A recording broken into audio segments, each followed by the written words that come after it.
Good morning, St. Louis. We are joined here in Monrovia, California, early for us, 2 hours behind. I am Michael Murray, joined with Colin Erickson, and we've got a whole day of AGE Flesh and Blood ahead of us. Yeah. Let's start by taking a look at what's gone on so far. In St. Louis, we've got Gregory Smith ahead of the pack at 55 AGE points, Lucas Barding at 48, Jason Fung at 41, and a whole host of other people coming in for the top 16. I do believe Lucas Oswald and Samuel Dage are only two first place winners, sitting at 30 points thanks to that singular win that they got and I believe Lucas Oswald will be joining us here today. He is the only AGE attendee ever, I think, to be sitting at 100% win rate. We'll see if he can continue that moving forward. And we've got a few other names here that stand out. Jonathan Folk, I think, a fantastic Flesh and Blood player coming in at 27 points. See any other names here? Yeah, absolutely. We've got Emery Powell. I believe he was one of those guys playing Fatigue Pleiades over at Calling Columbus and did pretty well with it. Don't think got top 8, but still a good run. We have Timothy Long, our previous champion, who was running Arachne Marionette here, sitting at 31 points. Definitely wants to keep that streak going. And just a whole host of names here that are all competing. Because remember, this is up to 30 points up for grabs today as we're trying to get there. But not just 30 points. We got a couple other prizes in store as well. Absolutely. First place will be taking home $400. And as you mentioned, those 30 AGE points, so important if you want to hit that Players' Championship at the end of the year. Only the top 16 players with AGE points will be able to attend. So every game counts, every win counts as they accumulate those. Of course, second place gets $200, third through fourth, $100, and fifth through eighth still get their money back. $50, I think, is a little up over the top of the entry fee. So they'll be walking away with something to say for their victory. Let's take a look now at our schedule upcoming. We've got in April 25th, AGE, that's this one. I always do this. AGE Open Series St. Louis. That's what we're sitting and doing today at Fantasy Books and Games. This is a classic constructed event. In May, we have the AGE series in New England, Grave Troll Games. And in May, we also have the 23rd AGE coming back to Los Angeles. This is at Top Deck Keep, our home in Los Angeles, as well as June going back to New England. Yep, just a bunch of matches, trying to get one every month that are building up to the championship as this race is getting, a little closer and closer. You don't really feel it, and then at the end, it gets down to the wire. We've had players get in and out of top 16 by just 1 point, and you don't want to be on the other end of that. Absolutely. I'm a big basketball fan, and the end of the regular playing season, there's always this shuffling, always this sort of all of the matches become all the more important as you're fighting for that seeding, which of course in AGE seeding is super important as well. It determines who's going first and who's going second for the entire day. You want to have that higher seeding. So players, as things wind down and head towards the end of the season, those last couple events are super important. I think, let me ask our producer, are we ready to go down? Not yet. Not yet. No worries, though. We're going to hang out here a little bit as we have quite a few things today. One thing I do want to shout out is, of course, AGE Premium. AGE Premium, the front page of competitive Flesh and Blood. Got a lot of things on offer for you. It's just $10 a month, but along with all of its perks, it does include $10 off the AGE Open, any of the AGE Open opens that you attend, which means that if you're already a competitor and you're already going every month, grinding away, you may as well sign up, because that's just free. That is even money, and you get access to the extra AGE games we stream, access to articles, and just all sorts of goodies and benefits. And even if you're not ready to sign up to the premium just yet, we still have lots of little cool stats and the like all over the site. Always fun to check out your rivals, as well as just everything of win rate 100% for Lucas Oswald, and a whole bunch of other metrics for those of us who love the little nerdy things there. Absolutely. And I'm going to see if we can pull up some player profiles here. Lucas Oswald, we mentioned just a minute ago, sitting here today, very likely going to be one of the matches that we get to the pleasure of seeing. Won and is currently the only player in AGE history to be sitting at that 100% win rate. You can see it there at the bottom of your screens, 30 AGE points for getting that W, and I believe he is currently 9-0 piloting Arachne Marionette that first time he came around. Silver Age, hot or not, Doesn't like it. That's such an interesting topic to me, not to skip the rest of the thing that he's so diligently filled out. But how do you feel about Silver Age, Colin? I've seen a lot of like very mixed opinions. I'm personally a supporter of it. I think it's really cool, both as a format unto itself, it's a competitive format, and something to really dive into, as well as an onboarding ramp for new players, but specifically for me, a lot of the friends who I think might be a little bit intimidated from those big formats. And if they're intimidated, it's probably just playing against you. I know I'm intimidated playing against you. Who knows? Who knows? But nonetheless, very cool. And I mean, we saw KO we thought he was far and away the best, and then the meta adapted. I think we got to give it to the devs there. They knew what they were doing. Absolutely. Well, we've got another player profile for you. Devin McAtee. Is that how you say that? McAtee. There's no way there. Okay, McAtee. Excuse me. I'm sorry, Devin. Sitting here, definitely hot on Silver Age. So we've got the others. I told you it was controversial. We got a mess into definitely hot. Super excited to see how the format evolves. I have to agree. I think one of the things that I've noticed about Flesh and Blood is that you know what? This is also just life in general, right? When things first come out, they can sometimes be a little undercooked. But especially when heroes get banned, as we get the next set, we get support through the expansion slot or other cards that they're printing in the rare variety. Knowing now that Silver Age is a format, I think we might see great things as the format evolves. So I do like that take a lot. It may not be super exciting right now. It may have kind of hit that wall of like, okay, we've figured it out, right? Briar's still good. We thought we figured it out with KO, like you mentioned, but you know, some people got a little ahead of themselves. Absolutely.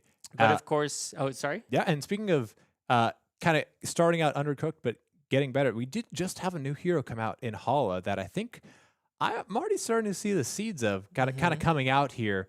She stepped out, and we do have one in the room. I just got word from our producers here, and we also saw one over in New England as people are trying to brew the spice and see what they can take from the Armory deck and what they can take from the rest of the sets in the game, which is surprisingly deep. There are a lot of random warrior cards, and it turns out even generic cards that work on sword attacks. Back when they liked printing a lot of that stuff. Yeah, I think right now the sort of question to be answered with Hala is she a mid-range deck? Or is she a combo deck? Or is she some combination of the two? I know that cards like Dusk Path Pilgrimage have been in a lot of early lists. And from my personal testing, I've noticed that it just feels like worse Dorinthia to me. It's like, oh, you have to play a card to get the hero power. That being said, if you're playing against an aggressive deck, having the option to be Dorinthia for a turn is pretty freaking awesome. We know that Dorinthia is one of the premier deck choices to outrace aggro. If they're not blocking and you're getting counters on Dorinthia, you're getting way ahead. I think Hala also has options. If you can go 3 wide, you can do so much damage. But of course, the mid-range is sort of like the consistent way to play it. You only get that one guaranteed go again. So if you build your deck around only swinging twice, you can have some more consistency. So, yeah, absolutely. I mean, I'm always a sucker for mid-range. I mean, every time I build a hero, it's like, okay, how can we get this to be this grindy value pile? Yeah. And I think Hala, like by herself, already lends very well to that. But even in that, there's a lot of nuance because there's just the value pile with pure sharpens and trying to make sure you get the 2 value out of the sharpens. But what if we play her a little bit more like Ira with a lot of 2-cost attacks? Because again, the 1-cost swing with go again guaranteed. It's very similar to kind of like Kadashi's, where you can then lead off into a 2-cost. There's a ton of disruptive 2-cost attacks in the format, and we've seen a lot of heroes use them just quite well to be able to stave off a lot of these threats, and especially these greedier combo piles that really do need to keep those cards in hand. And I'm honestly not sure. I've seen definitely quite a few various attempts and tries. There's one I think by Andrea Mengucci that was pretty solid there. That I think it was very impressive into I think one of the meta decks, maybe Dio, and that was just pure mid range, and it was getting there in terms of value. And I think that's something that kind of crops up a little bit, is that as decks get refined, the numbers just get more consistent and they start to reach the heights that these meta decks that have been here for months or even years and have been refined just on a nice edge really have in spades there. Absolutely. And, you know, speaking of new heroes, new decks, we've got an entire new set coming out. We've got Omens of the Third Age. Spoiler season starts this weekend. I'm super excited about that. But we also have like an entire banning of cards. It looks like, basically to sum it up into a sentence, we're about to have a huge meta shift as the top deck, the S tier Oscilio, is about to get knocked down a lot of pegs, but at the same time, we have this influx of new question mark cards that we're about to see coming in, and there's so much to speculate about what could happen to Oscilio and, of course, the rest of the heroes in Omens of the Third Age. What are your thoughts on that? It's interesting because they hit a lot of cards here. They hit just a ton of some of the most crucial things. Volzar being gone. Yeah. But this is like 250 new cards or something like that, and that is just such a huge shakeup that I can't wait to see what's happening. And spoilers, I think starting tomorrow. So yeah, just have to wait and see. All right, well, I think the players are ready. Let's fly on down to the match table and see who we've got in store for you. It is none other than Lucas Oswald playing once again Arachne Marionette. You go 9-0 on that hero. You just don't want to let it go. I don't blame him for that choice. But, of course, Devin McAtee, we just talked about him and saw the player profile here on Marlynn Treasure Hunter, one of the spicier picks, I think, of this meta, but I love when she shows up on camera. I'm a huge fan of Marlynn and the things that she can do, especially when she gets rolling. So we've got, looks like, Lucas Oswald going first, just sending a CNC, coming in for 6, getting things started nice and slow and easy, rolling into the game. Tunic on 1. Absolutely. We've seen Marlynn have, honestly, quite a bit of success coming into this event with players like just in this past couple weeks with Kai Sickler performing just stupendously, winning, of course, in LA with that Marlynn build here. And we're going to see if Devin can kind of recreate some of the success here. We definitely see some interesting cards here. Honing Hood, a piece that I believe at one time was probably just draft chaff, but it turns out is a very important card to dodge Warmonger's Diplomacy here.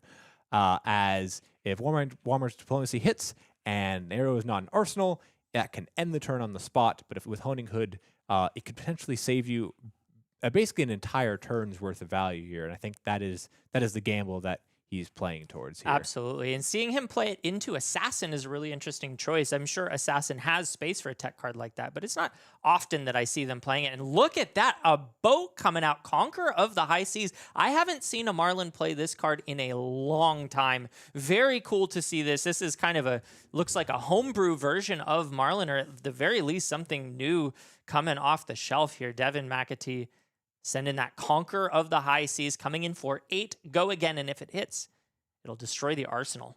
Yeah. Devin saw Lucas's Arsenal Disruption and said, I'm going to do you one better. Mine has Go again here.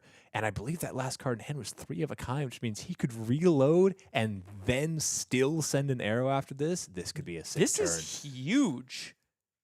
You can see Devin McAtee just kind of like, oh, you don't even know what you think. This is bad. You're sitting here tanking on the first attack. Yeah. His face exudes confidence. Well said.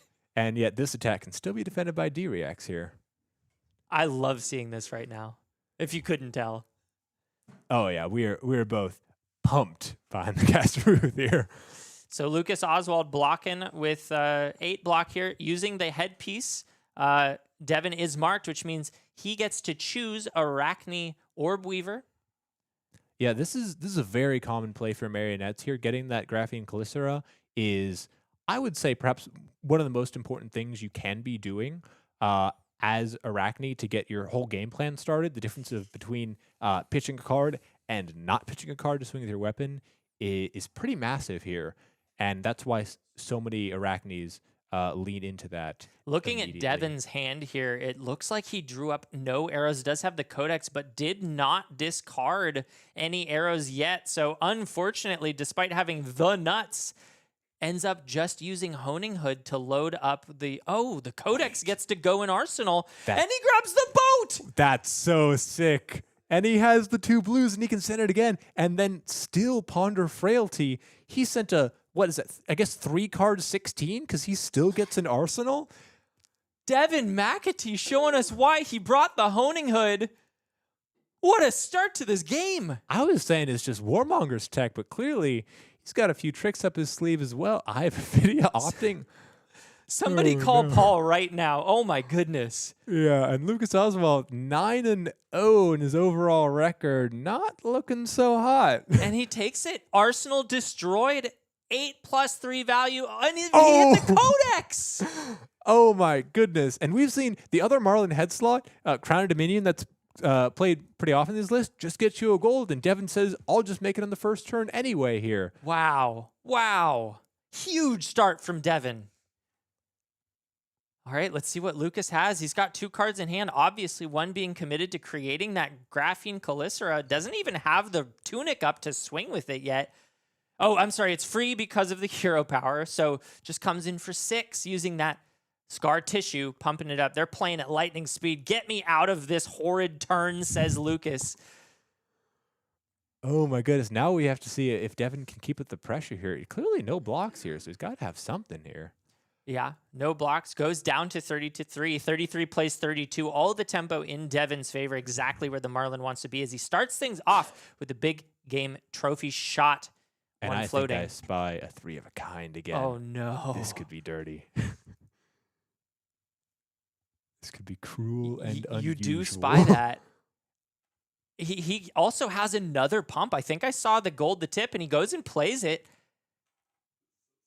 Oh, no. Into 3 oak. Oh, no. And Lucas just sitting there. Look at that face. He is not looking forward to seeing what comes off the back of this draw. Yeah. We need blues. We've got at least 3. Oh. No, 2, excuse me. Yeah, that and that the is hook blues comes out. aplenty. Plus 11 with this harpoon as well? Yep. 4, 5, 6, 7, 8, 9, 10, 11 on the table. 6 on the harpoon. We're looking at a 17 damage arrow. It is a Kraken, which means that he's looking for non-attack actions, not as common in the Assassin hand.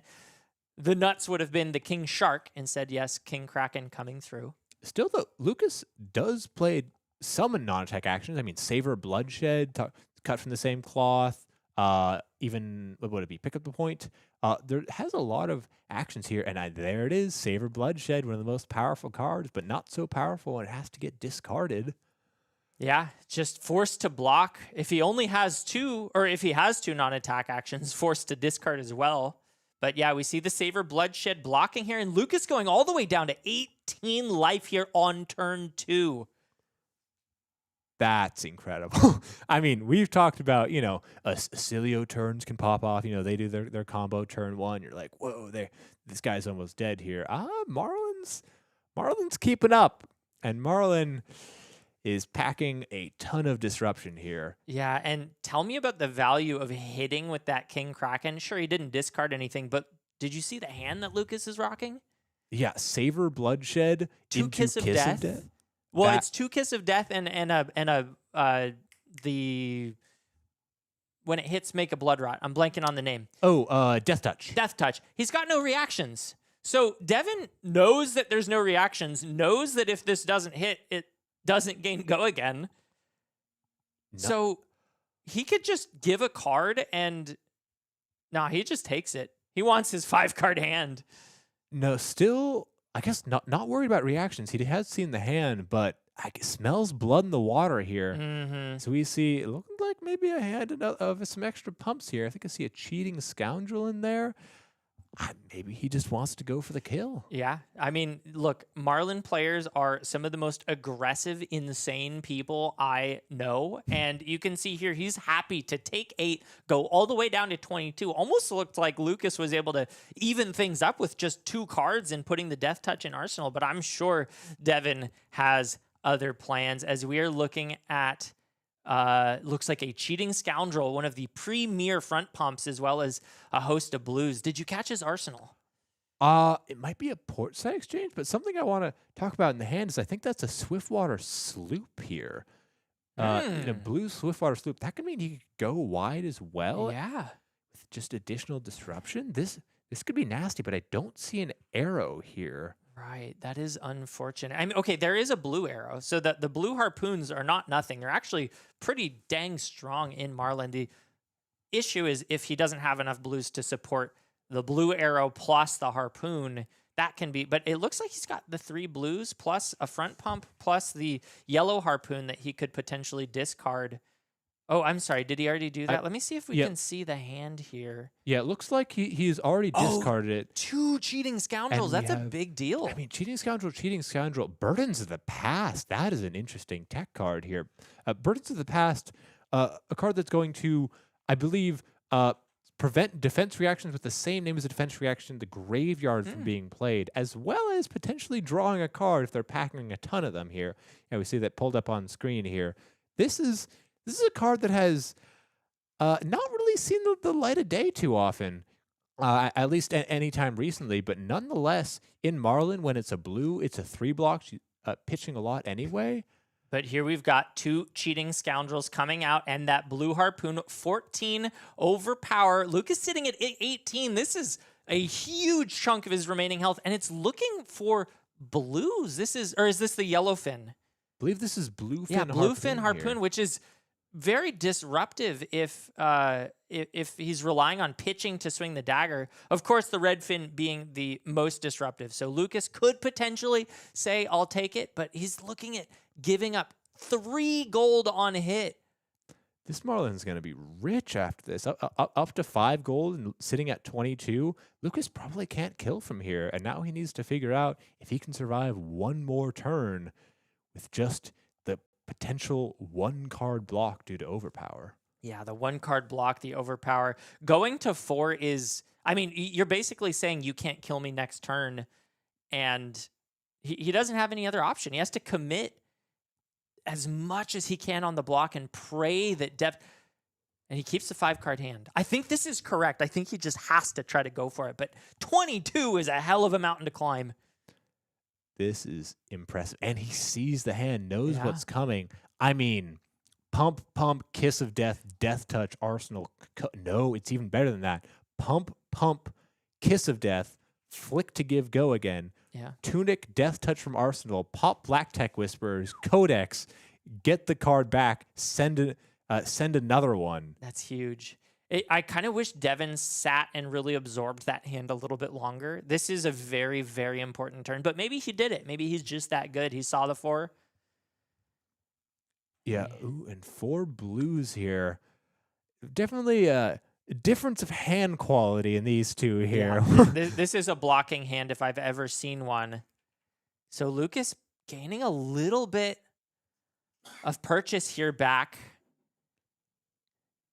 Right, coming in for, I believe it's 11. Trying to find the 4, die here. 8, 9, 10, 11. On hit, lose 1. As the Marlynn player, I might consider just blocking out here. Yeah. Lucas Oswald has the codex in hand.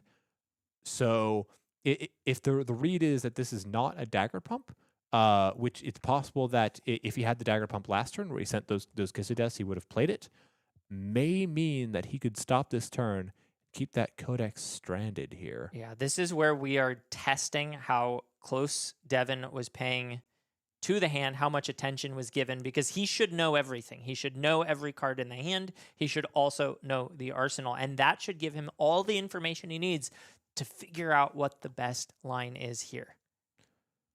Question is, did he do that? Flesh and blood, remembering everything that's going on is such a difficult thing to do. Absolutely. See, he's really debating here. Looks like Black Tech Whisper is getting a red. I believe it was blocked with. Has that -1 counter. You can see it just moved off to the side as Devin's reading it. Has the potential to give go again on hit. Lucas sitting at 5 life, precarious but full tempo, and Devin sitting with quite the brick. Wow, I mean, talk about a change of pace here. The first 2 turns, blazing speed. Lucas, I think did his entire turn as Devin's drawing up, and then we get to this turn, and Devin has to think because this is what happens. It is crucial to figure it out. Blocks 11. I like this a lot. It's 3, 3, 2, 1, 2. I think that's 12. Is he blocking 12? 3 blocks, gold-baited hook up to 10, and Sile Sarong. Oh, he is worried about the flick into mark into pump, and I like that. Playing around the flick knives. Devin knows what he's doing. Yeah, the flick knives, if flick could give go again to Kiss of Death, Devin knows that would enable the whole turn here. So Devin is saying, I know you don't have to pump. This would be the end of the turn, but what Lucas is considering is he can still flick anyway.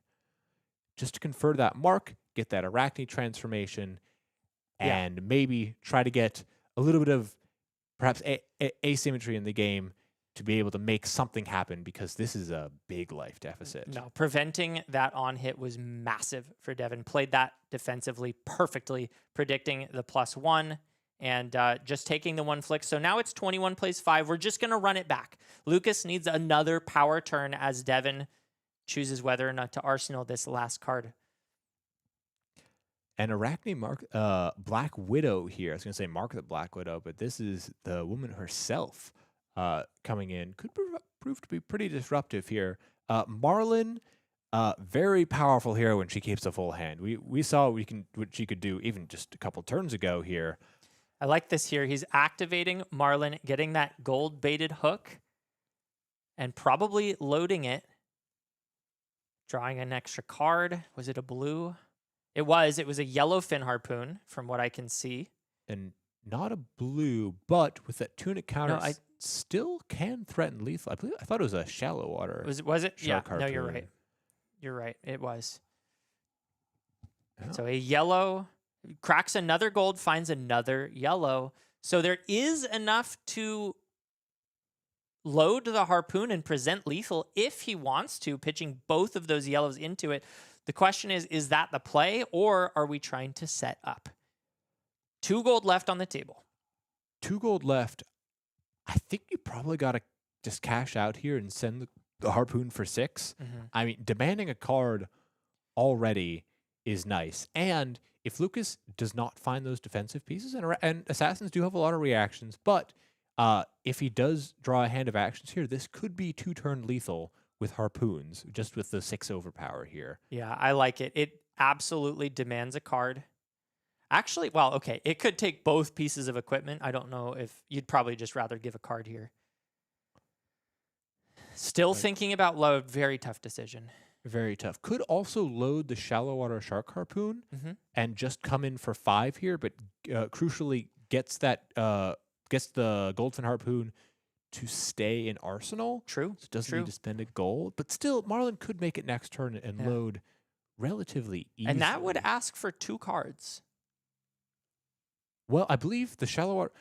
Could we pull up shallow water shark harpoon? I believe the on-hit of destroying the arsenal does require that harpoon to be activated. Yeah, if you activated a cannon this turn. Good call on that. So would just be a 2 for 5 here, but would save a card. Could gamble 2 more gold as well. Yeah, sometimes when I see players tanking like this, I feel like what they're trying to do is mentally change the cards in their hand. I've been there where you're just sitting there and you're like, maybe if I wait long enough, one of these yellows will become a blue. Devin's still tanking. And you know what? I respect this. We've played so fast up to this point. You play quick so that when it matters, you have time to think. This is so important. Devin playing against the current 100% win rate AGE player, Lucas Oswald, wants to take this game and goes for cracking the gold. And I believe he finds another yellow. 3 yellows in a row. Digging off gold there and apparently finding more gold in the color strips.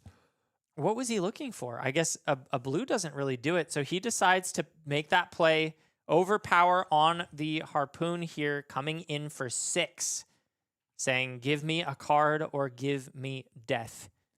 Potentially was looking to dig off both gold and looking to get a 2 blues, because that would have been big. If so, then he could arsenal one of these yellows.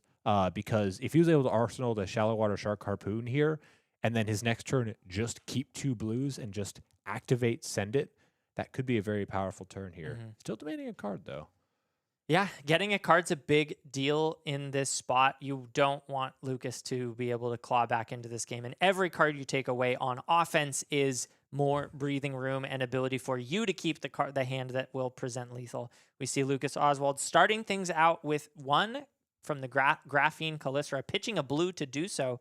Only 2 cards in hand to potentially pump this up, but we know at least one of them can say +3 and banish a card from hand. And this can apply the Graphene Calycera here. Sort of puts Devin in a bind, but I think he probably has to just take it here. Yeah. Marlynn, not known for her defensive capabilities, does have to throw caution to the wind here, which is a powerful defensive effect, but is one of those blues that could potentially fuel the whole Marlynn turn off the 2 blues of the harpoon plus the 2 cost, or 2 blues for the cannon rather. Yeah. Plus the harpoon. No, I do like it just saying I will take the hit, I'll banish a card. It's not that much damage, only 4 being conferred, and following up with 6, no more disruption, no more go again that we know of. Of course, black tech could potentially be used on this. But we do know the hand here. I believe Codex was revealed last turn, and it was not pitched. So it should still be in the hand, which means that black tech is going to be popped. Yep. And Death Touch can be sent once again. Yeah, this is a lot of damage. As you mentioned, we've got the Tunic up, which means this Death Touch is live to be played. Big deal here. Let's see what Devin decides to grab. Could grab any harpoon here, which is dangerous. It is. I mean, Devin is at an effective 9 here after the Blood Rot. And Death Touch could deal 8 plus Flick +1, although and so a block with Tunic would put him at an essential 1, assuming Flick Knives was used here. Which is honestly that's really dangerous. This was an incredibly high damage turn here, and Lucas is clawing it back. I mean, from 20 life down to potentially forcing Devin to go down to 1 and give up all of his equipment. This is why assassins are so powerful. They just have these cards that played on their own are worth so much offensively. We see here Lucas making the most of it, going down to set this play up. Wow, choosing the Command and Conquer. This will provide the disruption. This will guarantee that Devin cannot play a turn next turn where he sends any sort of pressure here because of that card discard. That is a massive choice. And, you know, really like that choice. I think that's much better than the Death Touch because Devin could just tank it. It doesn't really offer you safety. This says I get to live another turn and try again. There's no way that Devin can set up a cannon and shoot an... well, okay, that may not be true. He's got the gold to Marlynn. We'll have to see how he chooses to navigate this as he goes and grabs the King Kraken harpoon. Discards the blue, CNC, and he blocks it. All right, now Devin, no cards in hand, going to be going down to 9. It's all up to what Lucas can do next turn to once again threaten lethal, threaten disruption. And I think I see a T-Tox. Oh no, 5-card hand with a T-Tox. I can't believe Lucas is clawing his way back into this game right now. Second Graphene Calycera made off the back of that Orb Weaver Spinneret. Now, notably, with currently no ability to mark here, this could be it. Wow. If Devin blocks out. I mean, the Graphene Calycera is a fantastic target for the Tarantula Toxin. So if Devin doesn't reach for a second card, this card may as well just not have been put down. Just giving 4 here. Doesn't have go again, though. Oh, no. 2 pumps. Plus 4? No, that's up to 10. Oh, 10 no. on 1. And Devin for exact lethal. Unfortunately, is going, or perhaps fortunately for Lucas, is going to get taken down as Lucas Oswald continues his streak, now 10-0 on Arachne Marionette here. What a comeback. And that's what assassins do, you know, on top of having just these really powerful offensive turns. They can just lull you into safety. You've got 9 health. He's only coming in for 4. And the answer is yeah, and he pumps it up an additional 6 plus 3 and gets over the top for a quick and dirty lethal, assassinates Devin on the spot. And exact lethal as well. Brought him down to 0, nothing more. Just what you need to do to get the job done. The contract secured here. That is impressive. All right. Well, we've got a quick metagame into a interview here. Metagame breakdown: 4 Arachne Marionettes. We just saw one on screen. 3 Syndras. That's kind of a surprise, although I have been seeing a bit of an upswell in this deck as of late, especially at the higher levels. It seems like she's got some of the aggro potential that people need to get over some of the more defensive decks. I'm thinking about things like Victor, maybe Gravy Bones, harder matchup for that. 3 Marlyns is kind of crazy. 3 Marlyns surprised me. They saw Kai Sickler, saw a lot of these high performing Marlyns here. This could be a sign that maybe she's here to stay here. I mean, Azalea in her history was very dominant for portions of the game because of that constant evasion and disruption. That is something that Marlynn potentially can recreate better than Azalea here. Certainly if you're against Teklevossen. Yeah, that is a tough matchup here. Yeah. But not impossible here. Also, 2 Hala. Yeah. Just want to shout out here. That's Players huge. experimenting and hoping to make that their breakout deck here. Only 1 Oscilio. That's surprising, although I do understand players choosing not to play him outside of the highest level of Flesh and Blood. Very, very difficult hero to pilot at the top level. I've even recently, I would say, seen some of our local Oscilio players look a little bit less prepared than our Pro Tour champions, Yuki Lee Bender. Watching players like that come out and pilot Oscilio to the absolute nines just makes me realize how much skill potential that hero has. Oh, absolutely. The pro players just do it so well here. Also, want to shout out a Tuffnut, bumbling Hulkster here. That is something that I believe we saw on stream, one of the streams not too long ago, taking down an RKO. Yeah, proving to be quite the grindy menace here against a lot of these mid-range decks, as Rock for 7 proves to be just sometimes a threat that these decks that are trying to play slow and careful just cannot overcome here. Yeah, Tuffnut's kind of locked into really specific play patterns, but when you are playing against a mid-range deck, he just outgrinds the ever-living heck out of those. I think there's a reason that he beat the RKO on stream, and I think what it means is Tuffnut eats mid-range. Yes, and I see a lot of beefy guys here. Jarl, Victor, Valda. Yeah. A lot of these slower decks here, potentially even guys like Hala here as well. So Tuffnut could be well positioned here as well. We see a lot of one-ofs here, a lot of little characters, but I'm seeing a lack of concerted aggro here. We saw Oscilio as one of the consistent aggro decks, as sort of consistent, of course, combo deck, but aggro deck nonetheless that seeks to push past a lot of these slower value piles.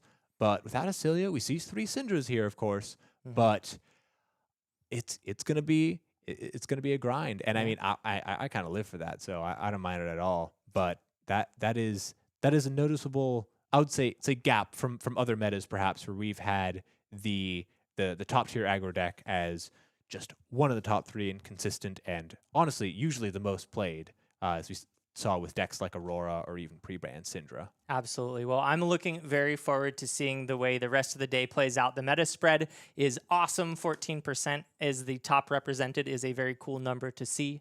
So we're going to go to a quick break. We've got an interview after this, and then some more Flesh and Blood. Don't go anywhere.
And we are back for the April St. Louis Open. I am Colin Erickson here, joined by Lucas Oswald, the winner of the previous match, and a 10-0 record on Arachne Marionette.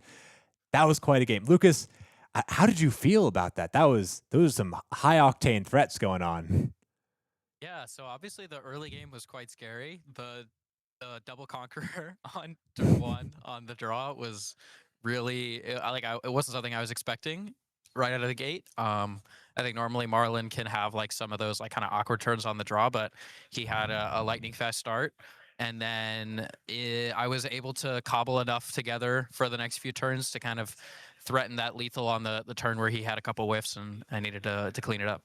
Yeah, absolutely. Those are some crazy lines, and getting that CNC to disrupt him, to keep him off for one more turn to set up that T-Tox lethal was just lovely. We were talking in the casting booth, oh, he's going to go Death Touch. He's going to go down to 1 and survive. But no, CNC ensures that he does not have that turn. And that was, I mean, I think shows one of the strengths of Assassin. Why are you bringing Arachne Marionette here today? Yeah, so I brought Arachne Marionette to the World not the World Championships, rather, the Pro Tour in Yokohama.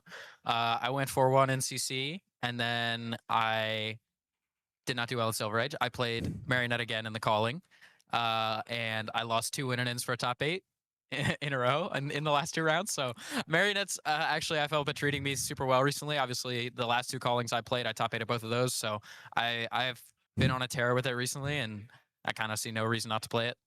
Yeah, absolutely. I mean, Arachne Marionette consistently, I think, has been the top deck of the meta here. Just kind of a threat to slow and fast decks alike here. That's pretty incredible. Who were you playing in Silver Age, out of curiosity here? I played Ira. Okay. And I 3'd. But hey, fair. I 3'd LL in Worlds, so I definitely know how you feel. Yep. Yeah, man. So this must have been kind of crazy last couple of weeks for you, doing the entire Pro Tour prep and going into traveling to Japan, and then, I mean, it sounds like you just want more, coming back and immediately going over to an AGE. Yeah, I mean, I always want to play more Flesh and Blood tournaments.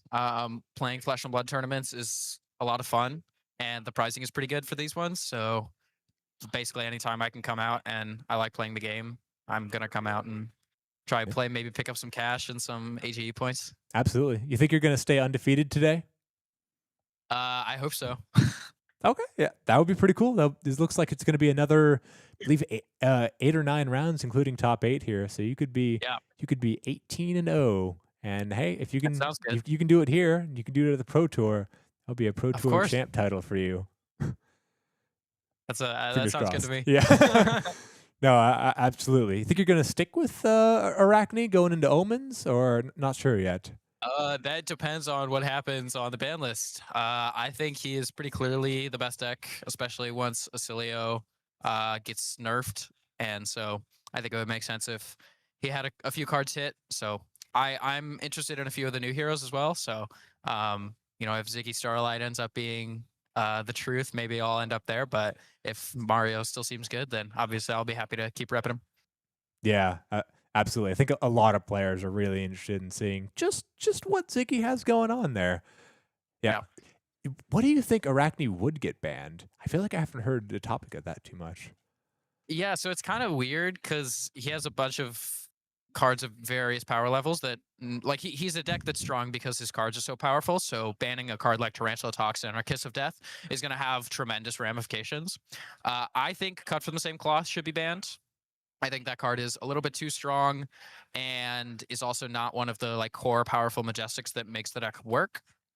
I also think, I know this might be a little bit heavy-handed. I might think the deck is better than other people, but I think they could also ban up 6 and run and force him to play more copies to pick up the point and basically prevent the deck from being able to consistently kill people in just like 3 turns. Because I think having the deck be a bunch of incredibly powerful Majestics and then the rest of the deck just be above rate, like 0 for 4 dagger pumps with upside is a little bit too much. Fair enough. And I think he can also battle back from those kinds of bans and still be a powerful deck. So that's what I would do. So what you're saying is you want the deck to be 60 Majestics instead of 54. Of course. Of course. Yeah. We got to replace it with some of the lower tier Majestics because up 6 and Cut from the Same Cloth play like higher tier Majestics, honestly. They sure do, yeah. Cut from the Same Cloth, as a warrior player myself, is incredibly rude. Yeah.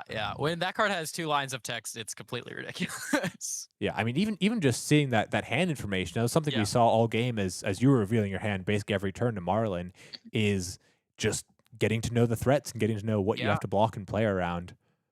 Yeah, that turn where I threw the Kiss of Death for 11, and he knows my hand perfectly, knows I don't have to play around Tarantula Toxin, I don't have to play around pumps, I just have to block this out so that he can't get the 3-wide multiple go again threat. That was very powerful for him. So yeah, absolutely. That goes to show, perhaps the power there. Are you a Marlynn believer? No. No. Okay. Fair enough. Okay. Did that match perhaps convince you that there could be a chance of some Marlynn belief? That match made me excited to play other pirate heroes that can also play Conqueror of the High Seas. Fair. Conqueror, I've heard, is a pretty good card. Yeah. I think a lot of decks would probably play it, if they could there. I might be willing to up my blue count in my Marionette deck if I could throw the Conqueror in there, but oh yeah, if you could do Conqueror into Conqueror, that would be pretty powerful. I mean, even Conqueror into CNC. Yeah. Disruption with Go again. I mean, as an assassin player, you have that in spades. You know just how powerful that is. Yeah, well, that was an incredible match, and I hope to see you back on here pretty soon. Maybe a little bit of top 8 appearances here. But as we wind down, get to round 2, thank you all for joining us, and I will see you all after the break.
A nail biter of a match and an absolute turnaround as Lucas Oswald barely takes it with lethal off the back of what looked like a absolute stomp.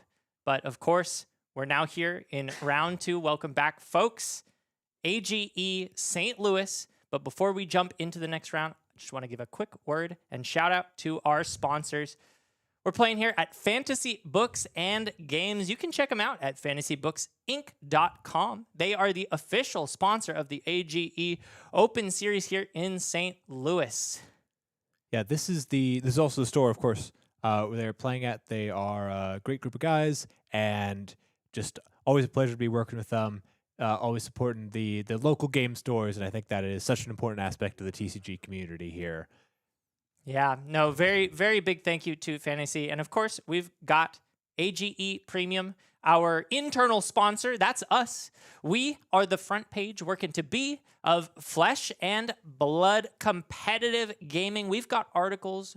We've got backup matches played through, only accessible through Premium. And of course, it's $10 a month. But if you sign up for it, we are also giving a $10 discount to you every time you sign up to play at an AGE event, which means if you go to a lot of these, you are getting this AGE Premium for free. So do consider it. It helps us a whole lot to have subscribers here. And, you know, we're trying to make this content worth it for you guys. And hey, if it's free, might as well go.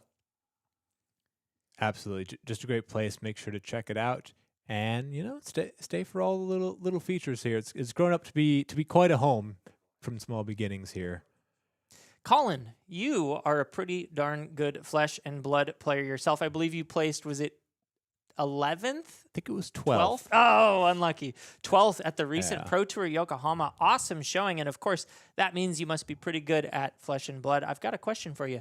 You got any articles planned for Arcane Games absolutely. Premium?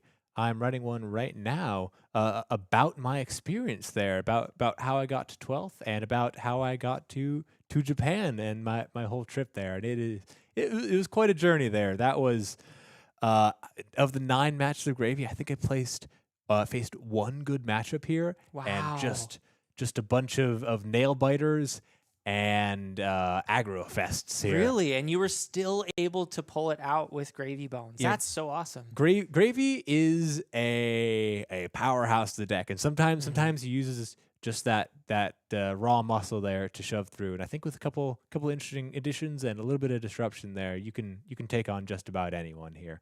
So stay tuned for that, and make sure to keep checking out Premium if you want to get more articles just like this. All right, we are getting our next match prepared and ready for y'all. Fang Boltyn is the word. Looking very forward to seeing, I think some of the new holo cards could potentially make their way into this Boltyn list.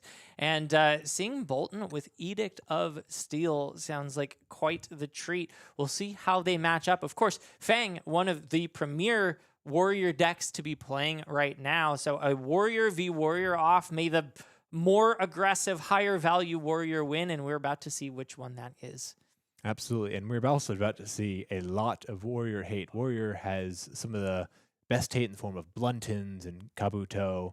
And we're going to see just how in the dirt these guys are going to get as they push against each other's weapon attacks. Absolutely. But our players are ready, so let's fly on down to the feature match table. On your left, we've got Aidan Voldan. Nice name for a Boltyn player, if you ask me.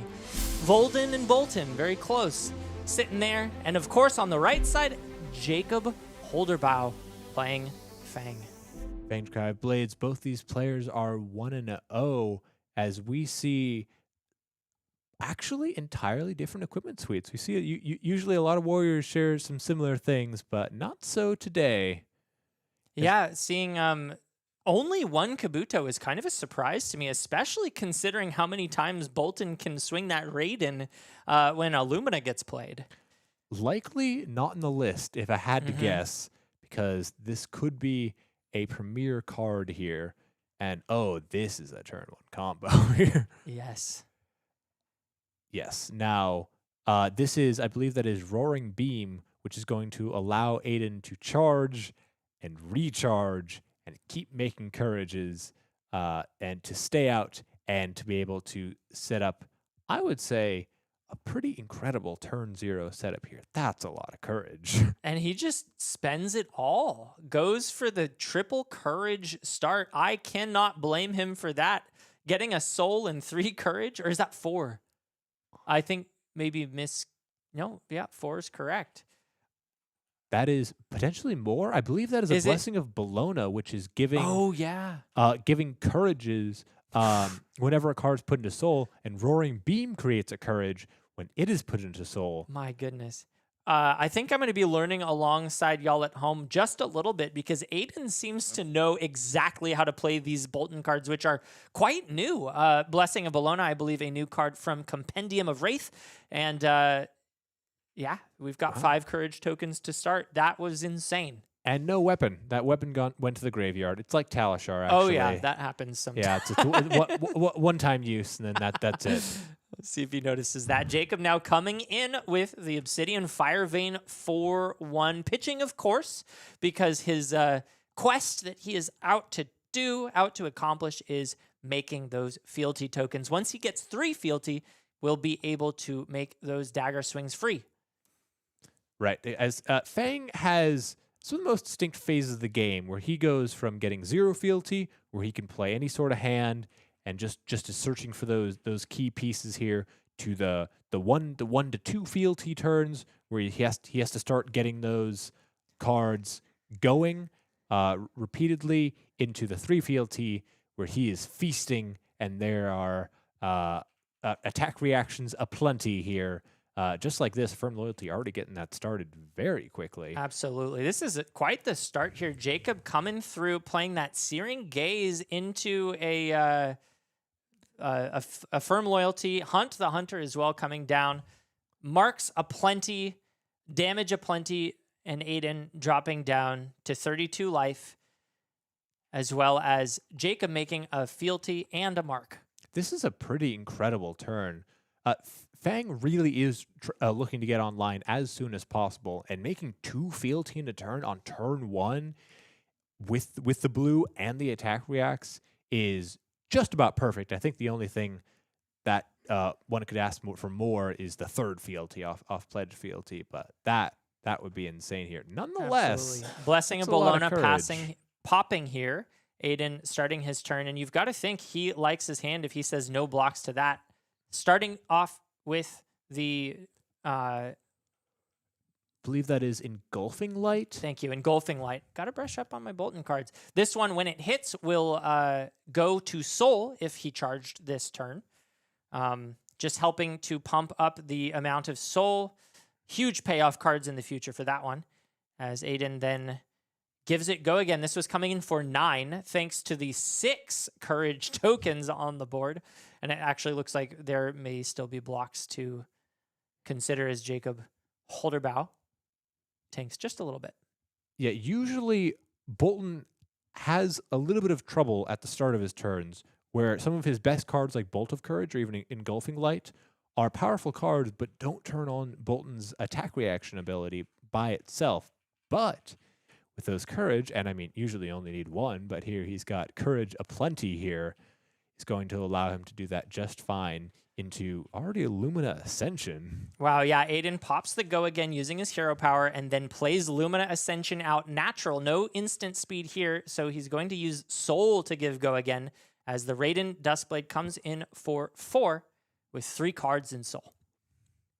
This could be dangerous. However, the Warrior Equipment Suite is very solid, and 4 block, pumped over, not solid enough here. Yeah, Jacob trying to stop it completely, not so successful, as the Courageous Steel Hand comes through, pumping the Raiden up to 7, meaning it connects, and Aidan finds a light card off the top, gains a life, and gains an extra soul. Now, second Raiden coming in for 4.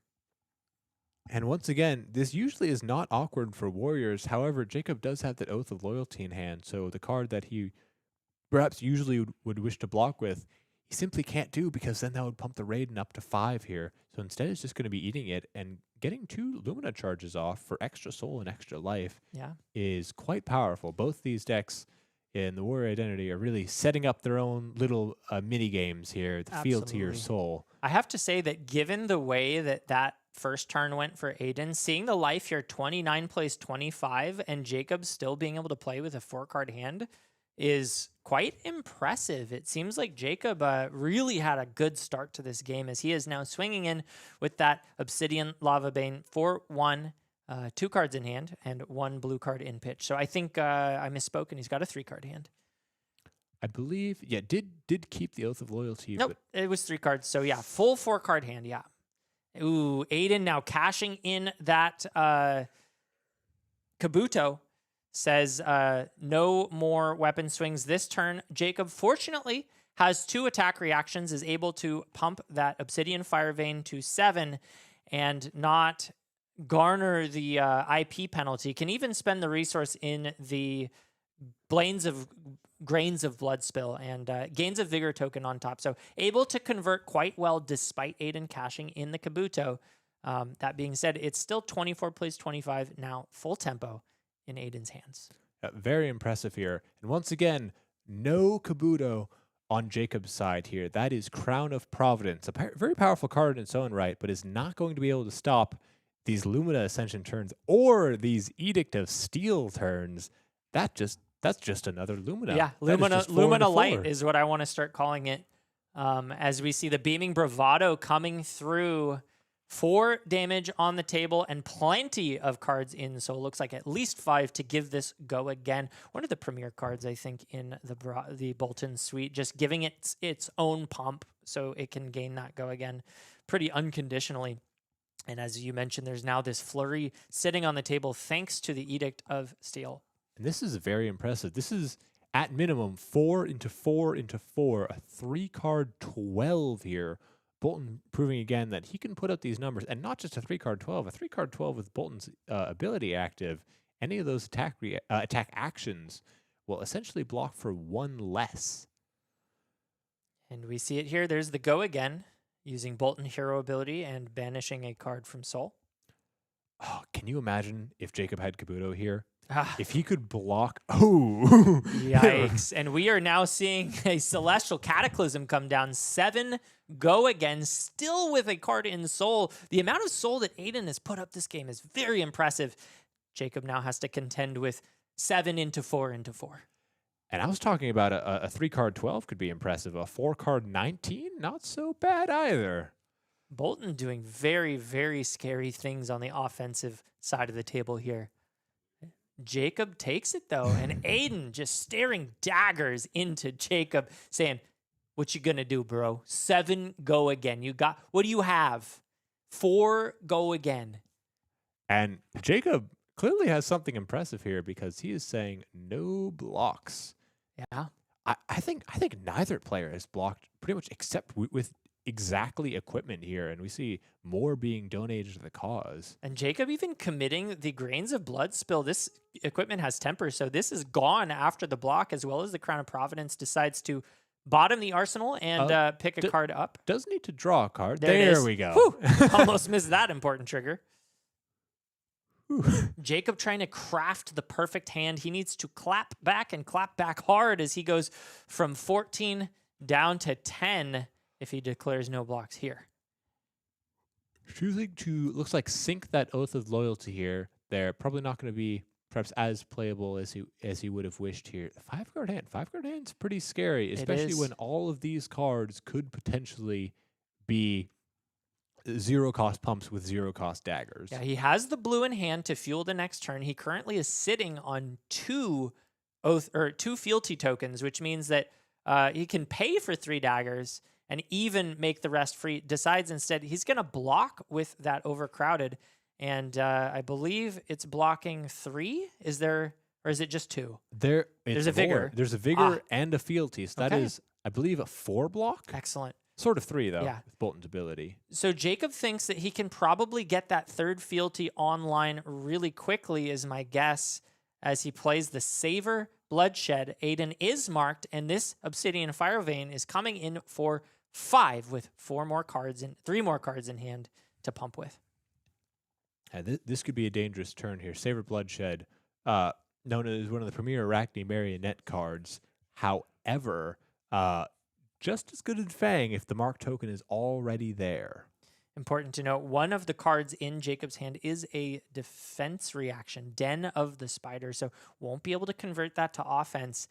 Really needs to hit here. This hit is massive. Because Aidan is marked, that means that he will get that 3rd fealty and be able to continue his turn pitchless. Aidan has to be thinking about what he'll need to put in front to stop that from happening. Stopping this here would be huge. And it looks like cards are going to be dedicated here. This could be sort of the first defense of the game here, as these life totals are starting to get lower. Things are starting to get a little bit more dangerous. Fang is a warrior and has some very powerful attack reactions and threat potential, where especially if Boltyn is not playing a very large amount of D-reacts, could just be dead out of nowhere. It looks like Aidan is choosing to put 8 in front of this, saying, I think you don't have more than 1 pump.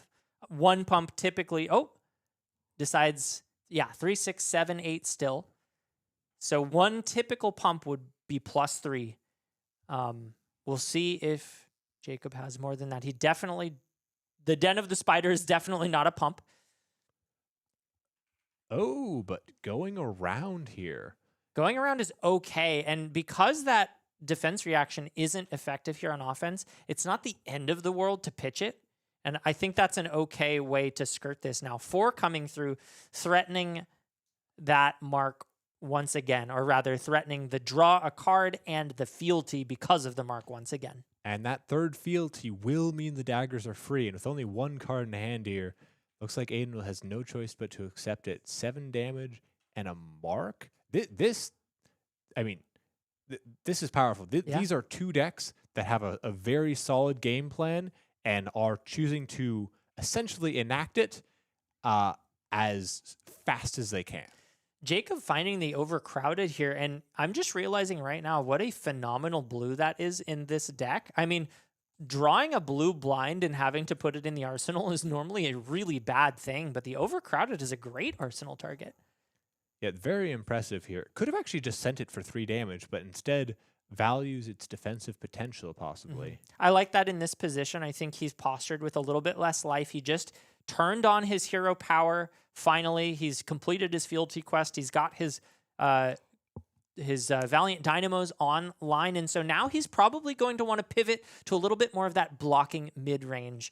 Oh, and Aidan, it looks like passed, blocked with his whole hand. I think I missed that, as we see Jacob now starting things off with the Sharpened Senses. 2 go again, thanks to the text on this card, which says your weapon attacks get +1, and if their attack is greater than twice their base, they get go again. So not go again yet. Does Yes. require 1 more power there. However, Jacob probably has a lot of cards that'll satisfy that condition here. This is not a card I've seen too often in Fang lists, but perhaps if Jacob is playing perhaps a little bit of a lower Draconic density, this could be one of the ways to get that go again on specifically the first dagger, because you still need to play a Draconic card for the turn, but the most powerful Draconic cards are all those second chain link things that can enact the fealty and the marks, or perhaps even additional attacks here. Yeah. And this is a way to skirt around that go again requirement. Yeah, that it opens Fang so up- often needs. It opens up like a scar tissue, doesn't it? When you play that, it's not Draconic, but now you don't have to destroy the fealty to get the go again. It's a very interesting tech piece. You see Aidan now on the back foot, looking at blocking, once again puts 6 in front of this, despite only 2 being displayed. If there's another instant skirt, he could be in trouble. Yeah, something like a Tooth of the Dragon could be really good here. Instead, it's going to be a regular pump here. Perhaps not as impressive. Nonetheless, satisfying the fealty requirement for the turn here. Just playing the overcrowded. There's a quicken and a fealty, so this is coming in for 3. Not the worst blue to play out in the world, but still sitting on 2 cards, I think both of which are defense reactions. And is that okay, it's a sink below and a den of the spider. So really kind of unfortunate timing to draw these up with full tempo. Of course, it'll be nice to have on the defensive end, but Aidan basically taking no damage this turn and starting to enter a position where he can claw back into the tempo seat. Absolutely. And I think that initial block by Aidan blocking 2 cards was very, very important because if not, what Jacob could have done is just activated Braveforge Bracers and swung in with a Fire Vein, which gets +1 from Bracers, +1 from Sharpen. That already turns on Go again. That would have just been a free 3 damage and a way to convert that D-React. But since he hadn't hit yet, could not have activated the Bracers here. Aidan, though, just playing that Blessing of Bologna and passing. So once again, taking a setup turn, has the Quicken and now this Blessing. Jacob starts things out with one of the scariest offensive pieces that I'm aware of, Oath of Loyalty. That being said, I think Aidan probably made the right read here because Jacob still has to contend with 2 defense reactions. So this isn't really a 5-card hand. This is a 3-card hand. Nonetheless, with Fealty, a 3-card hand is sort of like a 4-card hand. Yeah. And even those defense reactions can be usually cashed in for 1 value off the Bracers here. So that's a good point, too. This could still be a decently threatening turn here. I mean, 17 it's a decent amount of life here, but if Fang has cards like Hunt's End in the hand, those cards that can go way, way above rate, create these 0 for 6s, which I think actually he does here. Fortunately, hands face down the table right now. We'll see if we can scope snipe it. that one. Yep, there it is, Hunt's End. Is that 2 Hunt's Ends? Is it? No. That would be powerful here. Well, let's wait and see as things pan out. We've got the Go again into the Obsidian Lava Vein, or Fire Vein. 1 damage coming through. Just inconspicuous 1. Don't worry about this. Don't even think about blocking. Aidan finally deciding to take some damage, goes down to 13, showing that he finally maybe has a hand texture he can play with. Puts the glove piece in front, and that's not enough to block 6. Drops down to 9. And down to 9 he goes with the Hunt's End, Ironsong versus with that counter, and yeah, Braveforge Bracers. Now coming in for 2 here. And if that second card was the Hunt's End, do you like saving it for this chain link, or do you prefer putting it in front of the other one? This I would say you definitely want to play on this chain link. Obsidian Fire Vein is a dagger that really benefits from playing 1 draconic card per chain link here. Oh my god, it is another Hunt's End. That is dirty. So he gets the extra 1 value by playing it like this and pumps all the way up to 7 and brings Aidan down to 2. You see him grabbing his heart, realize he just escaped death by the skin of his teeth, but now he's got a lot of work ahead of him. He's got to really push the tempo this turn and dump a very powerful hand. Otherwise, Jacob is going to look to close the game out next turn as things start out with the Express Lightning. This creates a Courage. And this is aura tokens aplenty here. No wonder Overcrowded is slotted in these lists. Quicken, Courage, more Courage, Fealty. Yeah, this would block for 5 right now. I guess the Quicken's gone, but ooh, another Celestial Cataclysm coming as the follow-up, so 5 into 7. This is demanding blocks. Oh, it's 8. It's got the Courage, yeah, and Jacob is sitting at 8. He just took 4 from 13, or 5 rather, from 13. This could be dangerous. I think I see a Courageous Steel hand in there as well, which is another +3 buff here, kind of impersonating Fang's whole deal here. Yeah, this is a massive spike of damage. See how Jacob deals with it. Now, Fang doesn't tend to mind small hands. He's actually pretty comfortable with playing going for dagger, playing 1 pump, and then daggering again for usually 5 to 6 value each time, which is by and large far above rate of what regular decks can be doing, given that Fang, of course, had to work for that quest. And But Jacob finally gets to cash in both of these sync belows, which is an extremely well-timed, use of these, as Aidan's full 8 damage gets blocked out from the Celestial Cataclysm, now coming in for 3 on the Raiden. No cards in Soul, importantly. True, so that means no go again here. Jacob can feel a little bit safer, but not entirely safe. Were this 2 Courageous Steel Hands, or a similar buffing effect, this could be lethal right here. This is the warrior mind games at work here. Yeah, 2 Courageous Steel Hands would be really scary. I think the other card that we could be looking at is the new Compendium card, which would create that Courage token. We didn't see the hand. I'm just speculating here. Now And charge. that is unfortunately just a shoulder here, but that is a very astute point, because that would allow a charge and would allow a go again. So in a position where Jacob might be worried about his life total, he could overblock, and that could mean that Aidan could skirt around it and potentially attack again. Jacob comfortable at the moment, putting 2 in front of this. 2 pieces of equipment. The last non-refreshing piece of equipment being committed. Exactly right. And I think Jacob is probably looking to go for the kill here, potentially next turn. It looks like he has 3, if not reactions, at the very least, offensive cards in his hand that he wants to keep, perhaps because they're 2 blocks. And this could be very dangerous here. Sir Boltyn is a deck that can be defensive here. There are cards, of course, like Soul Shield, as well as a lot of generic defense reactions that Sir Boltyn can be running here that can prove to be very, very powerful defensive tools, and it can make Boltyn into somewhat of a staunch deck. I believe Joshua Lau played a combo Boltyn that featured just a ton of these here that could break even the hardiest of offenses. But I'm not seeing that in Aidan's deck right now, and that this will confirm it with cut from the same cloth here. Ooh, Aidan IPing here makes me wonder if he should have blocked a little bit differently.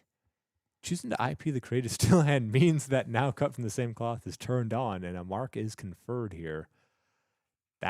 This is dangerous. This is the Fang mind games. 5 could be 8. Yeah, Could Aidan be 6. has to respect it, I think. It's so clearly going to be at least +3, but this is how Fang puts you in the blender, is just everything is more than it says. So you have to give your whole hand even when small numbers are presented. Exactly right. And Boltyn does not tend to like small hands. He really needs the charge card, the card that he's going to actually put in the soul, and then at minimum that is 2 cards, but ideally perhaps 1 to 2 more to really allow for those super wide turns. Aidan did bring Tunic in, presumably for turns like via the Vanguard turns that really utilize that extra Tunic as almost like an extra card here. And it does look like he has that via the Vanguard in hand. But unfortunately, it might be a little late here, as that Tunic has been sitting out on 3 as long as it ticked up since turn 3 here, but just has not gotten an opportunity to use it. And I think the scariest thing, Aidan says, I can't do anything if you have it. Show me that you have it. Otherwise, I will take my 3-card hand. And Jacob does. Fist bump extended. And Aidan falling by the wayside here. Wow, but that was going to be a good Boltyn turn. That would have been a V into Bolting Blade into Raiden. That he was going for the counter kill here. Make no mistake here. And sometimes those are the risks you have to take there. And Jacob set it up well, and he had the react there, and he was able to close it out there. Absolutely. Great game from both of these players. We're going to take a quick look at our prizing here before we jump out into the interview. In case you weren't aware, folks at home, the winner of today's tournament is going to walk away with $400 and 30 AGE open points. Second place is going to get $200. Third through fourth, 100, and fifth through eighth, 50. Now, of course, the AGE points are at a premium right now, Colin. Why don't you tell me why that is? These AGE points, they stack up. A lot of it you can see from the structure there. Even getting 16th place is still a decent, I would say, a decent chunk of AGE points, especially when you compare it to things like the Pro Tour World Tour points, where the difference between like actually, honestly, somewhat similar to the 30-1, but nonetheless, a consistent player who gets those top 16 finishes, that's all they need to do because the tournament is a top 16 players championships. All you need to do is be consistent and get those points because when it comes down to it, each individual point matters here. As we see, first place with 55, but 16th place with 20, and then 21 and 21. These are these 1 point differences that get you in or out of the Players' Championship, and that is something you want to fight for. That's exactly right, Colin. We've got 16 players currently on the board, but they sure are not locked for certain. And everybody who's playing here today has a chance to get up on that board for the Players' Championship at the end of the year, where the prizing and the reputation gain goes way up because that's only for the top 16 players at AGE.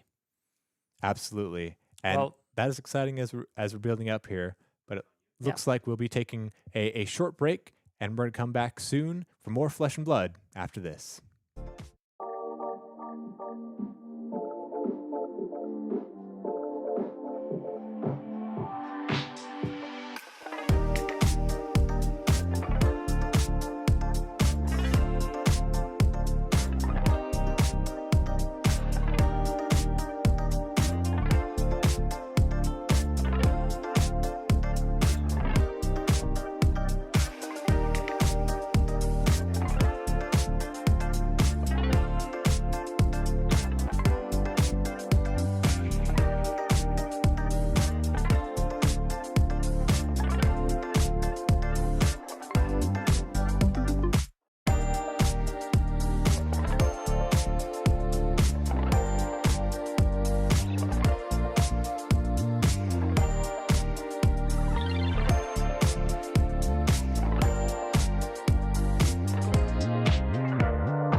Justin Holderbaugh, winner of the last match, up on your screen here. How you feeling taking round 2 up 2-0 now? It's great. Actually, it's Jacob. I don't know where they've gotten Oh, Justin look off at of that. this. I know. That's what I thought. I read it. It's on the screen right here. And I was like, oh, I thought I must have gotten it wrong. Not Justin Holderbaugh. Jacob Holderbaugh. First of all, I just wanted to comment on what an absolute screamer of a start both of you had. You were facing down, was it 5 courage tokens on turn 0? Yeah, he did the thing. It was insane. Yeah, but then you did the thing. Yeah, I kept my cards because I knew I had the whole thing is I have to get on fealty so I can start blocking effectively. And I saw that I had the outs to at least create 2 fealty and mark. So I had the perfect turn with a firm loyalty and then hunt the hunter on the chain ender off of blue, which really got me started with 2 fealty. Can't ask for a better hand there. He absolutely went crazy though.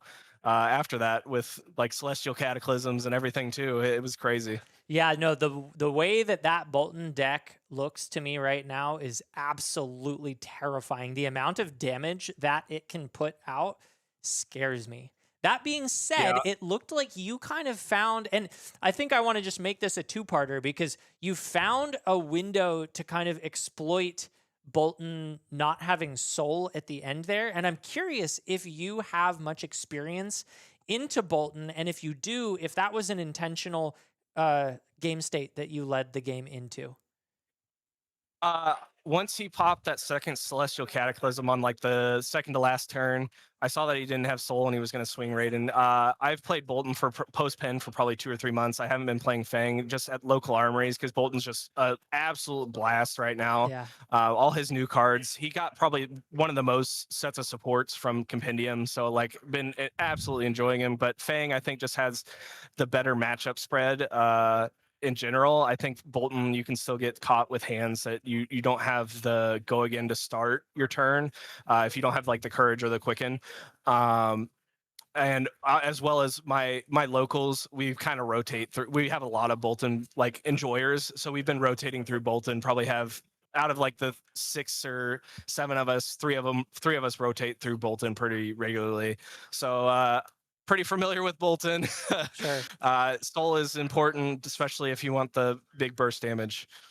Yeah, I notice, obviously you said you've been rotating on Boltyn, but you bring Fang in when there are stakes on the table. You said you felt like he's got a better matchup spread. Can you tell me a little bit about your journey with Boltyn, or I'm sorry, with Fang, and kind of how you came to the conclusion that he's got the better matchup spread?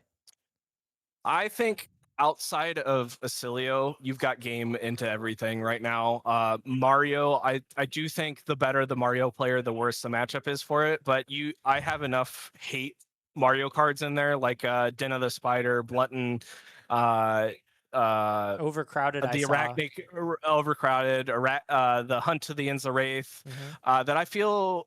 At least on Talishar, I haven't played that much reps into Mario in person, so probably the caliber is higher than Talishar. But on Talishar, I feel very confident in the matchup on that. I would say your other probably bad matchups right now are Vincent, but I think if you just race, I think you can come out okay.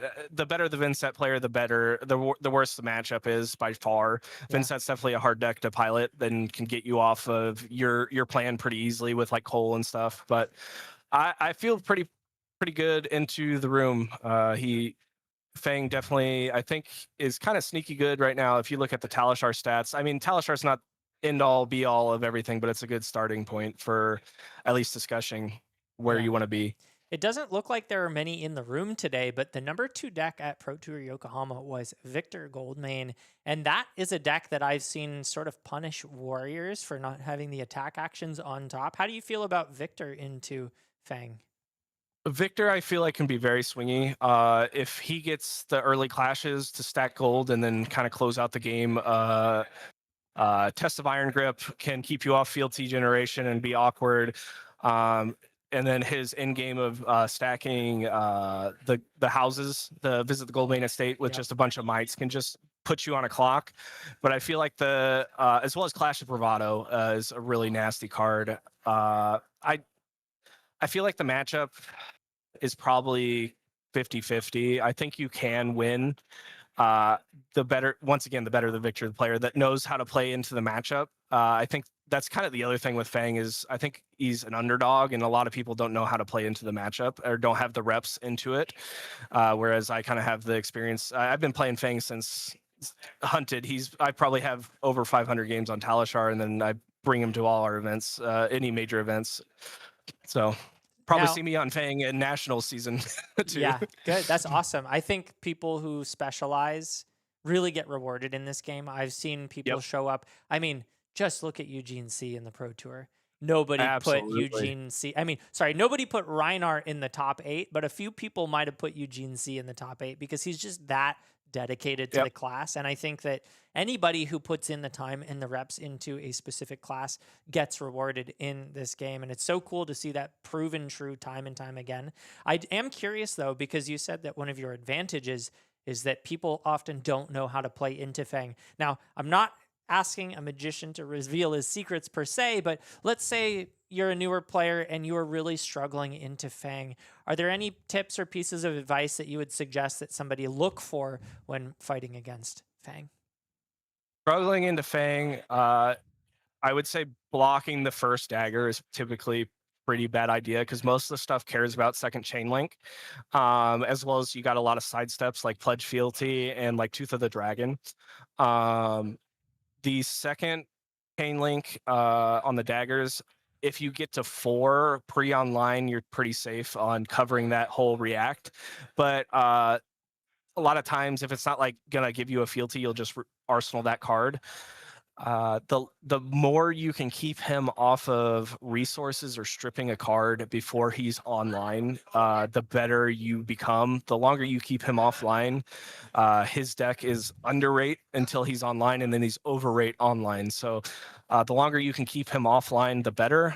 Stuff like Guardian and Verdance with like Scour was really nasty. You could just get scoured and just get destroyed. Like if Fang becomes meta, all of a sudden Oscilio is going to have Scour, and all the wizards are going to run Scour, and you're going to get wrecked by that. Clash of Bravado's brutal. Anything he can be fatigued if you don't have the sideboard for it. I think most people are running the anti-fatigue package in Fang right now, like Fire and Brimstone, Sharpened Senses, Twists and Turns to get extra value out of your daggers and extra swings. So I think he's really just susceptible to Arcane and Disruption early. So Yeah, we did see you resolve a Sharpened Senses. I was a little bit confused about the choice, but it sounds like it really is part of a fatigue package that you maybe don't have the space to side out. That I keep that card in there. It is one of my pet cards. My iteration especially runs a lot of non-attack actions that front pump, and Sharpened Senses can give you go again without the fealty, as well as it runs 6 copies of the Scar Tissue, and it can bail you out of hands where you don't have any go again, and it can also bail you out of like you don't have a Draconic card and you somehow create a fealty off of those reacts and go agains. Yeah. So I really like the card. One of my glue pieces, I would say, in the deck. It's a yellow block 3. You can pitch it and block with it at the very minimum, but it solves a lot of things that I don't think people give enough credit for. That instance where I played it there, I was playing it to clear it out of the hand. I just needed extra damage, and I had overcrowded an arsenal, and then I had 2 D reacts in hand. I just needed the extra damage to get out of my hand because I had the defense ready when he swung back. So I just wanted to get that Sharpened Senses out and then the overcrowded out so I could clear for more aggressive play. Yeah, at the end of the game there, you had an IP2, I think 2 or maybe even 3 turns in a row because you just had these defense reactions and your opponent just kept IPing to set up as well. So sort of an inefficient sequence there, but I think also bailed out a little bit by the fact that your opponent didn't do anything to return. So I think I would have been in a better spot if he did something to return. Yeah. I was perfectly okay IPing because I was threatening damage and he was at low life total, and he gave me his hand and cards there, and I was perfectly okay clearing the arsenal. And I like converting overcrowded to offense when you can, especially when you're at low life titles. It gets you the extra value. Otherwise, that card's going to sit there in arsenal. And I mentioned it when we were playing, is like, if I block with this to Boltyn, it gives him a go again if he has the soul for it. So I was like, I'd rather send it offensively than do it defensively, even though it's more effective on defense. Absolutely. Well, that was a master class of showing us how to play Fang, how to set up quickly, and of course, how to play into a deck like Boltyn, who really put the pressure on you. You seem to weather it quite well and just find the right slot to close things out at the end there. Now, before we wrap things up, I just want to ask you, do you have any shout outs or anything you'd like to say to the viewers at home before we end? Shout out Red Lad Games in Mahomet, local store. They're a blast. Come out if you're in the local area. I know we're in AG in St. Louis area, so we've seen some of these guys up to us. We've had a couple PQs. Shout out to my YouTube channel, JCH Jedi Games. I do market updates and stuff like that on there for Flesh and Blood. I haven't uploaded in a couple of weeks, but I try to do on that.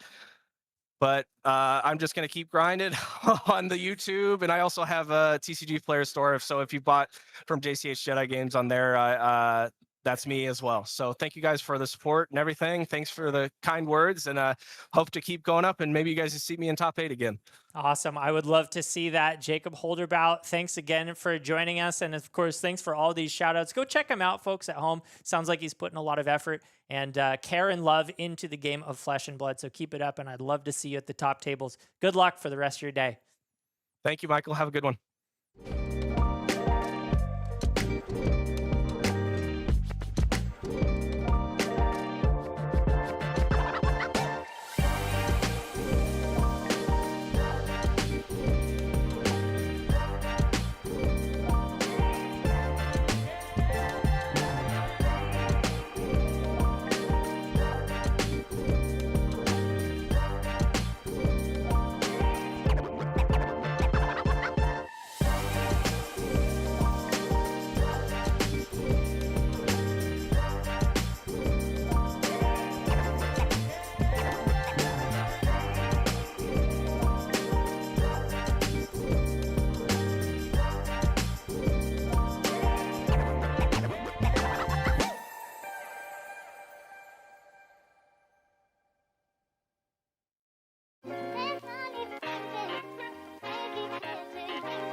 It's been daggers and swords pretty much all day here at the AG Open in St. Louis.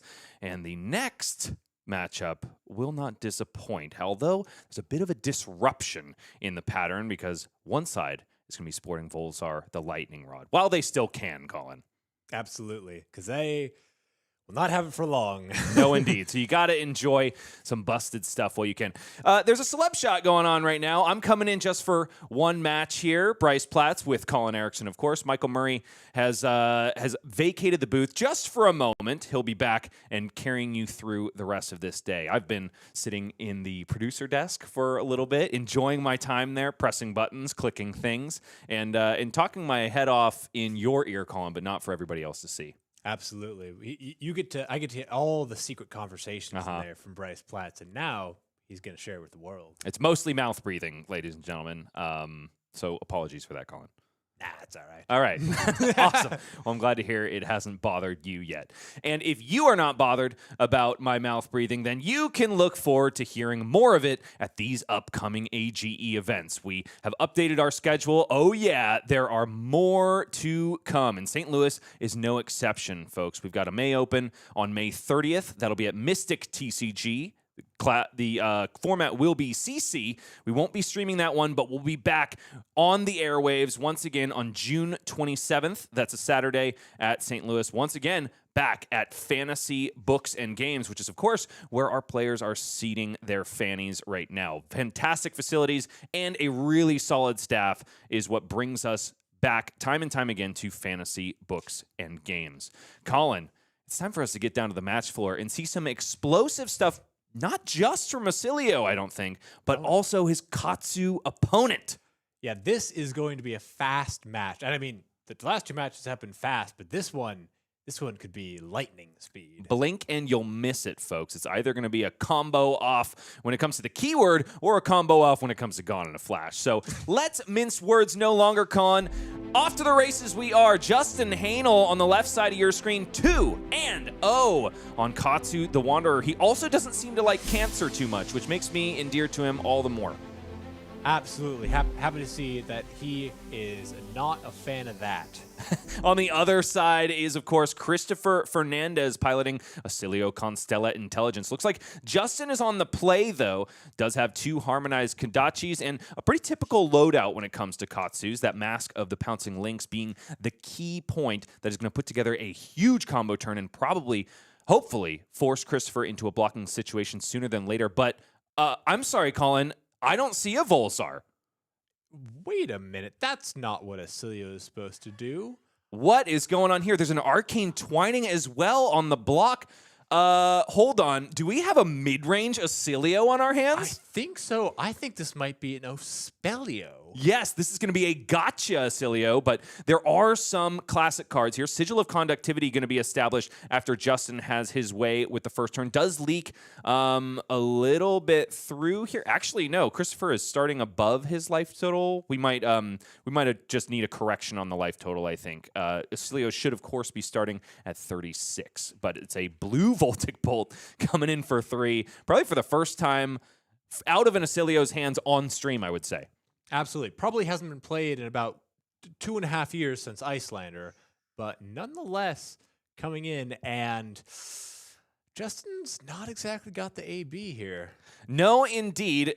Was probably expecting, like a lot of other players at Fantasy Books and Games, your typical Oscilio loadout. Christopher maybe finding the perfect time to bring in the Silver Bullet Ospelio list, catch players unaware. Absolutely. This is a list that has not quite seen the spotlight, but it's just hovered, kind of unseen there. I've seen it occasionally on little Talishar lobbies and the like, but it can catch people off guard. And if they do not have the Arcane Barrier, this can be brutal because there are no blocks available. Mental Block discarded here, going to shirk away the damage from Harmonized Kodachi, the first and potentially the second if it follows. But ooh, Justin Haener deploying a Descendant Gust Wave in the red out of the arsenal, and that is all so important because what do I spy in the hand, Colin, but a Bonds of Ancestry. This is one of Katsu's most powerful cards, so powerful, in fact, that they banned it and then brought it back just to restrict it because Katsu with 9 bonds could be pretty disgusting. Nonetheless, though, this is, I would say, a 0 for 8, maybe, plus tutoring a card, so you have exactly the 8 you need here. Cloud Cover deployed to cover up Descendant Gustwave. Harmonized Kodachi. Gonna get blocked by the last bit of prevention on Mental Block. Whelming Gustwave is the follow-up here. Bonds of Ancestry still active on that combo. Very true. However, I believe does not have the go again here because it was not because a Surging Strike it was not played before it. Nonetheless, perhaps just looking to set up here. This is a resilient Oscilio list. Stonewall Gauntlet, Crown of Providence. Perhaps Justin does in fact need to set up those huge Katsu turns that can go 30 damage wide rather than just a nice 15 damage off 3 or 4 cards. Brand new card out of Compendium here. Strike twice, followed up by Waning Moon here. Just more Arcane chip coming Justin's way. I do think that maybe Justin expected this kind of list from Christopher Fernandez. These two have met one time before at the AGE Open Series, and it ended in a draw. Christopher then was piloting Pleiades, which, after calling Columbus, I think indicates that he was on a Fabtcg style list, while Justin was on Florian. So Justin could very well expect Chris to be a guy that likes to take games long.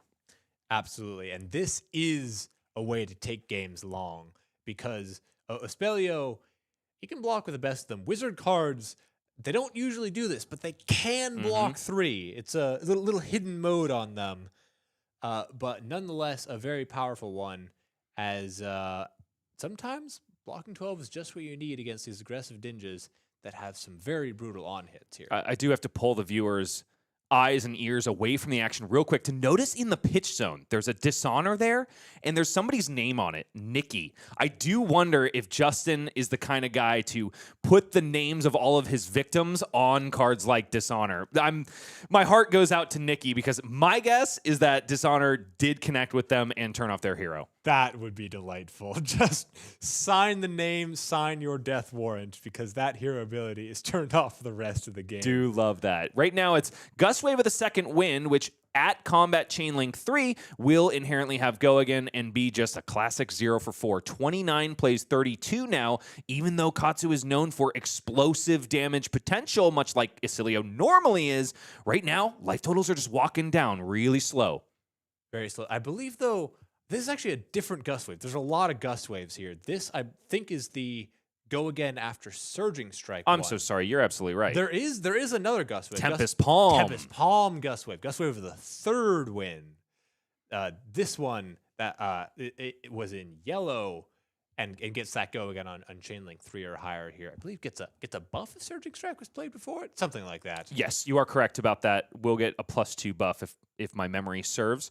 Right now, though, this gust wave of the 2nd win won't have go again because Surging Strike has not preceded it, and Justin still has 2 cards in hand. I love the setup idea, especially when Chris is probably a known quantity in terms of the strategies he likes to employ, but IP too many cards. Chris is going to chip in significant amounts of arcane damage and basically go for the game steal off the back of those all-important Storm Striders. Exactly. Now, something I do want to note is he did still play Sigil of Conductivity here. This card, very effective in the usual Oscilio because it essentially makes Volzar free for the rest of the game. But the Arcane Shelter one is not exactly a keyword that's going to be super useful against Katsu. So perhaps still has some attacks, maybe some Blast to Oblivions or the like, to be able to pick that back up and get value out of this blue. Because otherwise, it's just hanging out. Now, Justin is really rubbing his brain cells together, trying to figure out something about this line. Do you think he's trying to sneak 1 damage through and employ the Breeze Rider boots on this turn? I think it's definitely something to consider here. Now, the equipment haven't been blocked with, but if Oscilio is just sending arcane damage, that block is ineffectual anyway. And if he could hit, and he could play the Bonds in Arsenal, and he could perhaps discard a Lord of Wind to get another powerful attack, this could be a very powerful turn, but it would get entirely stuffed by 1 D-React. And And I think that's a risk he's not willing to take. Yeah, don't blame Justin there, especially when he's already seen a copy of Mental Block and a copy of Cloud Cover. In this case, Chris doesn't have it in hand, and it's a good amount of gas ultimately. So Swell Tidings coming in for a big bad 5, still 1 left over, and Chris is going to be able to pitch that last card to send Waning Moon for an additional 2 Arcane, which is essentially true damage against Justin's loadout. And this could be dangerous. The life total is getting walked down here, and 3-card 7, not exactly the stellar rate you're looking for, but when it's unblockable, you're sort of on a shorter countdown than your opponents, where your opponents are going to have to carve through 40 life and all of the extra block value that you might be able to provide here. This is just 40-0. Katsu, not known for healing, not known for defense here, and if he can't block that Arcane, this is as true as it gets. And with Storm Striders, that life total is even lower. Now, Harmonized Kodachi on the combat chain doesn't buy a block from Chris. 1 damage taken down to 31. Justin's found another copy of Bonds of Ancestry, but they're not great when they're redundant, and there's one still lying in wait in the arsenal. This could be very awkward for Justin here. Really probably wants to get the Breeze Rider boots off. If he's able to get Breeze Rider boots and just make this something, that could be really important here. And here we go, Fluster Fist trying to push through the Breeze Rider boots again, possibly in order to make this turn sing. Chris does have a copy of Fate Foreseen in the hand, though, so we'll be able to offer a perfect block, which could be shirked by, of course, Breaking Scales. Nonetheless, still very dangerous here. Justin is trying to find that turn, the all-powerful Katsu turn, where you have everything popped. You pop the Breeze Rider boots, the Breaking Scales, the Mask of the Pouncing Lynx, and he goes super wide. But without that innate go again, and without the ability to hit with Katsu, it's just not quite able to find it yet. Christopher Fernandez blocks just with Crown of Providence, leaves the Fate Foreseen in reserve to cover up a little bit of extra damage, but Justin says, yeah, no, I'm not going to bite until you show me what you got. Fate Foreseen is laid bare. Card left on top for Christopher Fernandez. All good, says Justin. Can't sneak over with the Breaking Scales anyway because you're blocking over by 2. Chris, now maybe showing us exactly why Sigil of Conductivity is in the deck. He's got a copy of Glyph Power Spell found on that Crown of Providence. Going to get an extra 2 Arcane when he deploys it. And this is another powerful spell that came out of Compendium of Wraith here. Just another tool in Oscilio's kit here that could allow him to send these super, super high arcane numbers that even with Arcane Barrier, you're just not going to be able to cover up. Speaking of super high arcane numbers, Colin, did you happen to see the card that got plunked into the arsenal there? Did. I could not wait to talk about it. Let's talk about it. That is Aether Wildfire. Something I honestly kind of thought was a Kano spec, but turns out it's just a regular wizard action. Oh, no. I remember the days when Alexander Vore was trying to put together Wildfire Icelander. That was something I had to deal with. Wildfire Ice. Oh, okay. No, yeah. It could do work. It's got legs. Yeah, it's got legs. Yeah. And it could definitely do work here when Stormstriders enables it. And Oscilio actually has 2 forms of snapback, both the snapback and I believe strike twice, as instant speed effects that you can play whenever you want here. Okay, Breaking Scales finally activated on this Flusterfist, which is currently perfectly blocked by Fate Foreseen, and Mental Block out of the hand for Christopher Fernandez. It's going to cover up that 1 point of damage, and all of a sudden, Breaking Scales, one of those cards that really puts you in the tank when you're trying to block a Katsu. It's just not anything that Chris has to worry about in the future. And I think that's the second or third time Justin has left 2 cards stranded in hand at the end of his turn, and he's got to deal with an eclectic magnetism now from Chris. This is the first attack we've seen out of Oscilio, clearly showing that they are real. They can be played in the deck, but nonetheless, perhaps could allow Justin to unbreak a hand. Nevertheless, I say unbreak a hand, but Justin's not got a lot of time left to find that perfect hand. Christopher is at 28. And starting at 36, he's taken 8 points of life. And with your opponent at no Arcane Barrier, with an Aether Wildfire and a Stormstriders at the ready, all Chris has to do is wait for that snapback, and ultimately he can send instant speed, what is that, 7 + 4, 11? Plus Waning Moon? Plus Waning Moon. that is brutal here. However, something to consider, could also just fire off this Aether Wildfire for 4 damage. He does have that Ponder token, so it's possible that although Aether Wildfire is a very cool card here, and it can definitely do powerful things, could also just be a 2 for 4 that essentially this turn is going to replace itself because they're going to draw that blue anyway. And with that Fate Racine last turn, I believe knows what card is on top. He does indeed, and it is Cloud Cover. So another really useful piece in the arsenal, especially against Katsu, who likes tricksy stuff on offense. Ancestral Empowerment is in the hand as well, alongside that same Bonds of Ancestry, that same yellow Whelming Gustwave. The new card here, though, is, I can't quite make it out, Colin. Looks like Become the Bottle. Yep. Believe that is the one that names a card and becomes gains that name, and it's a 0 for 3 go again. But must be on the combat chain if I'm not mistaken. And yes, Aether Wildfire comes out of the arsenal. Chris doesn't feel like he needs to save it too preciously. Instead, just wants to refresh the arsenal with yet another defensive piece. And I mean, taking down to 12, this with Wildfire, this could be in range potentially. This could be very, very dangerous here. And Become the Bottle could be a very cool card for performing these long 5-card Katsu hands. But on a 2-carder, it really is just a 0 for 3 go again. You are right, though, Colin. Time to get that combo turn is dwindling. It's Kadachi, Become the Bottle. Both Kadachis taken by Christopher Fernandez down to 26. He goes to Justin's 12. The follow-up here is a head jab cosplayer. It's Become the Bottle. Because there are no other cards on the combat chain, it's literally just a head jab. Blocked out by Timekeeper's Whim from Chris. Wants to save that cloud cover for a rainy day, it seems. Now, Oscilio usually can really use these big hands and can be terrifying with them. However, when you're casting arcane spells that frequently don't have go again, he's usually pretty happy to block with at least a card or two just to be able to convert off a classic maybe 2-3 card hand with Waning Moon. And it's not going to be a lot of damage here, but the combo I see here is discard Photon Slicing, send Destructive Aether Tide. That's only 2 arcane damage, but when your opponent has no AB, the surge effect of Destroy Your Arsenal is automatically online. So it's not just arcane damage that's eating Justin's lunch. It's also a little bit of disruption. And insult to injury, here comes the Waning Moon after. Another 2 arcane, and Justin is really reading the writing on the wall at this point. And once again, it wasn't threatening lethal, but that's one more turn without a big 5-card hand. And I don't think I see a starter here either. Maybe 100 wins? You know what I do see, though, is another copy of Dishonor with people's names on it. I think it's 2 names on this one. Oh, no. More names taken, but likely none taken here. That 2 names? Wait, that's Nikki again? Oh my gosh, Nikki's got to find a new friend.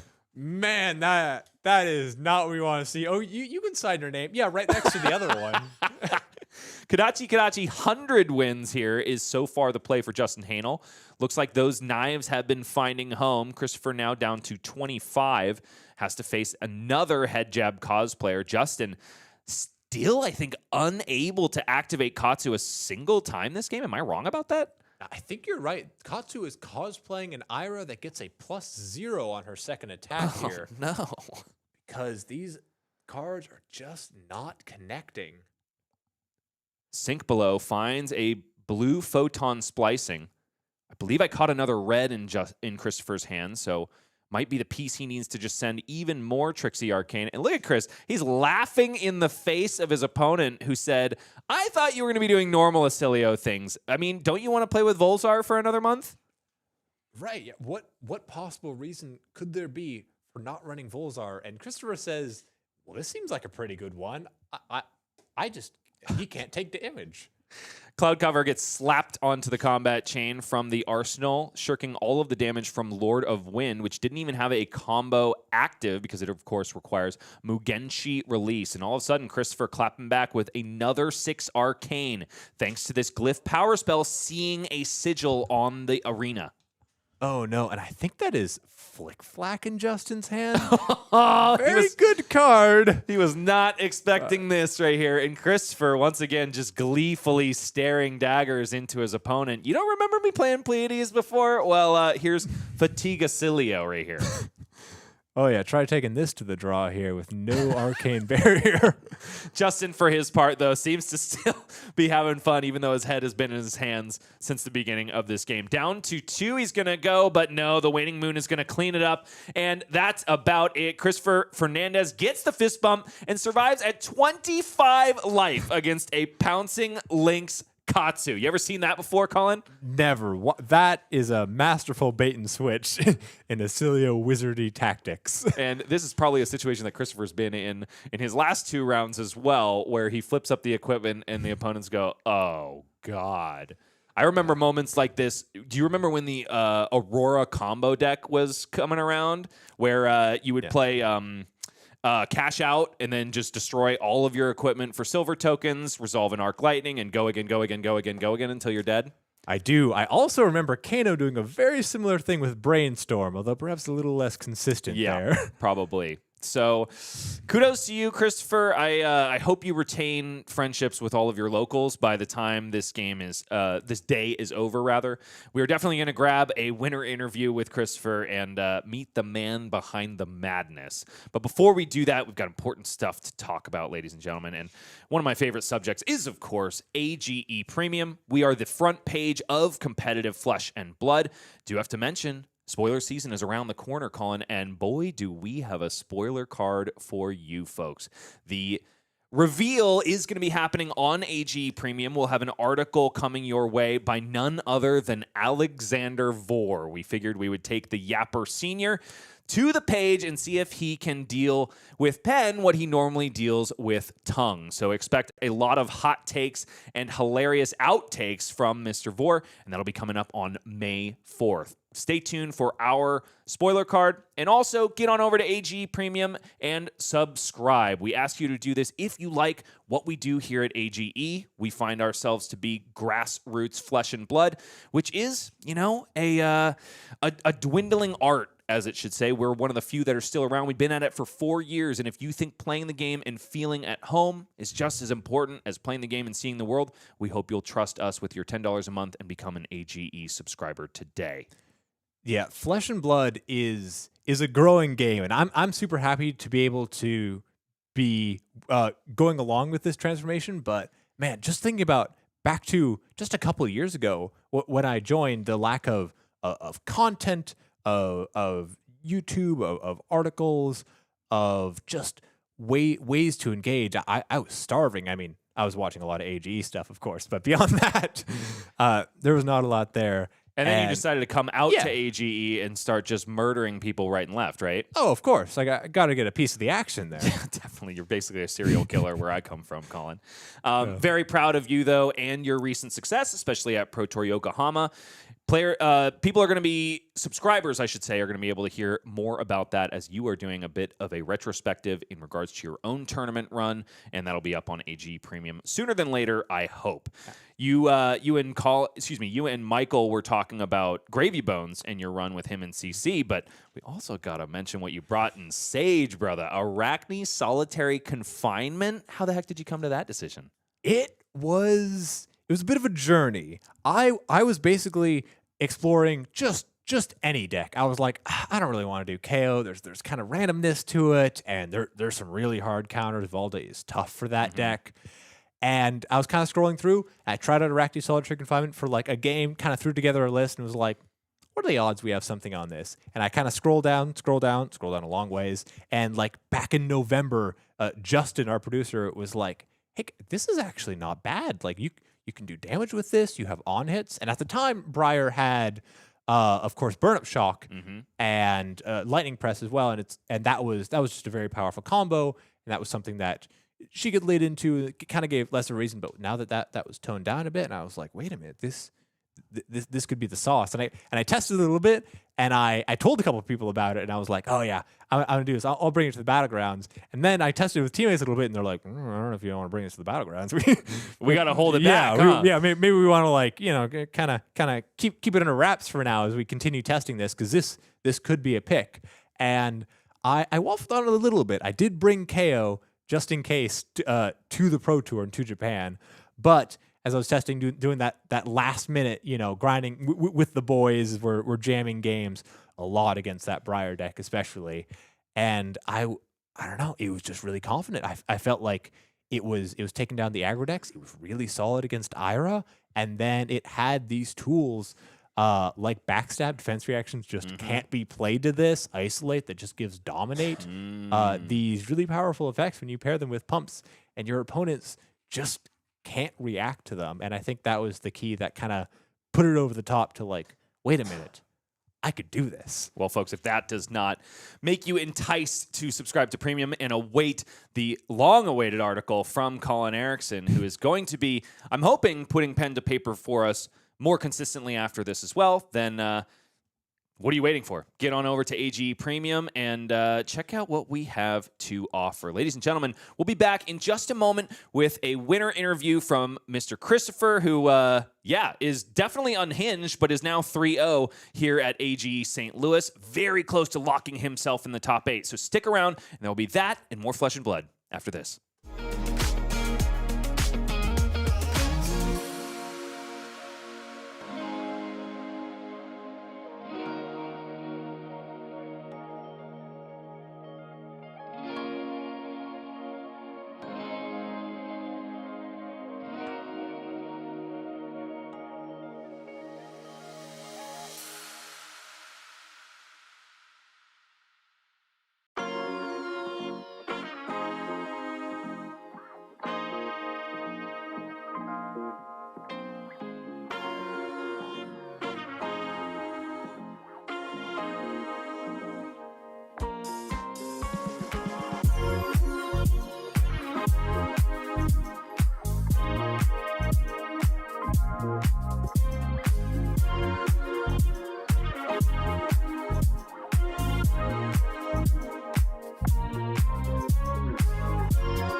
AGE St. Louis delivers once again. Holy free-holies. Christopher Fernandez, Mr. Hold My Volzar, I'm picking up a waning moon, comes at us with Oscilio and a better blocking deck than I think Evan Herndon was working with at Pro Tour Yokohama for sure. Chris, what has possessed you to bring this deck when Volzar is on the chopping block?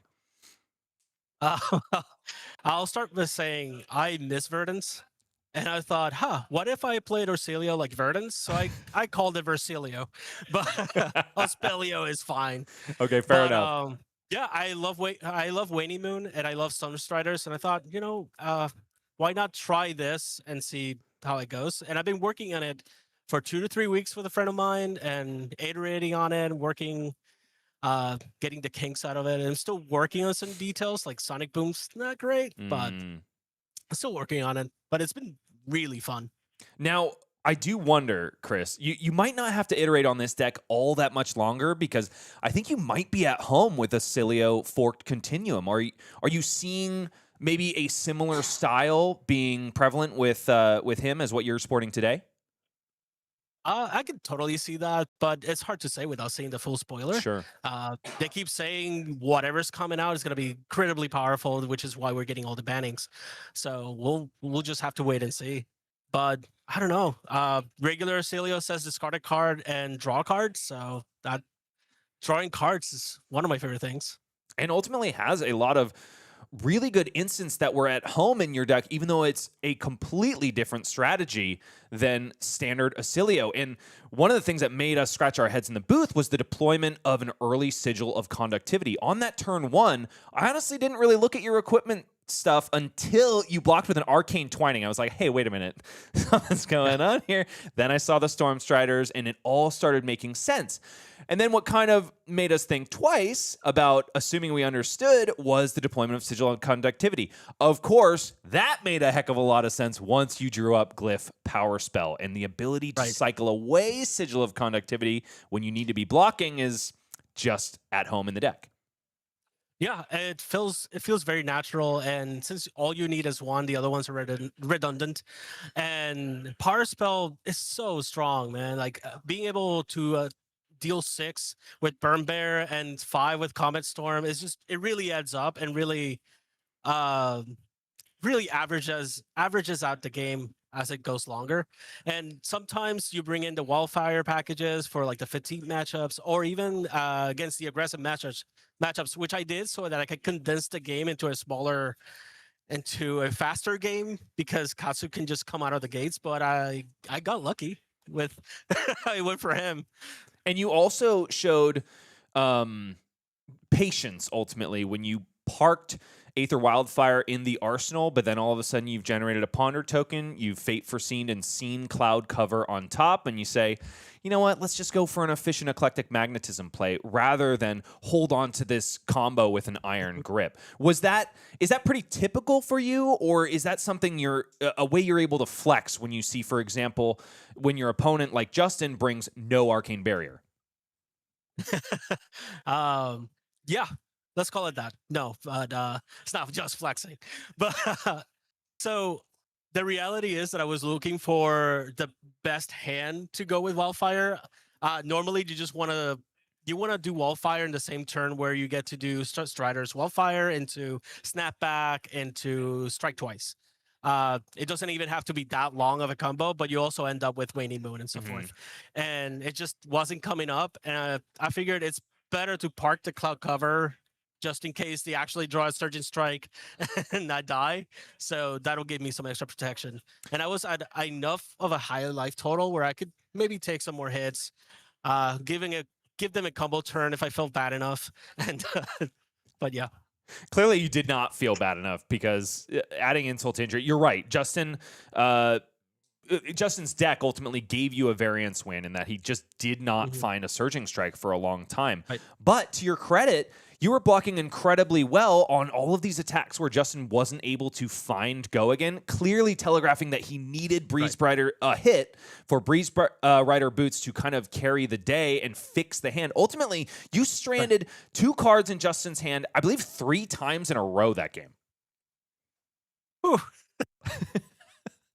That's good to hear.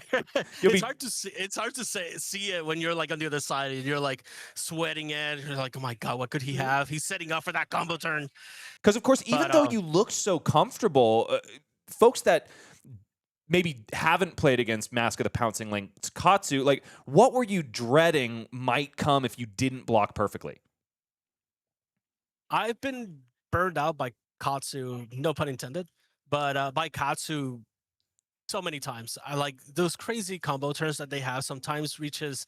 I played against one in practice where they just threw 40 damage at me out of nowhere. And even after blocking, I survived, but then I just died the next turn. You know, the rest of it was cleaned up.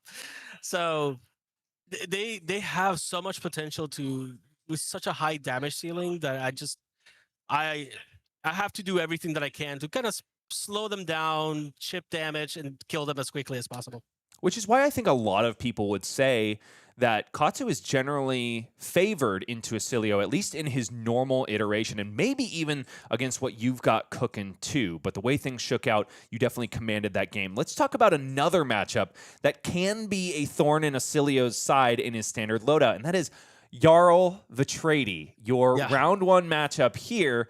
How did that start, and when did your opponent realize he was up against something a little different? It was actually, so turn 0, I decided to go second. And so they went turn 0, Crumble to Eternity, looked at my loadout, and immediately went, whoa, okay. this is not what I was expecting. And it went super long. And for those kind of matchups, I also have like a one-off Remembrance somewhere really around there, just in case they can wait out all my, or AB all of my big damage spells. I can get them back for a second go around. He presented AB3, so that took a while. But the best part is, since I'm never presenting physical damage to them, they never get Earth cards. So they don't get to block with their equipment. They don't get to use their D-React, so he kept pitching them away.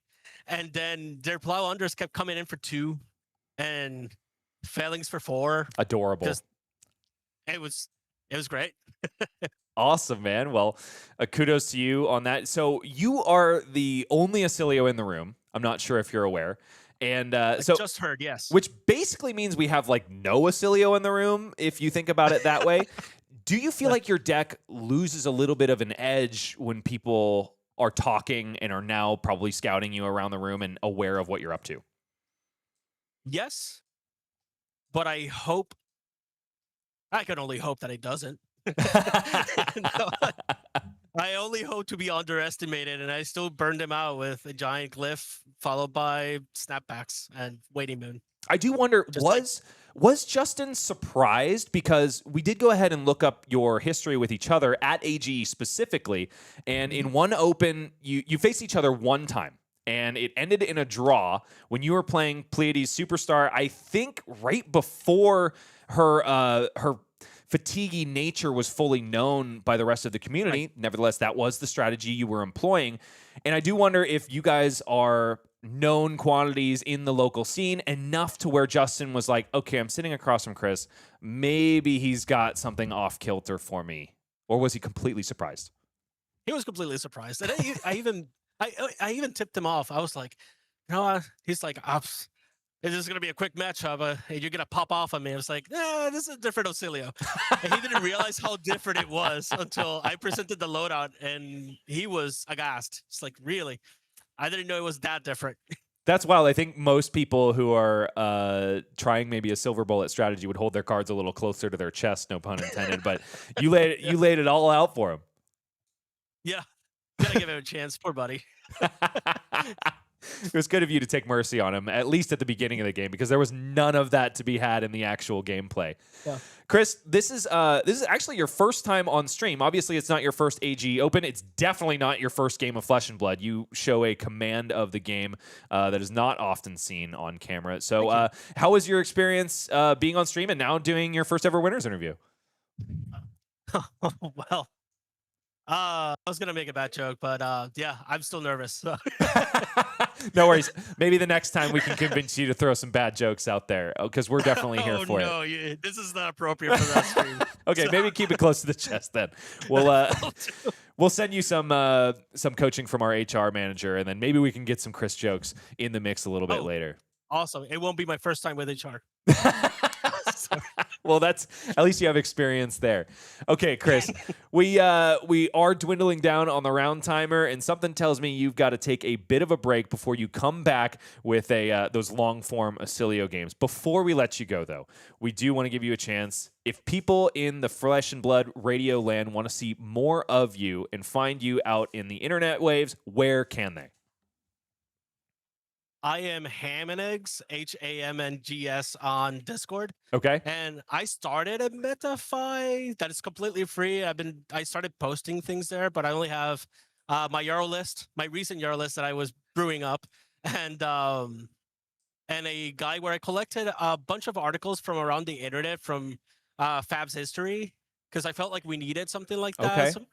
Some small archive. Some of the best RD articles are there. So if you can find a MetaFi, you can just get that collection there. Well, hopefully we can get a couple more eyeballs on that. Thanks so much for sharing, and best of luck in your next round, Chris. Any shout-outs before we let you go? Anyone that maybe has been helping you with this crazy Kevin. list? Yes, Kevin. I almost forgot. Kevin has been one of the bigger brewers in our area. It's just the two of us now. So yeah, I employed him, and he's been working on this as well. And I couldn't be on this list without him. So I really appreciate him. All right, brother. Well, we're going to let you take a break. We are apparently at AG going to be back with more Aether Wildfires, more Waning Moons, and of course, more Flesh and Blood. Don't go anywhere.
Oscilio, an absolute blast to watch as we watch the new Waning Moon tech show up on screen. But we've got a little bit of time before the players will be ready for the next round.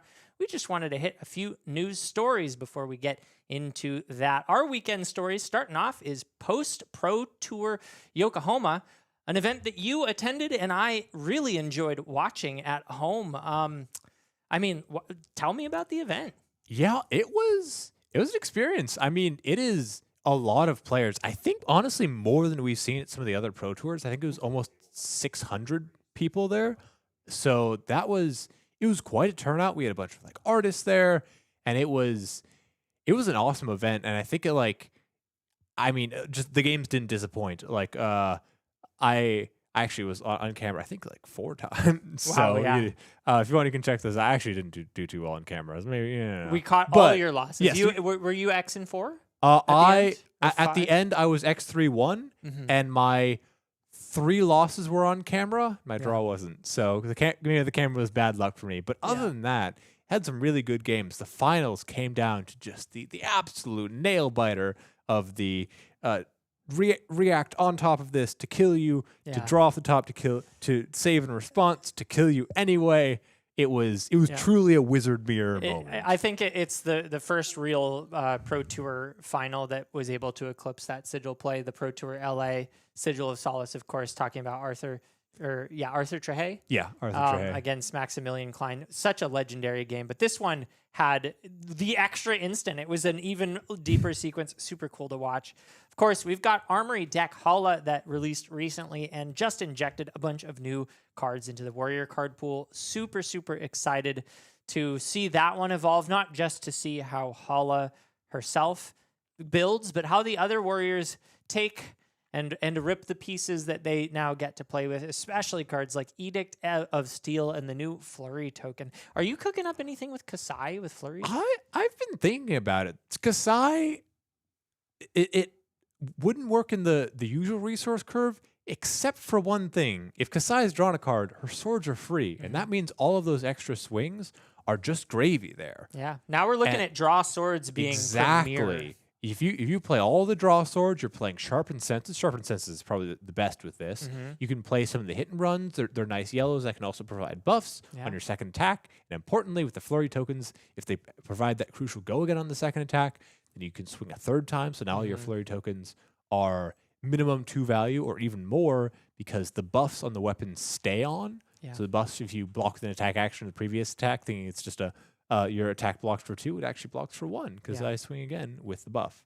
So I don't know. There's some cookage going on, and I think a lot of different warriors. Yeah, and we don't know much about it yet. Of course, we got a few spoilers today, but Mastery Pack Warrior is just going to keep injecting warrior cards. Super excited to see what happens with that class as the months progress. But that's not the only thing looming on the horizon. We have Omens coming up. Omens of the Third Age, which is, I don't know, is this set 20 something? This is set 19. 19. Okay, not there yet. Of course, they're going to save 20 Right. for something very special. We don't know what it is yet, but I have an inkling. But that's not what we're here to talk about. Right now, Omens of the Third Age is looming, and this is a pure lightning set. We're seeing the return of Aurora, one of the most beloved rune blades, one of the most not beloved wizards, still alive even, but Brocilio coming in more swole than before, and of course Ziggy Starlight, the new illusionist lightning. Super interesting so far. It looks like he will be playing on an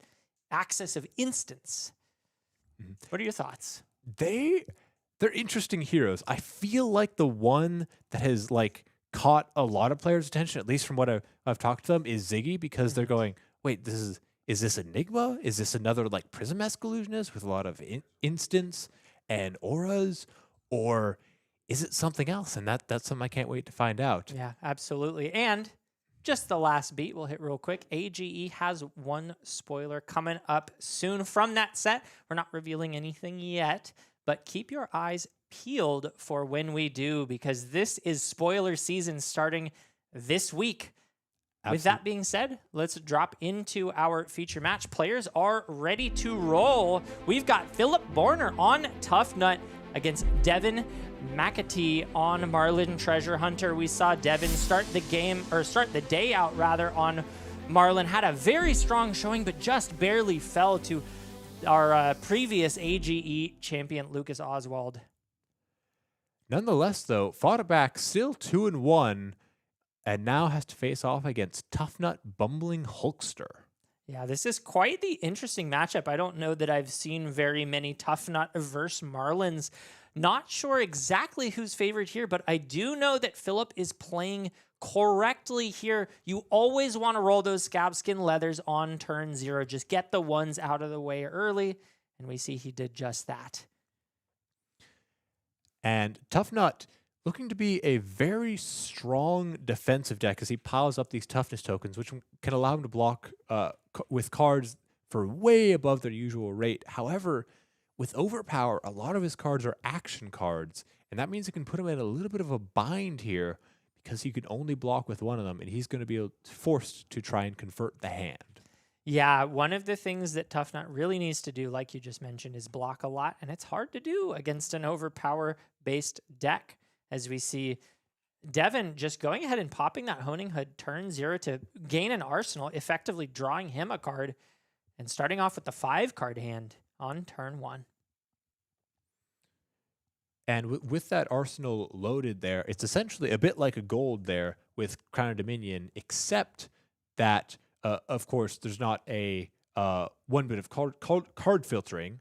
Nonetheless, though, still a 5-card hand is pretty good. That is something we saw in Lexi a bit, where that Voltaire was very powerful because no matter what, they're going to be able to load. And here we see the same thing, and that means that the game plan is starting early. Yeah, big game trophy shot established from Arsenal. Allows you to draw a card and discard a card. Super important to be able to load up because Devin only had 1 harpoon in hand, or I should even say 1 arrow that is a possible target, that red fin harpoon, but decides to discard it here very smartly because he has the Codex of Frailty. Wow. Activates the harpoon and gets that value out early. I love this line. He's not even loading with Marlynn, doesn't need it because Codex can be such a powerful play, and with Hammerhead clearing the way, it allows for an immediate load and going to be an immediate ponder token, so he's once again set up for next turn. And one of the things I even like about this more is the fact that Phillip has that arsenal and you know he wants to swing rock. That Frailty token is going to get at least 1 value, if not 2, the following turn. 12 overpower is the question, and the answer is for Phillip to decide how he wants to block this. Additionally, Bluefin Harpoon is going to be searching for, you guessed it, blues, something that Tuffnut actually does want a lot of because those power up the rock. And it looks like he has a couple in hand there, which means that Marlynn might be getting her gold generation online early as well with the big game trophy shot as well as the harpoon connection. Yeah, looks like he will get that rip of a blue. Now, something I want to point out here, Quiver of Abyssal Depths in the quiver slot for Marlynn here. We see usually Quiver of Rustling Leaves or Quiver of Abyssal Depths.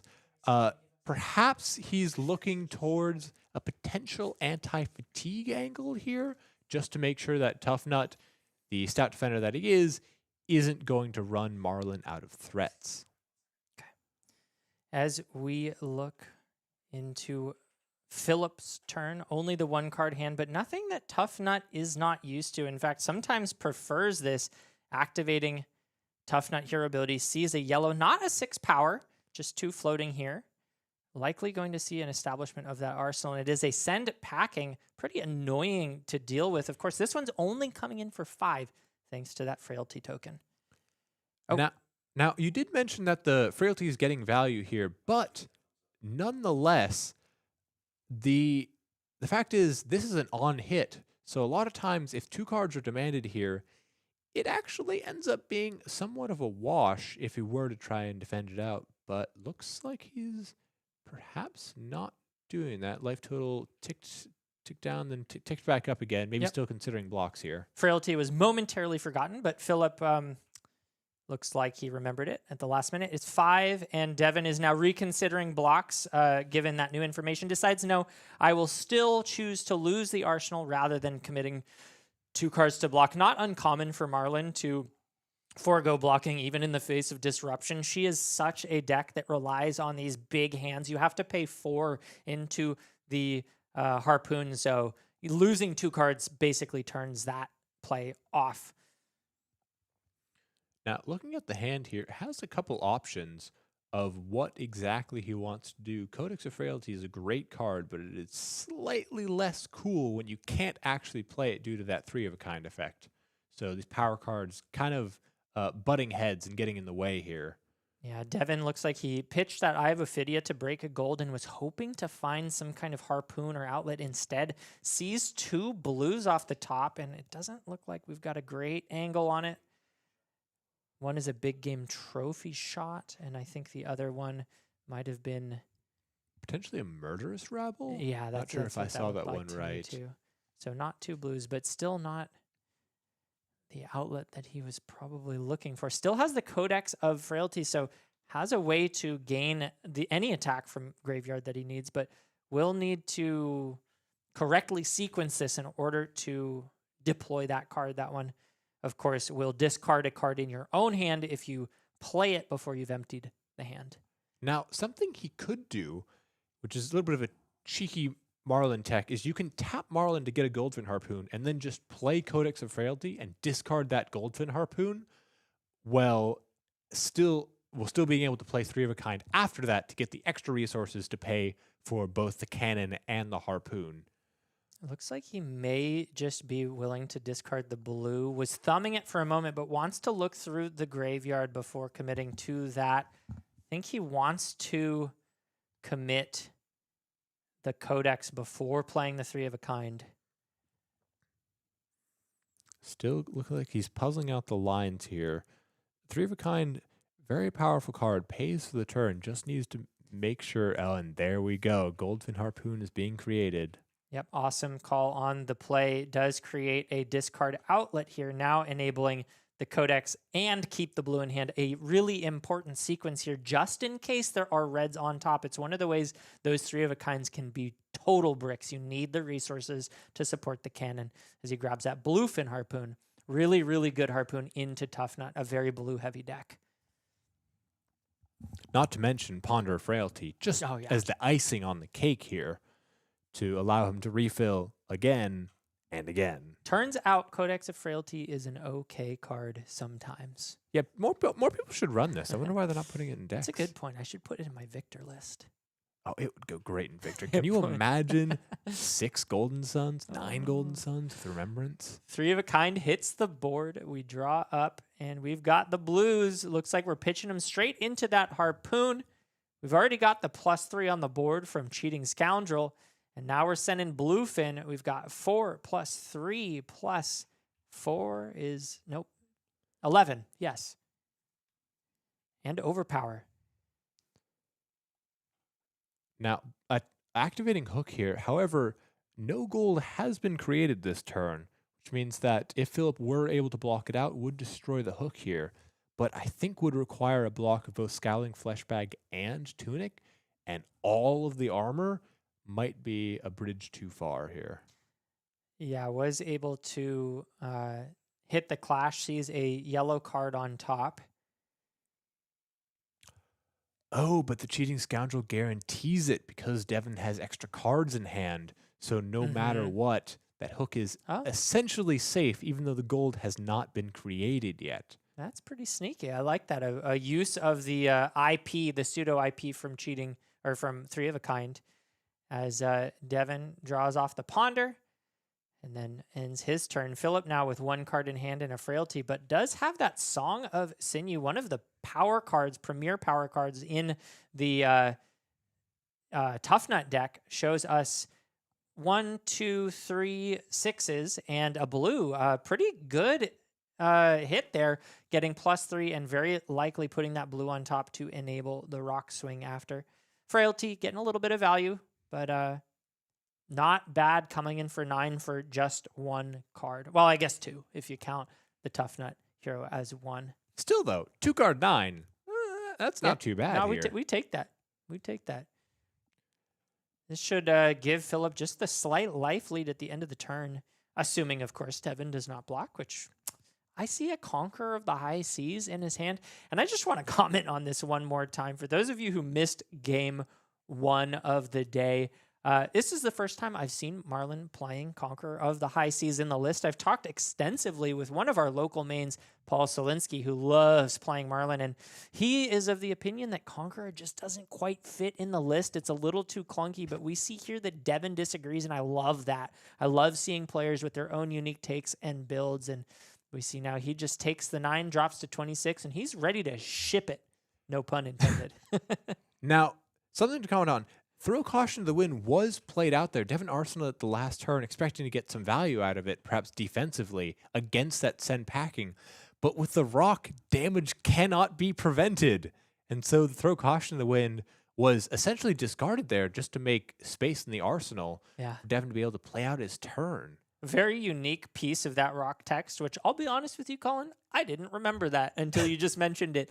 But I think Devin, whether or not he knew about the effect, I'm assuming he did, does need the arsenal to be clear, so just has to discard it. And we see him starting things off, drawing off of that gold, had 2 to work with, thanks to the cheating scoundrel and the gold-baited hook last turn. Draws into a blue, now has 1 floating, as well as the gold, the tip. And that Conqueror is very likely to come out at some point now that he's got 1 blue in the pitch zone. Reaching for the Marlynn. Now, usually Scowling Fleshbag probably doesn't get too much value against Marlynn because she's tends to send these really, really big and brutal harpoons here and doesn't give you the opportunity to intimidate before extra damage happens. But here with the Conqueror of the High Seas, this could be a little bit troubling. Yeah, this is a great turn to use Scowling Fleshbag. We'll see if Phillip agrees with us, but you do not often get chances to play that into a go-again attack into Marlynn. This is the exception. It looks like Devin is just working out where exactly to spend his resources here. These cards are powerful, but they are expensive. 4 for the cannon, 4 for Conqueror of the High Seas, and 2 more for the harpoon is just a little bit too much. Instead, it's just going to be sending that harpoon for 10. Yeah, and it looks like Devin may have sniffed out that potential, didn't want to get blown out by the Scowling Fleshbag, or wanted to take advantage of the difficulty of pumping up these harpoons compared to the ease of sending a Conqueror. All that being said, is able to send 10 overpower. Phillip says block with 1 card, and no non-attacks in hand. Dodges the on-hit. And arsenal that Conqueror still in a good position here. I believe the Arsenal Destruction that I just mentioned still in Arsenal for Phillip here. Is that the send packing? Send packing, exactly. Perhaps going to be saved for a later turn. This can be very disruptive against Marlynn, even if they block it out, because the card still returns to hand. And well, usually that's a good thing because you can pitch it. Marlynn, she really needs that card down there to be able to play her turns. Absolutely. If you can get rid of the arsenal at the right time, it can be back-breaking for the Marlynn. Phillip now coming in with a yellow Buck Wild, pitching a yellow plus a Vigor token. Is that what I'm seeing under there? That's paying 3 for the 6 go again. Has the tunic, so not afraid to Tuffnut, and he does hit the yellow. 2 floating here, and very likely to see the tunic into rock. No, decides to send the send packing, and Devin just gets rid of that Conqueror. Oh, I'm sorry, it's on attack. Banishes, so Devin now has the opportunity to block up to 6. If he does, he can get that Conqueror back to hand. See if that's the game plan here or not. Now, Devin, once again, is sort of forked here because Conqueror is a good card, but it is going to be taking up that turn that a harpoon would otherwise have represented here. So it needs to decide whether it's worth the juice here. And it looks like that may be something he's working to preserve. So he blocks 2 cards to keep it alive. Does have a yellow and a blue, I believe, in hand. The new harpoon from Compendium Shallow water shark. Thank you. But I kind of like this too. Just plays out the truce, wants to do a little bit of a setup turn. And this is another new tech card, one that my inside information, or my man on the inside, Paul Solinsky, is actually running right now. Super interesting Marlynn card. Allows you to kind of play slower and dare your opponent to give you that 6-card hand. Marlynn functions so well with these larger hands. So Truce is an ability to sort of take that turn off, which into Tuffnut is not a bad option.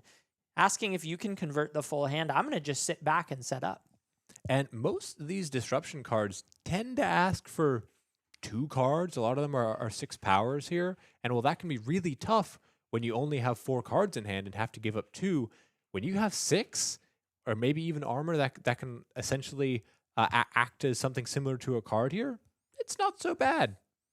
Yeah, Tuffnut hits the 4 on the Scab Skin Leathers, gets the extra action point, and now resolves a Song of Sinew. This time, only seeing 2 6s off the top. But again, the thing that makes this card so good is you get to fix the next 4 cards, choose the order you want to draw them in, which means you can guarantee that blue if you have it, and if that's what you need.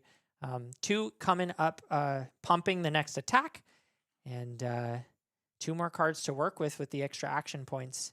Means Devin's hope of stalling out and forcing a difficult turn out of Phillip converting 3 cards did not come to fruition. Phillip has a lot of gas to work with. 8 coming through on the thick hide hunter. No go again, but 1 action point spent of 2 means that effectively does have go again. And Truce was triggered, which means Devin does indeed get that 6-card hand.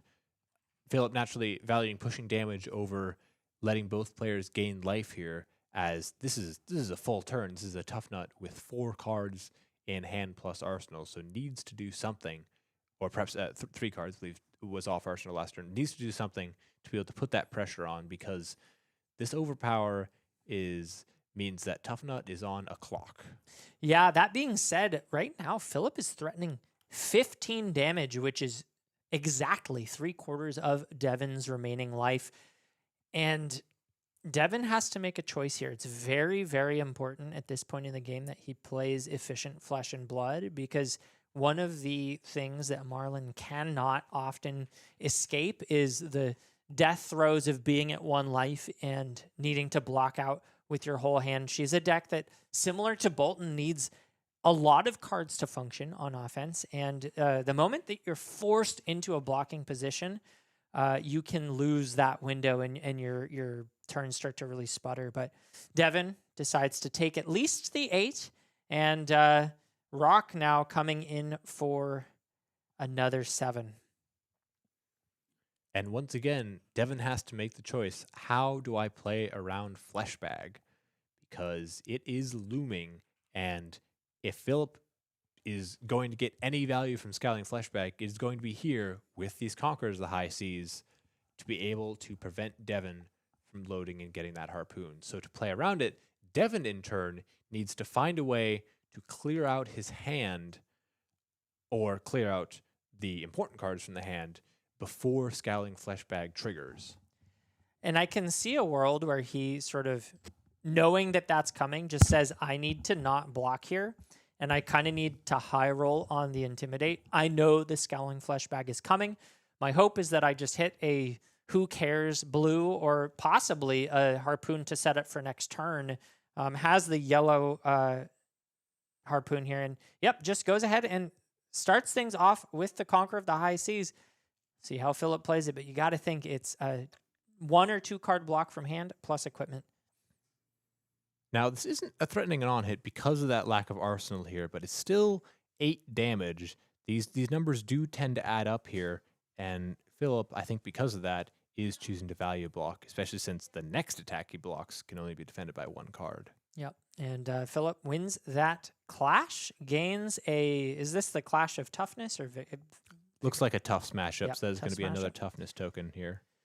And let's see, didn't catch the card that was banished, but we will see in just a second. It looks like it was the blue Portside Exchange. I believe so here, which is likely a very good option for Devin here.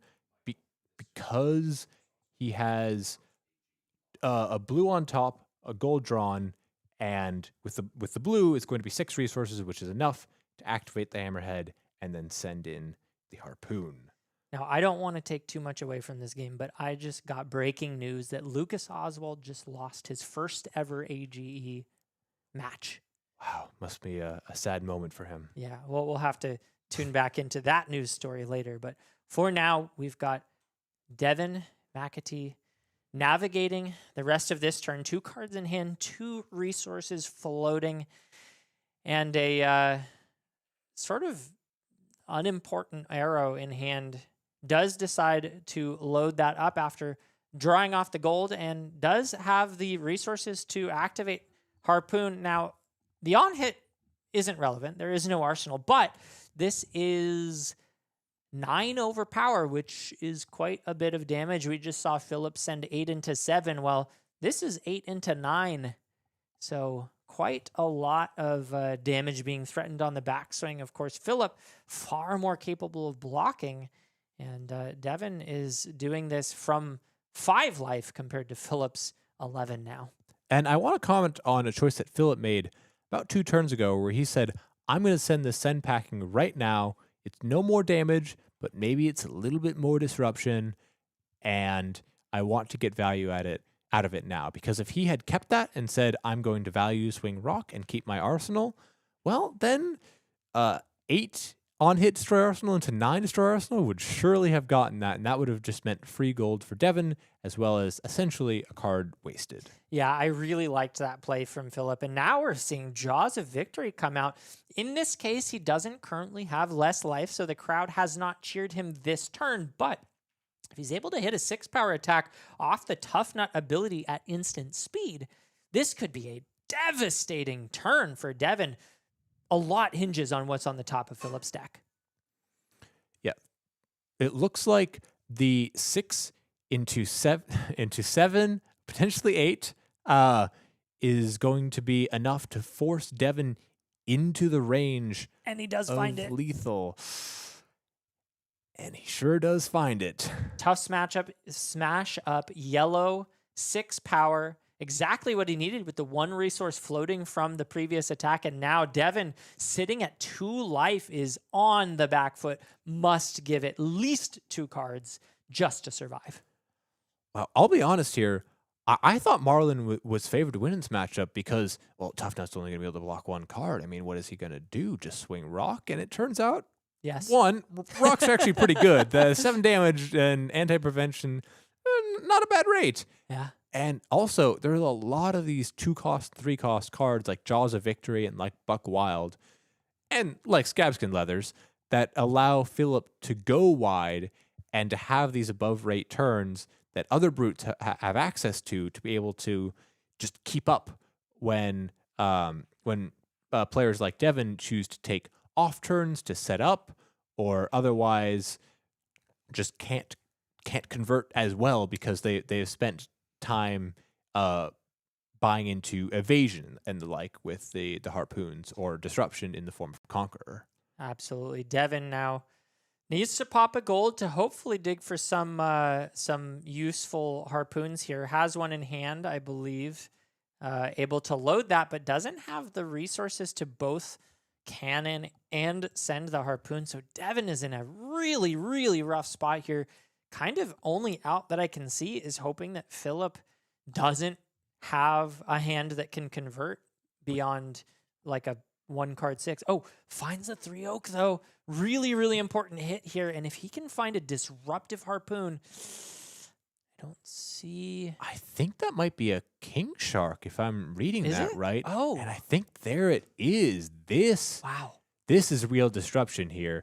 Took a little while to find it, but if there's any time to find it, now would be the time because Devin is at 1, has to make a play here. Yeah, does find the cheating scoundrel, which he cannot resolve thanks to or no thanks to the 3 of a kind, saying you can't play things from hand. So instead just sends the king shark for 10, activating that hammerhead and gold baited hook as well, threatening gold creation in 2 forms.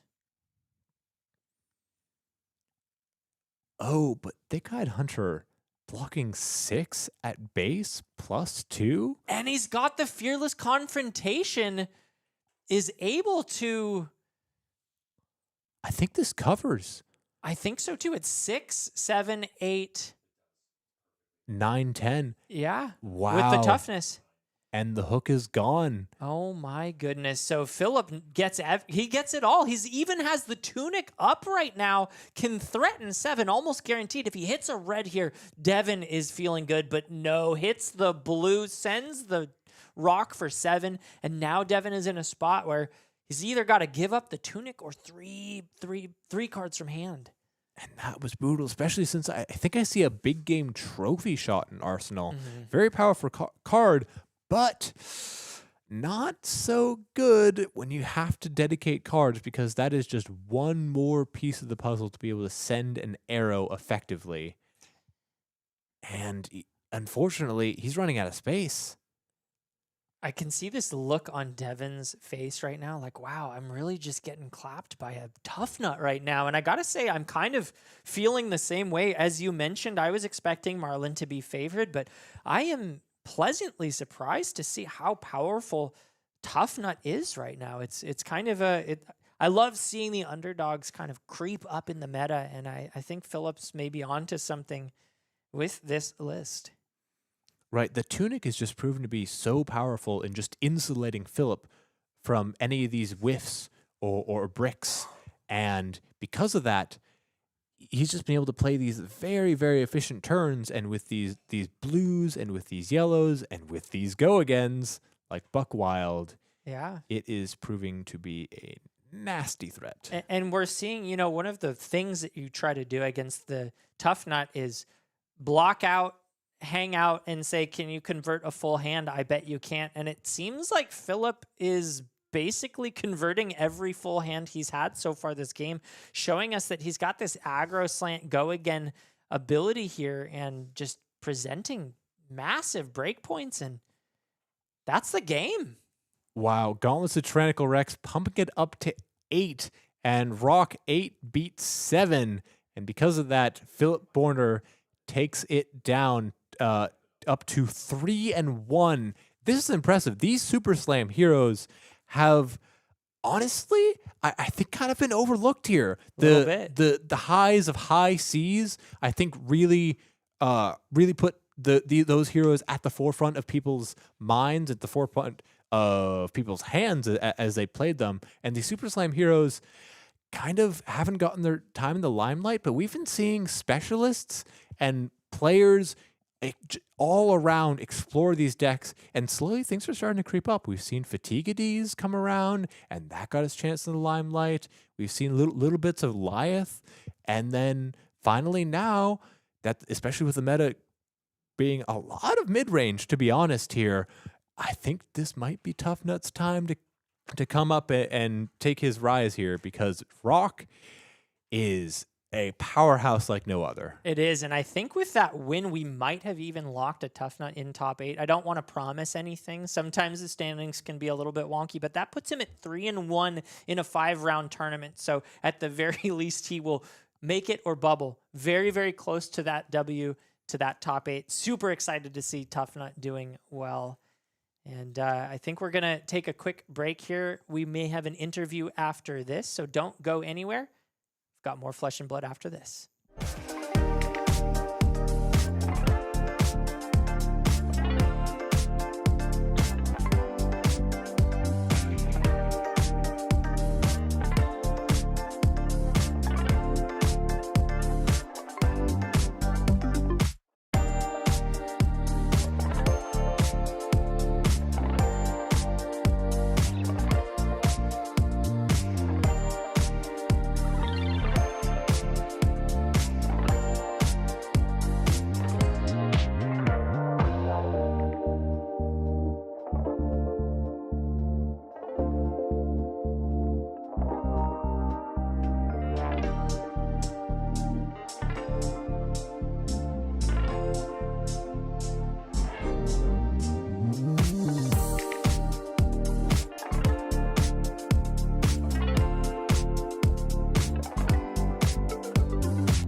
beats scissors as Tuffnut, piloted by Phillip Bourner, takes down Marlynn in a fast-paced game with some tricks, some traps, and a broken hook. Phillip, how'd you feel about that match? Pretty good. I think I got lucky in a couple spots, but overall, I was happy with it. Yeah, do you think that you were favored overall? We were talking the casting desk, and I was like, I don't know, this could be a pretty tough match for Tuffnut, being able to only block with one card in hand. But I was pleasantly surprised. Yeah, if they can get to the harpoons that take me down to one card in hand, that's where they can just run away with things. I've kind of built a deck to run a little bit better off 2 cards. Got more of the brute variance when you have 2 cards, not a full 3, but it's a little bit better that way. And Devin was unlucky not getting to the attack action harpoon until late in the game. We saw his first one like towards the end, last couple turns. So it was a little bit easier than most Marlynn matchups. Absolutely, that makes sense. That Tuffnut is one of the many Super Slam heroes that we've seen slowly starting to crop up, and it sounds like based on your name tag, the Tuffnut enthusiast. You are the man of the hour here. And what makes you believe in Tuffnut as a whole? What's the sauce here? Actually, so before this, I was playing Oscilio. And then Super Slam came out, saw Tuffnut, thought it would be like a fun secondary deck. And then taking it to Armories after working all day and realizing, 3 intellect, I don't really have that many decisions. So after an Armory, I still wasn't, worn out. So I just like the fact that it's just a little bit easier to pilot. It may not be the best deck, but there's less decision points and you get to swing a 7 power weapon most turns. Can't go wrong with that. That's pretty cool. And yeah, I mean, honestly, decision fatigue is definitely something to consider, especially in longer tournaments where like you're going for many rounds. I mean, even here with top 8, that's 8 rounds here. Sometimes being able to just lock in on, I'm gonna do my thing, and my thing is pretty powerful. Rock for 7 means that you can spend the rest of the time focusing on your opponents, focusing on their decks, game plans. And I mean, hey, that's a solid strategy. It sounds like you've definitely fallen in love with it ever since. Yep, I love got all the blue 6s in Compendium, made it even better. So can't complain. Oh yeah, you must be up to, is that like 15 or 20 blue 6s now in the deck? I got Rockyard Rodeo, Wrecker Romp, Hulk Up, and Wind Up the Crowd. So I'm not playing the one that's 0 or a 6 if you have less life, because that one can get trapped with Buck Wilds. I mean, still though, 12 blue 6s. Brute as a class has been fiending for these blue 6s all the time, and Tuffnut kind of has them in spades here. Right? Yeah, it keeps the consistency up. Absolutely. And speaking of consistency, we also saw a lot of cool pieces out of your deck, like Song of Sinew, allowing you to both convert the hand as well as set up those top decks. Those were crucially important in a couple times where you had 3 yellows and a blue on top, and you slid the blue right up there and were able to land it in there. Do you feel like Tuffnut is very at home in this meta? With I saw some Guardians running around, some Victors, or do you think is it more of a ride or die? And how do you feel scoping out the field, would you say? It's fine. The Guardian, like I do have some good Guardian matchups because I can block so well. The big decks in the format can still just blow you up out of nowhere. So I think for right now he's good, but he's not going to be going crazy anytime soon. Absolutely. Yeah, I mean, hey, sometimes solid consistency, being tough as a rock, I guess, will allow you to take it down. I mean, that's pretty sweet. Before we go though, do you have any shout outs or anyone you want to call out? Teammates or anything? So, no team, just kind of doing my thing. So here in the St. Louis area, we got like an armory every night. So I've been able to really get a lot of practice in that way. But the St. Louis area, all the stores out here, Fantasy Books and Games for hosting, they have their armory every Sunday. Always fires. Just give a shout out to them for hosting this great event. Sweet. Do you have a local store that you play at, or one that you would consider like your main LGS? Not really. I go to like 4 or 5 a week. So there's a lot of stores in the St. Louis area, but I do enjoy this environment that Fantasy has built. It's a nice, bright room, a lot of space, as you guys can kind of see over my shoulder. Everyone's great to play with here.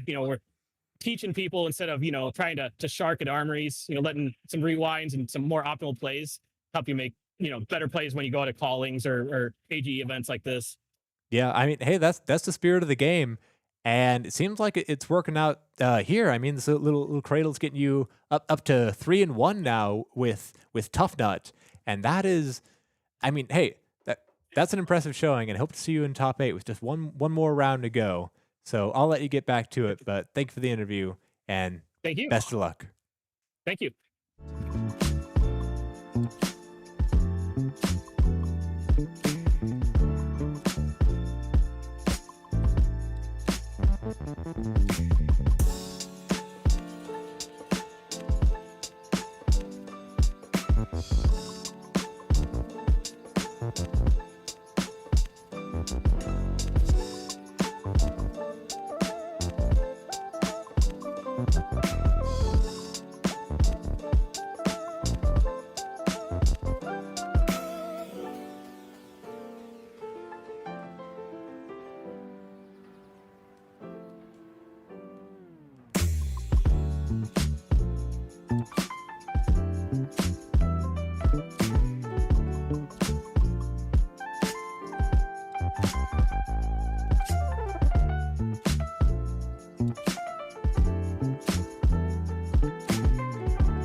We just had a Tuffnut blowout in the last game, an absolute smashing, if you will. And I don't know about you, Colin, but I am wanting to see some more of that.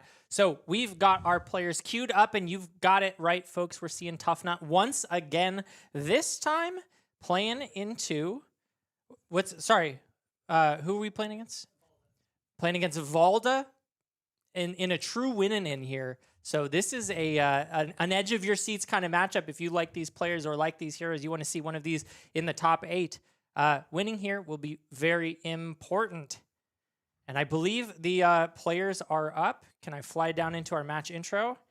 As we are now live, Phillip, Bourner, Tuffnut, Bumbling Hulkster sitting at 3-1 against Brandon Dunkirk. 3-1 on Valda, Seismic Impact. And we know for a fact that Tuffnut likes to grind. But let me tell you, folks, that is also true of Valda. And I'm really looking forward to seeing which deck out grinds the other. Of course, it'll be grindy, but I also expect a lot of damage coming out on both sides. Valda not one to be shy, coming in with those huge dominated attacks occasionally. And now Phillip Bourner starting things off, gets the 1 action point back on Scabskin Leathers and decides to send the 6 damage and intimidate. Brandon, wow, comes in with the double seismic eruption. Now 6 seismic surge tokens, and this happens in response. So before the intimidate comes through from that smash instinct. Wow, so pushing damage turn 0. This is impressive. I mean, not that Voldan has nothing to show for it. Absolutely. Oh, never mind. Shield just says, Wow. No thanks. Wants to keep the card in hand. I do respect that play. If it's a big dominate attack, you might as well just cash in and take 1 damage. Testament of Valahai getting fully pumped already here on turn 0-6. Seismics on the board pumps that up to 5 block. And nonetheless, though, Scabskins was rolled. Oh, And that means he has action points aplenty here, so even more damage coming across. wait, that's a really big deal. And it looks like Brandon may decide he'd rather cash in the 3 block here. I think the shield block does make a lot of sense now, knowing what we know about the incoming 8. I'm a little bit, I was going to say surprised, but I think the Scabskins, when he placed that die, I thought he only had 1 action point. So I am surprised to see the rock coming through. Obviously did roll the 4 or higher. And I mean, it looks a little bit mitigated because of the armor, but this was huge. Essentially knocking Valda down to 29 on turn 0 because of that 5 damage absorbed by the shield. Yeah. That is very, very impressive. When turn 0, a lot of times, is an arsenal pass. This time, though, we've got a promising terrain. Ooh, and the legendary Ley line of the old ones. This one is going to be generating seismic surges every time Valda deals damage. Not just the first time, by the way. On any go-agains and any extra triggers, that will keep triggering. And he gets the specialization as well. This is 10 dominate, and if it crushes, Phillip will have to discard the hand and then draw back up. And Brandon, thanks to the Valda hero ability, gets to make seismic surges for each card drawn. And not just that, gets to make 2 seismic surges for each card drawn and 2 off the damage, which means he might just be able to cast a Pulverize for free after this. And am I seeing this right? Phillip using Scowling Fleshbag, targeting himself, insulating against that play. Is that... That is so clever because it's going to come back at the end phase, which means it is immune to disruption and won't give Brandon either extra seismic surges, nor will the card be discarded, allowing him to keep it in hand when otherwise the Scowling Fleshbag was probably only going to be able to guard against Pummel anyway. I don't think Brandon is too upset about that, of course, because getting 6 seismic surges is pretty much the cap for what you're trying to do. And with the promising terrain out, hitting once gave a seismic, and that 1 card drawn gave a seismic, +1 for each, puts him up to 6 right now. So Phillip Bourner's turn begins, and we're just starting things off with a Tuffnut activation. Ooh, a red being hit is not really what Phillip wanted to see most likely. We're seeing just the bracers being used into a casual, looks like what I will call a 3-card 8, a little underrate for what Tuffnut usually likes to do. Nonetheless, for avoiding disruption and still being able to send damage, I would say this is all right. The real bad Tuffnut hands are when you can't swing anything because you gamble on the resource card, you don't have the resources, and you either arsenal pass or you just can't send rock and just generate a toughness token and pass altogether. Yeah, I think you really hit the nail on the head there. There's 3 tiers of Tuffnut turns. There's extremely overrate, there's a little underrate, and then there's brick and do nothing. So this is just the middle tier of the options here. 3-card 8 is fine. I'm not so upset about this. And I think I spy a Pummel in Brandon's hand. This could be powerful. Pummel allowing Brandon to not only push over damage, but potentially disrupt Tuffnut. We saw in the last game Tuffnut taking good advantage of the cards that he got to keep here. But we talked about bad Tuffnut turns. If the pummel happens to snipe the resource card or the go again, leaving Tuffnut stranded with one card in hand, one card can be awkward because one card means that the Tuffnut has to be activated and the activation off the top has to yield resources. Absolutely right. But here, Brandon decides to commit some armor on the block and take a little bit of damage in order to preserve the full hand, even knowing that he would start the turn drawing a card. So believe he's probably got to have an extra extender in addition to that pummel. Otherwise, I'm a little bit confused about the choice not to just commit more cards. But Brandon now in the tank, trying to piece together the turn with what he now knows. Pitches away that blue. Looks to be, I think I saw a Macho Grande in hand. Not benefiting from Valda's ability, but nonetheless, 8 dominate up to 12 with the pummel.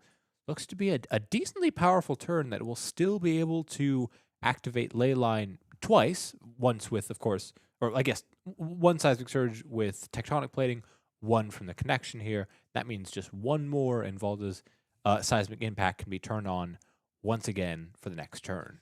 Yeah, activating that Tectonic, as you mentioned, makes one, and it does look like the play is the blue Macho Grande coming in for 8 dominate and 1 resource floating. Little confused now about, I guess he can just pitch another blue into it, but I'm not super impressed with the efficiency overall. Having a 5-card hand kind of needed to go under rate to get everything out on the table, but never really upset to see 12 dominate discard on hit. Yeah, I would say it's a middling turn, Yeah. not bad. I do wonder what's in the arsenal, though. We see the pummel in hand, we see the blue in hand to pay for it, and clearly was not an attack that would be better than a Macho Grande, even with all the seismic surges, but is keeping an arsenal. Perhaps it's a defensive piece. Valda does have access to both all the generic Guardian cards, as well as the still technically generic, but more Valda-centered cards like Solid Ground, which can be a very solid defense reaction, and additionally, all these support cards like the Tectonic Instability and the Seismic Stir, allowing him to generate those additional Seismic Surge token to kind of keep the turn rolling, sort of like Vincent holding on to a Deadwood Dirge. And we see Phillip Bourner attempting to cover this up completely, trying to prevent the Seismic Surge on hit, but does not succeed as the pummel comes out and comes over the 8 block presented, which means Phillip Bourner just committed a lot of equipment on this to essentially not get the payoff he was hoping for. Goes down to 31, has to discard a card, and Brandon's probably pretty happy to see that armor committed on that turn. And here is the 1-card hand we had mentioned. This... It's not the blue. Does he have a 2-cost to convert? Send anything. Ooh, that is the tier 3 turn that we talked about. Doesn't have the tunic counter, doesn't have the blue on top, and just Arsenal pass, giving Brandon Dunkirk full tempo once again. That is going to be tough. It looks like a Tectonic Instability, one of those support cards in here as well, which means that Arsenal might not be long for the world anyway. Yeah, I do think that Phillip may be bailed out a little bit. It does depend on what Brandon draws off of this Tectonic Instability, but he sure didn't have what looked like to me a functional hand. Yes, does, I think, still need to draw the card from Tectonic Instability, if I'm not mistaken here, because he did bottom his own Arsenal. Should do that. See if he remembers. Hasn't remembered so far. Goes on to continue to pitch a blue 4 Seismic Surges now, and just sends this Debilitate. No for Dominate here, but still very efficient turns, and arsenaling, I believe, that Valda specialization again, put him in their place with those extra Seismic Surges is going to be dominated, and this is just securing time and space for next turn, and to allow him to once again hit the Dominate button and leak more damage against Tuffnut, because that is, I think, ultimately Valda's win condition, is dominate again and again and again, and eventually Tuffnut simply, even with the toughness, cannot block it out, because on average, it's only going to block 4 with a card plus toughness, and that is unfortunately just not quite enough against the big Guardian attacks that can go as high as 10. Ironically, I think Brandon forgetting to draw or just not drawing ended up not really hurting him at all. It would have probably just been an IP anyway. So not a big deal there, as Phillip is able to start the turn off with this red Buckwild. Importantly, saw a red on top from the clash previously, and I was able to bottom it. So we're flying blind, knowing what's on top. But currently, with the Tunic counter now up, we're looking to have one of those really efficient turns if Phillip can only find either a blue or a yellow. Now, 3-card 13 could be really powerful, but it is gambling. He has a lot of blues in the deck, but he does have, honestly, with the Tunic counter, he's a lot of blues, a lot of yellows. He only whiffs on a red. This is pretty safe. Yeah, and I think he just bottomed a red, so getting that one out of the way.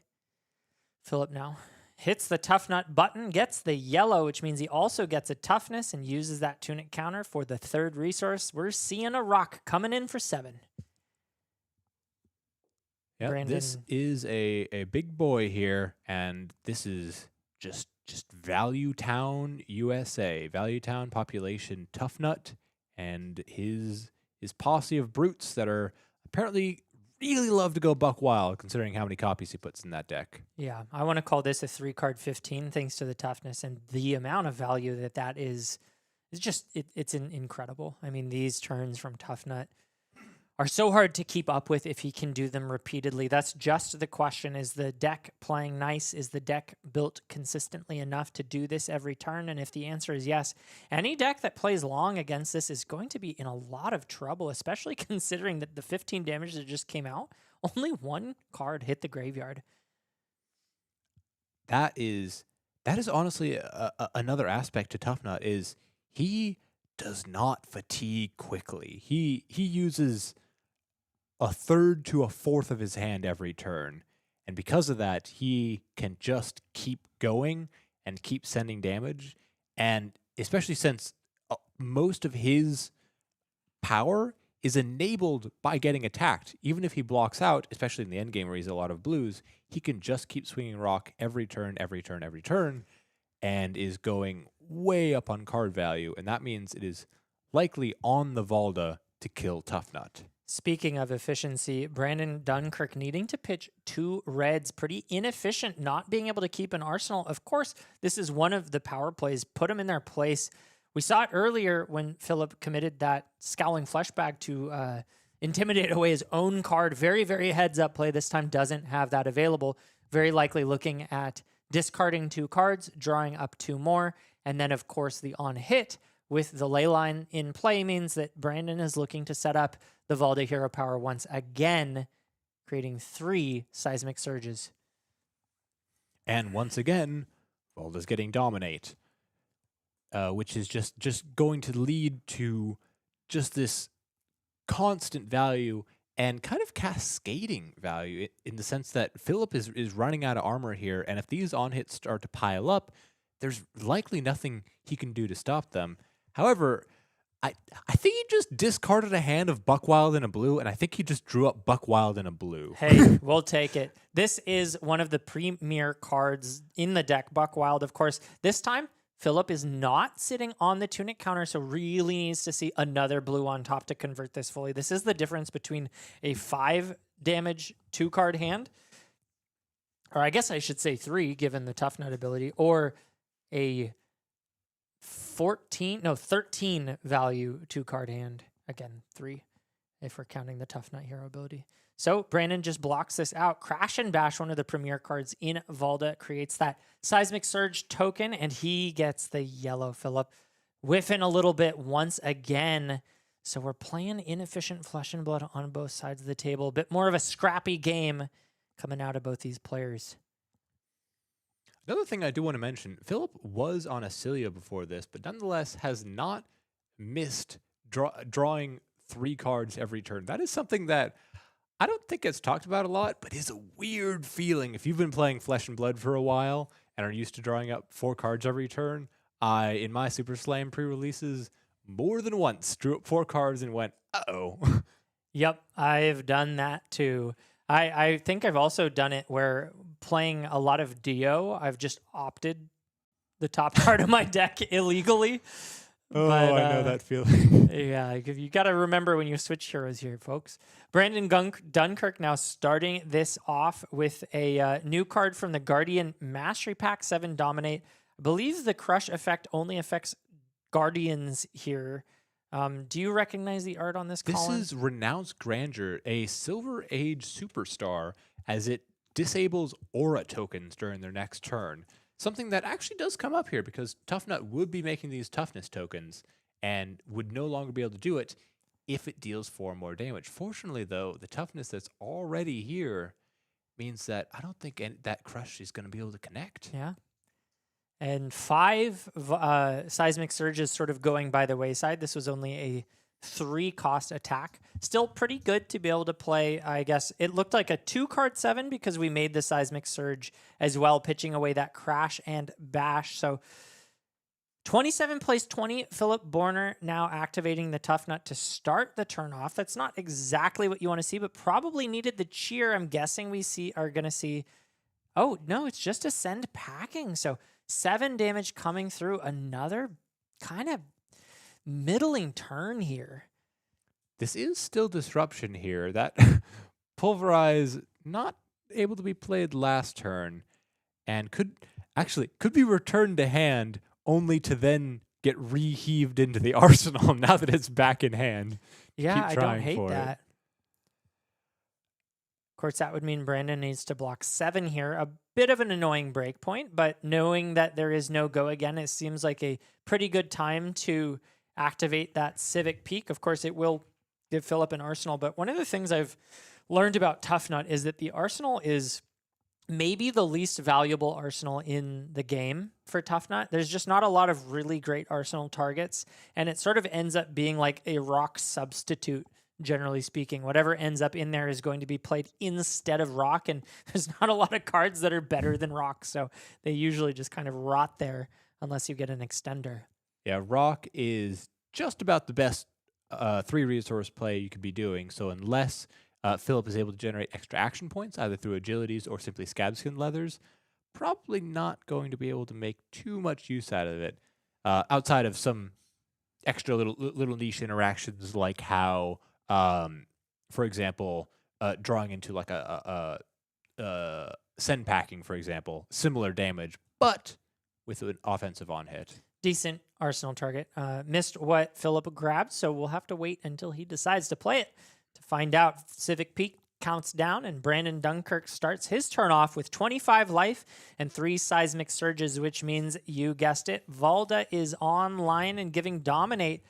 Looks like Brandon has another red to pitch to get out of the hand to make that Seismic Surge, and very likely is doing that to prevent any potential shenanigans. Wants to keep that ley line around, and if you don't create any Seismic Surges, that thing will go bye-bye. So just insulating himself a little bit by pitching that red first, and offers up 7 Dominate. Phillip has the Toughness to prevent the Crush, very helpful, and they clash.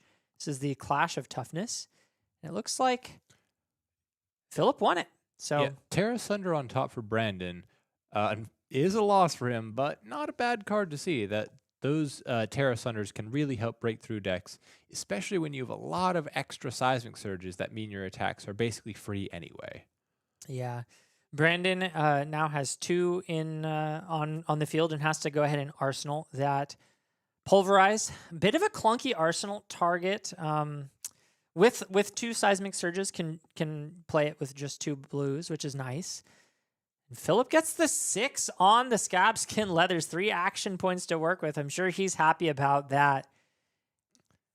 Wow, that is exactly what he needed there. And I believe Pulverize did actually just stay in the Banish Zone since it was not blocked out last turn. So it looks to be another card there. I believe Brandon had an all-red hand last turn, and that's why he had to play sort of awkwardly to be able to generate the surges so that he could pay for all of the attacks as well as Leyline by itself here.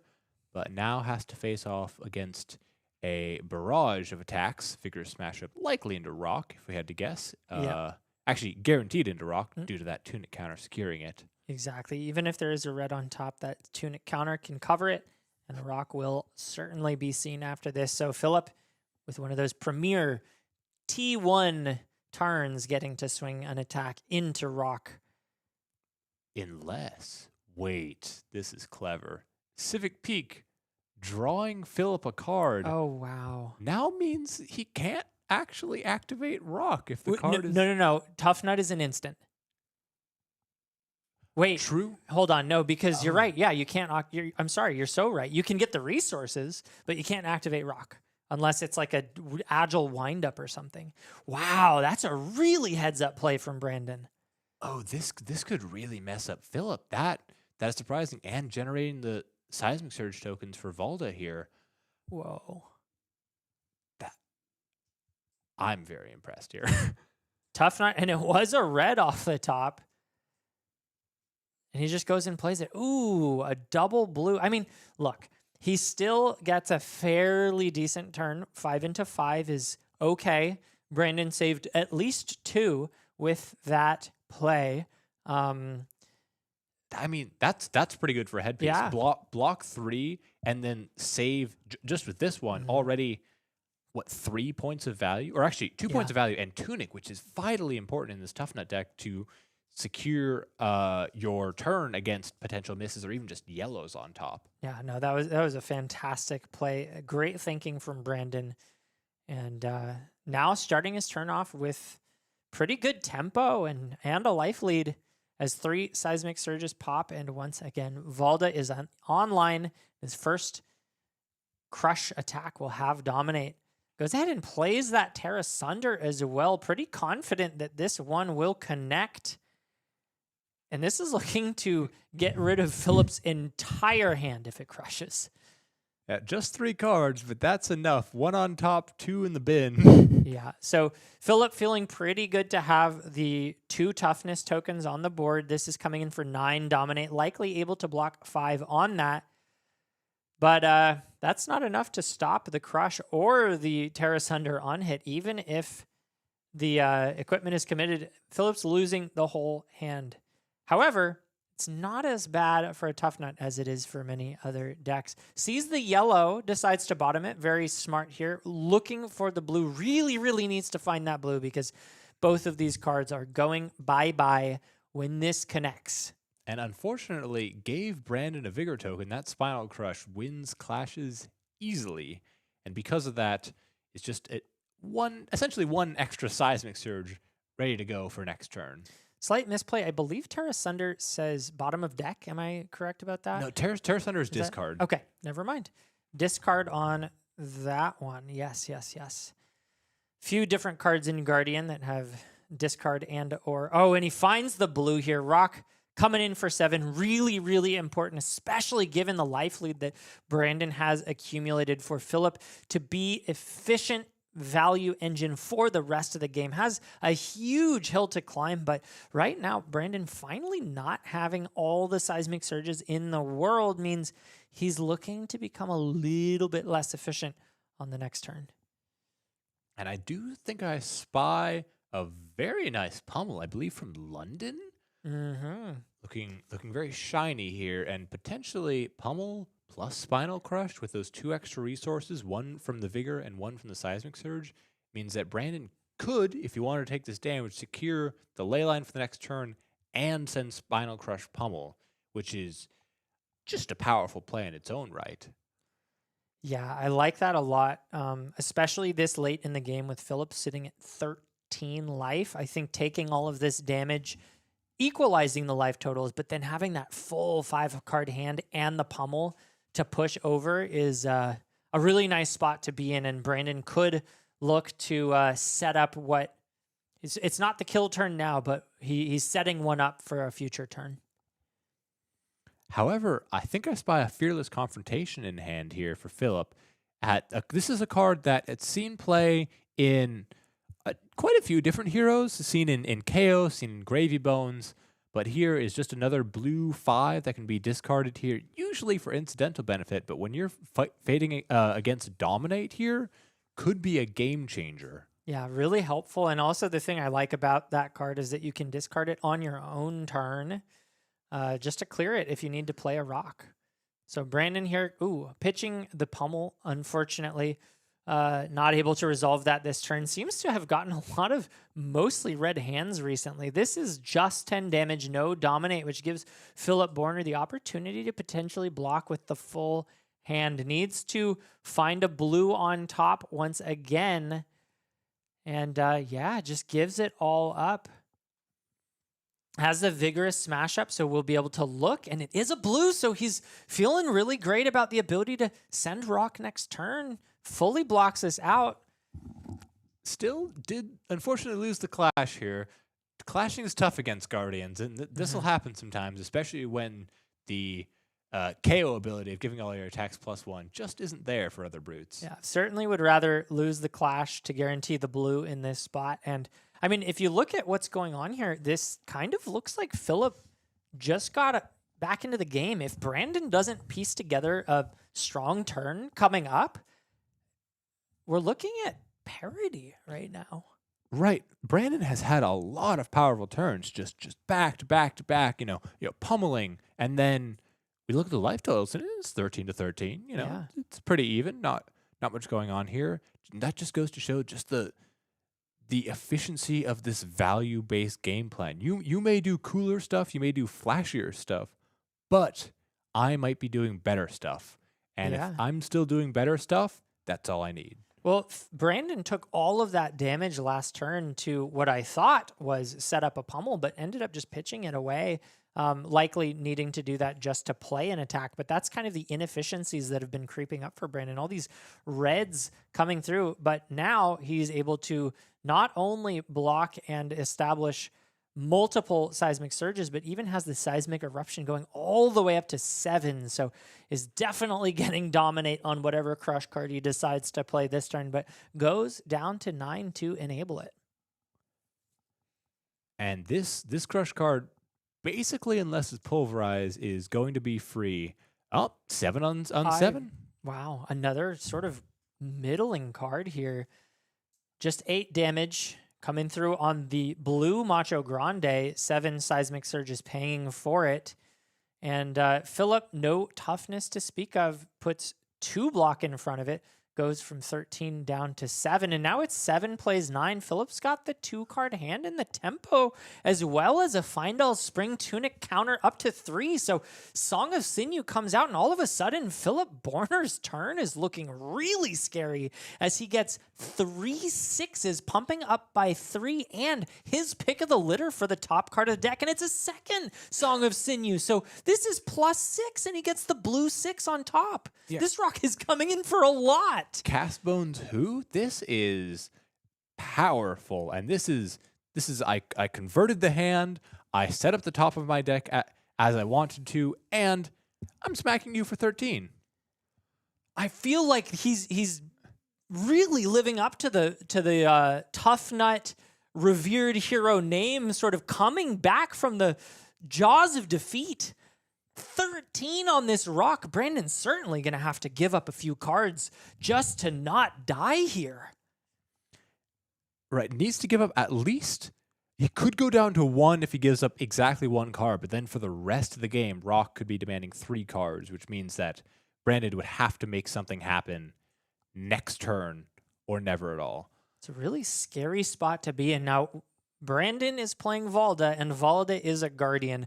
Guardians are very good at blocking, so certainly he doesn't have to take all this damage here, and could likely find an efficient line in which he blocks with quite a few cards, as we see 2 equipment pieces going in front, still thumbing the hand, trying to figure out what else he's willing to give up to prevent this on-hit death. Looks to be passing to reactions here. Ooh, doesn't have the 3. You can see he's kind of shaking his head. Has to pay for that. The defense reaction costs 1 less for each seismic surge, and it starts at 3, so he's got to pay 1 to play it, and blocks 5 +2 from the equipment, goes down to 3 life. And the way that played out, it seems like Brandon is once again sort of resource starved, needing to pitch a pummel to get the defense reaction out. And this is awkward. Brandon has had the potential of very, very powerful things, but unfortunately ran out of life at just the wrong time. If he'd been able to keep that solid ground plus the pummel, that is up to 12 plus an additional pummel discard, and that could be easily threatening lethal. Where here, Phillip just needs to give 1 card. Yeah, he is in the tank right now. That debilitate on Crush is pretty annoying to deal with, and actually just decides to block with the whole hand. Really likes the position of keeping the life total high, especially against a dominate deck. I like this choice.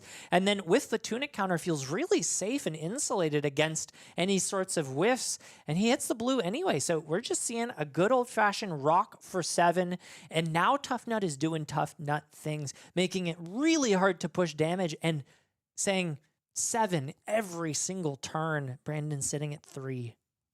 And I wonder what's in Brandon's arsenal. Perhaps this is either another pummel or some other attack that got stranded there. Could it be the pulverize? I remember that coming up a while ago. I'm not sure if that's the one that got There's stuck a chance there. he got a second pulverize, and we may have missed it. We can see the one face up in the banish zone from that send packing a long time ago. But it looks to be Brandon's still in the tank about how exactly he can save this from a game that seemed to be in his grasp, but has just slipped away from rock after rock, stone by stone. Crash and bash, a nice break point to block a 7 means this is a 2-card clean block and getting a seismic surge. Very nicely aligned here, as Promise of Plenty is the second card blocked. No damage conferred, but 2 cards removed from hand. And notably, Brandon did not reveal a crush card from hand. So I'm wondering if he's got the attack action needed to support this here, as his seismic surge goes away at the start of turn. And he pitches the Grandeur of Valahai to make 2 seismic surges by pitching it into the tectonic plating. 1 card left in hand, 2 floating. Is this just a hammer swing? It is. This could be a sneaky pummel if Phillip decides to get greedy and say no blocks, but I don't see Tuffnut saying no blocks. It's very much more likely to be an overblock, and Phillip is turning 2 cards in seeming agreement. Doesn't want to be sniped by a pummel, but we'll have to see if he goes for the overblock or just decides to block even. Now, the hand, I was going to say, does look a little bit awkward because of that thick-hide hunter, and Phillip decides rock's enough. Clash of Vigor gets to see the top, and it is blue, and it wins the clash, so it gets the Vigor. No gauntlets anymore, blocked with those a few turns ago, so can't really convert that extra resource, but sure does. Oh, I'm sorry, it was a Clash of Toughness anyway. Even better. Tough Smash Up. I feel like I'm going to call it Clash of Toughness and Clash of Vigor for a while because that's what they make. But no, blue off the top here. Smash Instinct, and another question. 7, how are you going to block it?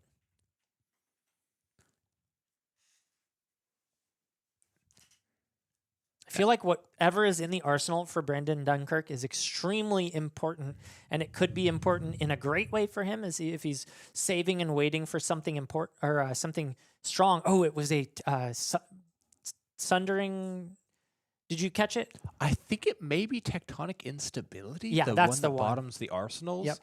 And unfortunately, Phillip doesn't have just the arsenal. refusing to have an arsenal here, making sure that he keeps his life total high and knowing that as long as he does, there's nothing Valda can do. And Valda, despite having them very luckily on turn 0, kind of burned through the seismic eruptions early, which means just how the deck draws up, which means that she just does not have that same access to that instant speed creation of seismic surges to get over to that crucial 3. You see just Brandon dancing back and forth, 1 seismic, 2 seismic, but just not quite able to get there. This is a big deal, though. Okay, well, I say that. I think Phillip would be very, very smart to block the on-hit of this Aftershock. Oh, I'm sorry. It's not an on-hit. It's an on-play. So Oh, the on hit is the ley line. I knew my brain was cooking something up. But Phillip just happy to fold the whole hand. And now Brandon is only one turn away from that rock, going from demanding 2 cards to demanding 3 every single turn, assuming, again, that Phillip doesn't hit the red. It is not red, it is yellow. So he uses that tunic counter and sends the rock once again. Importantly, no longer insulated against yellows off the top. So Brandon's probably pretty happy to see him have to use the tunic counter. That thing being up just makes the rock so much scarier. Oh no, I think we see a Valahai Riven here, which could create the extra seismics, but I believe the rest of the cards in hand are red. Being red is okay as long as he's trying to send the 1 card hand. Oh, but you're saying to pay for it, he doesn't even have the blue at all. Oh gosh, Brandon's just been stranded with red hands this game. This is really tough because this could have been a pivot here. Yeah. If he had the Valahai Riven to pay for the extra seismics and sent some big 9 damage attack or so, that could set up for a potential sort of 2-turn lethal. I like this here. He's actually just going ahead and paying 1. It's better to get the Valda hero ability online than to just be stranded with the red in hand anyway.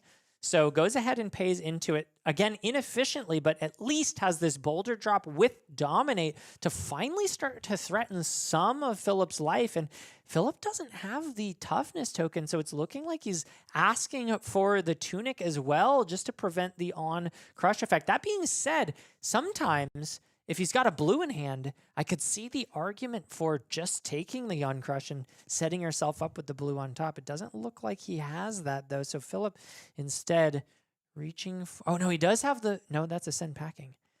No, it looks to be a couple of yellows there. So not quite going to do it. Could also go to 1. He has the blue, and he's committing it on blocks. I see it. I see why he's doing it, because he wants to prevent the crush, but... Ooh, it's, yeah, I wish he had taken it. I think setting up that blue on top might have been more powerful. And then you could even use the scab skins to potentially close the game out. Not that that's the right play. That's quite the risk. But instead, he just has 2 yellows. One is a send packing. The other, don't know the name of that one. I believe that's Crowd Goes Wild. It's going to cost 3 less. He's been cheered this turn. Gets bailed out with the blue on top, though, and is able to send packing for 6. Honestly, I think Brandon's happy with this. Yeah. Getting that tectonic instability back to the hand in just a usable position, I think is really nice, and is going to potentially allow Brandon to be able to send maybe a Spinal Crush and make a Seismic Surge, maybe even just Boulder Drop an Arsenal card. Like this opens up a lot of options, I would say. Yeah, really important tempo swing here from Brandon. Finding that sort of middling turn here at a very poor timing, end of the game. 4 life now plays 1, and Brandon can easily cover up 6. Gets the tectonic instability back into hand, and has another Dominate play. Wait, Terra Sunder. Hold on. Brandon could be trying to strip Phillip's whole hand because he has to block with 1 card here. And then the crush effect, no, maybe not. And then I thought the Terra Sunder would hit the last 2 cards here, but instead he's just setting up. Okay, daring Phillip to try and kill him, because if not, 4 Seismic Surges are coming to play. He had reds that he blocked with. I'm not sure if he could have played them. Maybe that was why I didn't count the resources, but this is a tough time to be setting up, giving full tempo back to Phillip. If he has a good go again card or the balls to roll scab skins, Brandon could be in a lot of trouble. And we see Phillip reaching for it. He's hit 2 already. Can he hit another time? He does. 5 on the dice means 2 action points come through. And with 1 life on the side of Brandon, this is getting very scary. And this could be it. This is going to be 2 wide. What, 6-7? Yeah, 6-7. You heard it here, folks. Oh, no. 6-7 coming through. No, we've got 6 damage on the board, which isn't a break point, but 7 absolutely is. And there is no more equipment on the side of Brandon. If we are able to hit at least a yellow, and Brandon doesn't have a 4 block, the game is over right here as we see the Tuffnut. It's a red. By the No. skin of his teeth, Brandon hangs on. This was the turn. He had the roll. He had the plan. He overpitched so that he would not have to discard the Thick-Hide Hunter, but the deck says no. And the Reds just rip victory from Phillip's grasp. And now Brandon has the potential for dominate. Does he have the crush card, though? If he can get, 8 dominate on the table, Phillip's dead. I don't think he has it, though. I think he has Aftershocks and Thunderquake, and those are good cards, but they don't actually provide that dominate. Yeah, crush is an important keyword if you want to use the Valda hero ability to its full effect. Brandon makes a Seismic Surge, floats 2 resources, has 4 Seismics on the table, and just sends 8 vanilla damage. Phillip, super happy, feels like he made out like a bandit on this turn, but now it's back to his turn, and we're back to the grind. This time, we'll be demanding 3 cards if he hits the blue. Now, the blue is so important. A yellow doesn't cut it, and he just sees the yellow makes the toughness and passes back to Brandon, who doesn't have the Seismics for dominate. And we are back to this very, very close, tense grind. This is a nail biter here as we see both players just struggling to get that last few points of damage over here. I mean, just any crush attack with Seismic Surges could be so powerful, could kill Phillip on the spot. But since Phillip didn't attack, there's not a lot of ways to actually get those extra Seismic Surges. And and another all red hand just to add on to this. I gotta know what Brandon's curve is, because he has either been very, very unlucky this game or might need to revisit the cost curve of his deck, because the number of all red hands we've seen this game is abysmal for him. Still somehow in it with 1 life, but Phillip has shown us what he wants to do, turn in and turn out, and it does seem like the answer is block with the whole hand, send rock. No Tunic, though, is very important, means he has to find a blue to get the rock to convert, and that is not guaranteed by any means. We saw last turn, it did not pan out. Perhaps trying to keep cards here, but once again, keeping cards because that ley line of the old one somehow sticking around turn after turn. Brandon's been doing his due diligence means that on hit, Seismic Surges tick up to 3, dominate next turn, and I believe that is a solid ground in Arsenal, and that could get a 5-block D-React that is played for free. Yeah, really hoping to connect here and get that 3rd Seismic Surge. We know Phillip knows how important it is to keep Valda off the Seismic Surges, and Phillip turns up a red, decides to bottom it, takes 2, which means Brandon does get that 3rd Seismic Surge. Huge for his defense reaction as well as the dominate. So Phillip kind of needs to close out right here, right now, I think. And it's a tall ask knowing what we know about Brandon's arsenal. Another Scabskin's roll, though. This could be it. He could go 2 wide off this if he has the hit. And it's a 3. A 3, okay. 1 action point. Doesn't have the conversion. Very middling turn. And he just sends that agile wind up. Just sending 6, not even activating Tuffnut yet. This could be it. But Brandon's at 1. Cannot 1-card block this, and that pummel in hand just can't get it done. Does he even have a crush card? He does. He has Spinal Crush, and he's got 3 Seismic Surges, which means he needs to keep 2 resources to send it with Dominate. But if he does, I don't think he needs the pummel. I think he's plenty happy. Ooh, and he even has a toughness to help him out on this blocking decision. Could put a pummel and a 3 block in front of it and cover it cleanly, or just a pummel and the D-React. And it looks like Brandon probably found lethal here, as long as Phillip doesn't have some weird sneaky trick. This could be it. This could be the game right here. 1 whiff turn, 1 whiff Scabskin's roll, and back and forth. But finally, Brandon is getting this tempo here and is going to finally be able to make that pivot, holding on to more cards than like 2, and finally being able to potentially push over these important life thresholds. Blocks 7, 3 Seismic Surges pop, 1 plays 2, Promise a Plenty comes out. Seismic Surge created by pitching a blue, and The last card in hand is Spinal Crush, and there's the fist bump. Phillip does not have what it takes to cover 9 dominate, and Brandon Dunkirk takes the game and makes it into the top 8 on Valda. Seismic Impact. Wow, that was a barn burner. That is just what a game. It flipped back and forth again and again. It was like, oh my gosh, but I mean, Valda dominated every turn, but then the rock, the value, it's coming back up, and then down to 1, but just couldn't quite do it, and just defended so well with both people just playing to their outs, keeping their life totals high, and making sure they can stay alive to give themselves one more out, and the Scabs controls and the Tuffnut activations didn't quite get there, and Valda's Seismic Impact crushed him for lethal. Absolutely. And we've got a few things to mention here before our interview coming up. We have AGE Premium, the front page of competitive Flesh and Blood.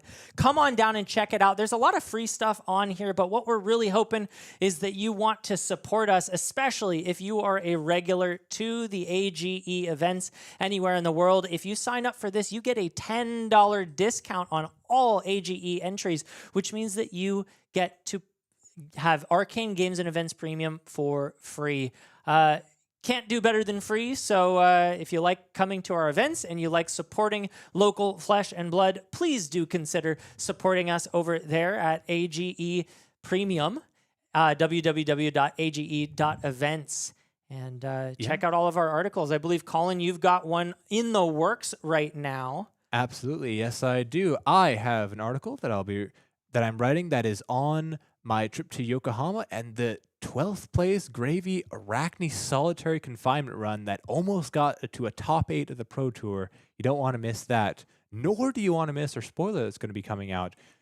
We have Alexander Vore writing an article on that coming out, I believe May 4th is our time. May 4th. And I can't say anything about the spoiler yet, but I have been told from on high that the art is out there somewhere already. So if you'd like to get any speculations abound, there are hints. There are little drops of details, and who knows? Maybe someone could guess it. Speaking of exciting things on the horizon, we also have upcoming events. That's right. Stay excited for AGE today.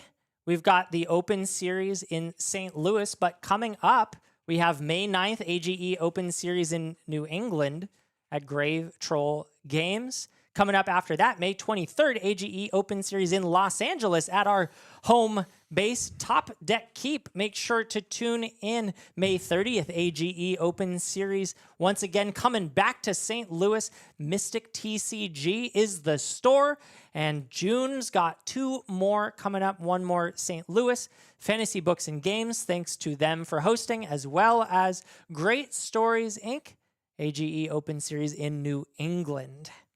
And don't worry, we'll have more on the way in due time. These are the dates we've locked down. But again, we're trying to get, I believe it is about 8 opens before the Players' Championship. So make sure you get to each and every one of them for the maximum points and chances to get into that coveted Players' Championships.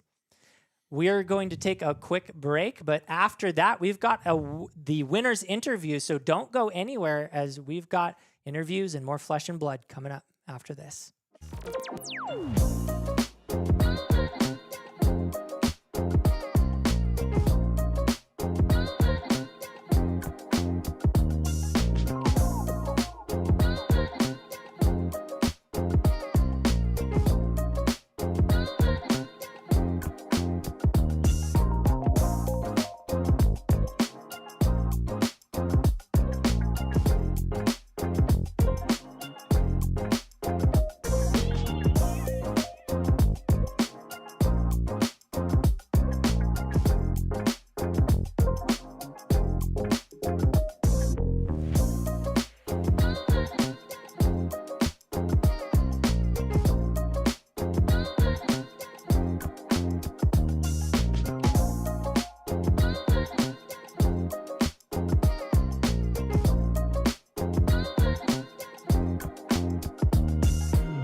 Welcome back, folks. We are joined here with Brandon Dunkirk, winner of the final round of our regular Swiss rounds, piloting Valda Seismic Impact to victory, and now you're locked in for top 8. How are you feeling right now?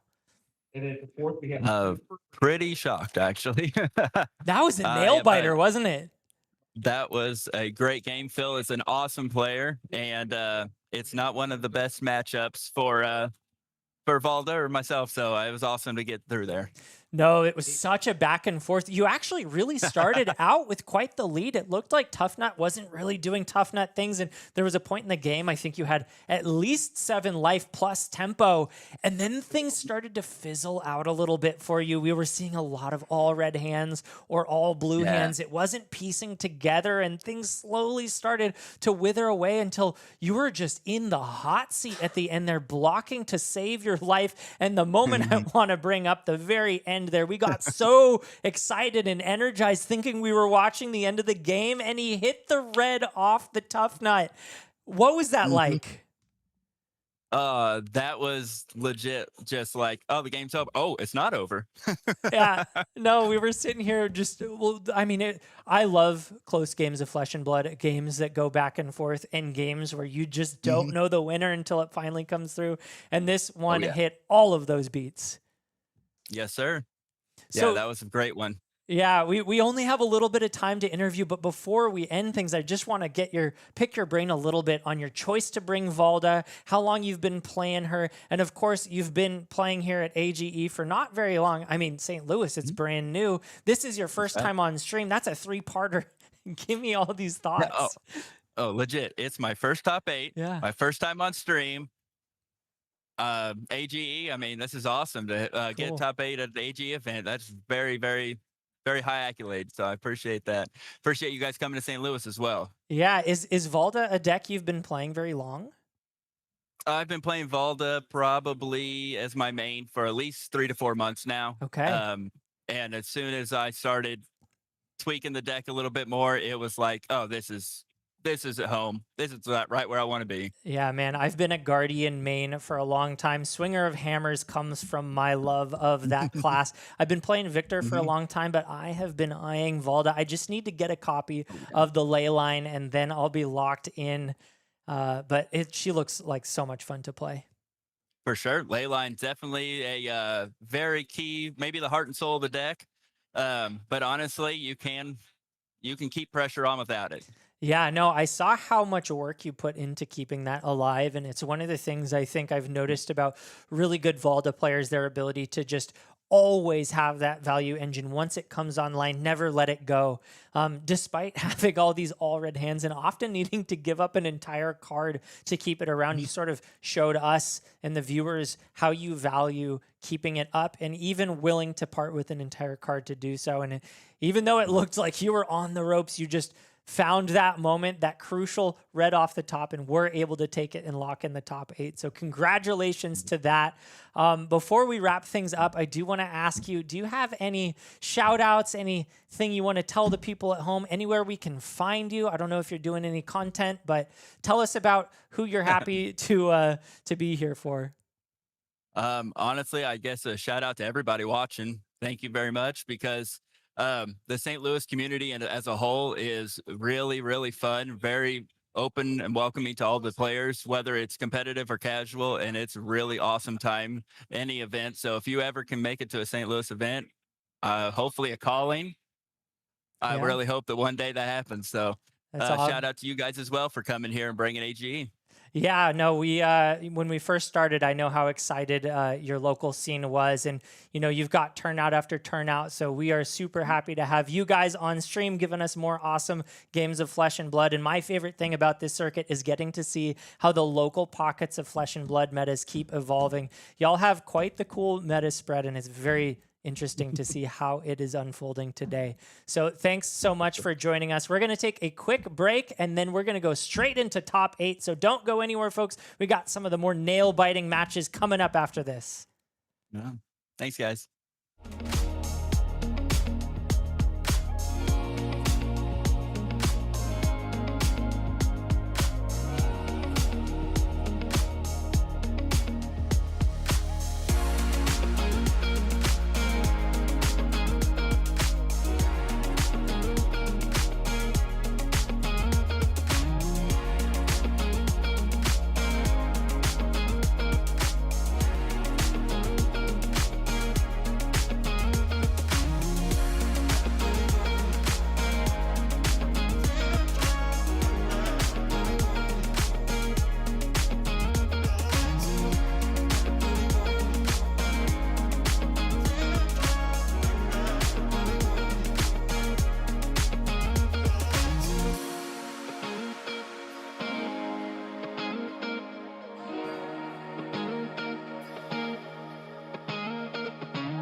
We're back from a barn burner and probably my favorite match of the day so far. Valda taking it by the skin of her teeth against Tuffnut and making it into the top 8. Speaking of the top 8, we've got our bracket ready for you, populating before your very eyes.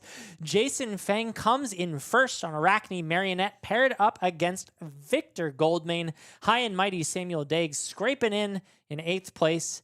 In the other bracket, we've got Christopher Fernandez on that Spellcilio. Very cool take on the Oscilio up against Joseph Musgrove.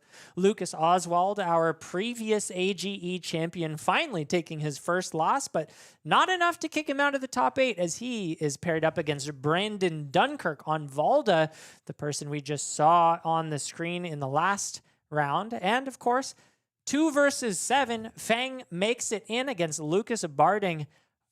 Fang versus Arachne Marionette. And one thing that I'd like to mention here is we have 4 unique heroes and 4 not unique heroes. And the way that it fell, it looks like every single person who made it into the top 8 not playing Arachne Marionette has an Arachne Marionette opponent. Yeah, they all get their own little personal buddy here.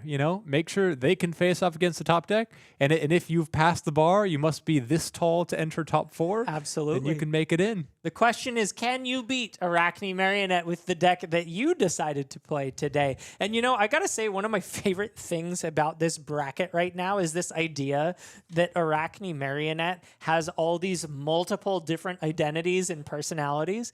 I'd like to think that this is one single Arachne split into 4 playing against all the other heroes, kind of like a demi-boss of Arachne Marionette clones all fighting against the heroes, which, by the way, I think Arachne Marionette being sort of, you could call them maybe the S-tier deck. Oscilio probably takes that name, but Arachne being very close behind, certainly at this level, seeming to be the S-tier deck. Yeah, definitely recreating Hunted lore here, especially as he faces off versus Fang. Well, we'd like to thank our sponsors here, Fantasy Books and Game. A special shout out to Michael and Dan for putting this show on, the judge and owner of the store here at fantasybooks.inc.com. If you are in St. Louis and you like playing Flesh and Blood, go ahead and check them out. Heck, if you like playing other games, go ahead and check them out because they are a game store, and I'm sure they'd love to have you walking in their doors. But I think that's just about it for the things we have to talk about. All right, then. Then very shortly, we'll be heading down to the feature match area, just waiting to hear the call. And it sounds like the players are ready. So without further ado, let's go down and watch Christopher Fernandez versus Joseph Musgrove, Oscilio versus Arachne, but not just any Oscilio, one with his own brew, looking to take things a little bit wild and a little bit defensive. And, I missed this game as a caster, was watching it on the sidelines. Before we get into the match, can you tell me what it was that Christopher said about why he chose to bring this version of Oscilio? So this was actually Bryce's interview here, but I know that Oscilio is a really powerful deck here, but when a lot of people, there's not wizards in the format, there's Oscilio, but people don't really bring AB into Oscilio. They'll bring it if they can, if they have the spare slots, but a lot of people say it's just better if I do my best and bring AB1 if I have it, or AB0, and just try to kill them. Well, if you're just playing a traditional wizard, this can really punish them. Yeah. As we see just tons of damage leaking in here, 4 damage with this one spell on turn 0. Yeah, look at that. And I mean, Oscilio starts at 6, but hey, Arachne, I guess, starts at 35 here. And that is going to be something that I think we'll see recurring many times over. Yeah, Christopher Fernandez showing us exactly why he thinks that Spellcilio is the way to play right now. I think a lot of people have a lot of tech ready to face down the regular builds. And if they put that into their deck and then face this, I'm sure they end up with some weird, ineffective clunkers. And here we see Joseph, as you just mentioned, going down to 35 on turn 0 of the game. Only brought AB1 as he starts off his turn 1 with pain in the backside. Right. Imagine bringing Amulet of Echoes against this deck. Yeah. That it would sit on board for the entire game and never get activated here, all because Oscilio decided to play a little bit differently here. Christopher Fernandez just goes ahead and takes it, getting marked in the process, something I don't typically see. I value blocking pain in the backside quite highly. Looks like Christopher Fernandez likes the 5-card hand, which is not really what I was expecting from Oscilio. The mid-range build is kind of more where I thought things were going. Nonetheless, still very happy with it. I imagine was willing to take the flick damage and become marked because Arachne loves to flick that first clave on that first turn to be able to free up the spot for the Graphene Callisto. There have been many games that I've played where I say, well, I don't need to flick the Hunter's Clave. I'll flick it later because they're already marked. I'm already going to transform, and then I can't start off the turn with an attack with go again, so I can't flick the Clave, and then I can't get the Callisto, and that can really compound, which means that maybe Joseph needs to flick it anyway, and then the mark would be there, so you do not need to end up respecting it and disrupting your own turn to play around it. And Christopher Fernandez giving up a card here on the Hunter's Clave rather than the previous 2 chain links means he's playing to stay off mark, but Joseph does flick. So interesting choice there, kind of maybe losing a little bit of block value, but does force the flick. Yeah, perhaps expecting some of these dagger pumps here or other tricky attack reactions and trying to block the on hits rather than just the raw damage, but ends up getting kind of punished for it because he's still marked and blocked essentially 1 on a 3. Here we see Christopher starting things off with the shock side of Comet Storm Shock, a very expensive. Oh, excuse me. It is the Comet Storm side of Comet Storm Shock. And now I'm scratching my head a little bit on the decision to say no blocks across that whole chain as Joseph goes down to 31 and Christopher, I guess, doesn't IP here, but does confer just a little bit of arcane damage, fairly inefficient, all things considered. But hey, 28 plays 30, not the end of the world. No. Now, something to consider here is that Joseph has AB1, and while he is incentivized to probably block some damage if he has the extra blue here, that means that that secondary damage, something off like Waning Moon, is just not going to be quite so effective. And because of that, likely needs to take care to send large singular bursts of damage rather than 2 little ones, a more efficient, like 4 into 2. A lot of times we see these 1 costs, rather instead playing these burn bears that just come in for 6 and can only be blocked by exactly 1 point of arcane barrier. And Joseph kicking things off with the dreaded Kiss of Death, one of the most fearsome cards in the Arachne deck. And this is a dagger, and it's paired up with the Tarantula, Arachne Tarantula, which means I believe he can target it with the hero ability. Indeed he can. That's going to give the attack +3 if he discards a card here. Not to mention that Tarantula Toxin could be looming here. Yeah, but pairing that up is devastating. Does kind of put Christopher in a bind here. Now, we talked about how important Arcane Barrier is to this matchup, but if Christopher, say, blocks 9 on this and just really respects it, or even blocks 12, Joseph could just pop Stalker Steps and in exchange have a full turn kind of for free in exchange for losing out on that Arcane Barrier. It's an interesting choice. I think a more difficult one than I know how to evaluate.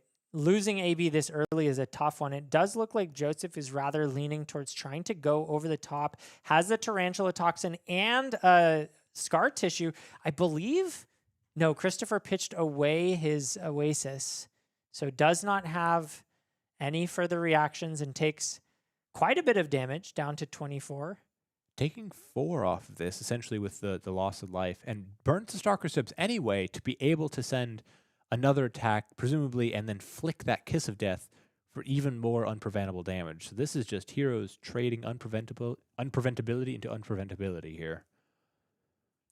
Does send the Pervasive Prognosis, asks for a piece of equipment, which Christopher is happy to oblige. Taking one more from the Flicked Hunter's Clave, which remarks Christopher. I believe that was a Flicked Kiss of Death, which actually takes 3 damage. 1 from Kiss of Death, 1 from Tarantula, and then 1 from Kiss of Death. That's a lot of damage. So Christopher dropping down to 20 now. 30 plays 20. And he's got 2 cards to work with. 1 in hand, 1 in arsenal, which means it's very unlikely that we're going to see the Waning Moon. Oh, no, he has the Tunic, so he could pair it with a 2-cost. No, it's a Burn Bear, so a regular old 3-cost, 6 Arcane coming through, which is, as you mentioned earlier, a little bit less efficient to block. And do you see what's in Joseph Musgrove's hand? That I do. Amulet of Echoes here. Unprepared. Usually a very powerful card, but not so here. I imagine we're not going to see too many double spells unless that's 2 Sink Belows or something. Yeah, and we see now cut from the same cloth, gets to peep at what he's working with and sees the defense reactions, Cloud Cover and Sink Below. Wow, and the block. Timekeeper's Whim. Huh. A famously powerful card, a 3-cost, 3 damage. But if it's played in an opponent's turn, gets put on the bottom of the deck, for Wizards anti-fatigue matchups. Right. Well, Joseph just goes ahead and plays the Amulet of Echoes, maybe just trying to get it out of hand, or maybe there will be an opportunity to use it. You never know. And just goes ahead and pitches for the Hunter's Clave. A little blue heavy here. Needs to figure out a way to convert this into an efficient play as 5 comes through on the Hunter's Clave. This is still sort of awkward for Christopher here. If the only attack is going to be that Timekeeper's Whim and he has 1 blue, he could do a 2-card 3, which doesn't feel very good. Or perhaps just try and sink into something, or else Oscilio is just not doing anything. Yeah, he could try to cycle the Cloud Cover, but that's risky too. Definitely has the potential to whiff off of that. Could be no blocks here and just the Sink Below, sinking away maybe one of the more useless cards. Chooses the Timekeeper's Whim. Doesn't like 3 for 3, surprisingly enough, and finds an Oasis Respite, which is more block. So, I mean, I guess he's not going to take much damage this turn, but doesn't have the ability to do much in response. Goes ahead and uses Oscilio to get rid of the Cloud Cover and finds another D-React. It's even more defensive cards. This is Sink Below, Fate Foreseen, Oasis, Mental Block, Cloud Cover. That is a pretty incredible drop. And I mean, pretty solid against Assassin in general, but Joseph's playing around it very well, just sending a bit of damage and setting up the 5-card hand. Unfortunate to hit Trapdoor here as the defense reaction traps probably aren't doing too much, if I had to guess. I mean, definitely knowing Christopher's hand, but even in general against an Arcane-heavy Oscilio, those traps are very likely just rotting in the Banish Zone until they go away.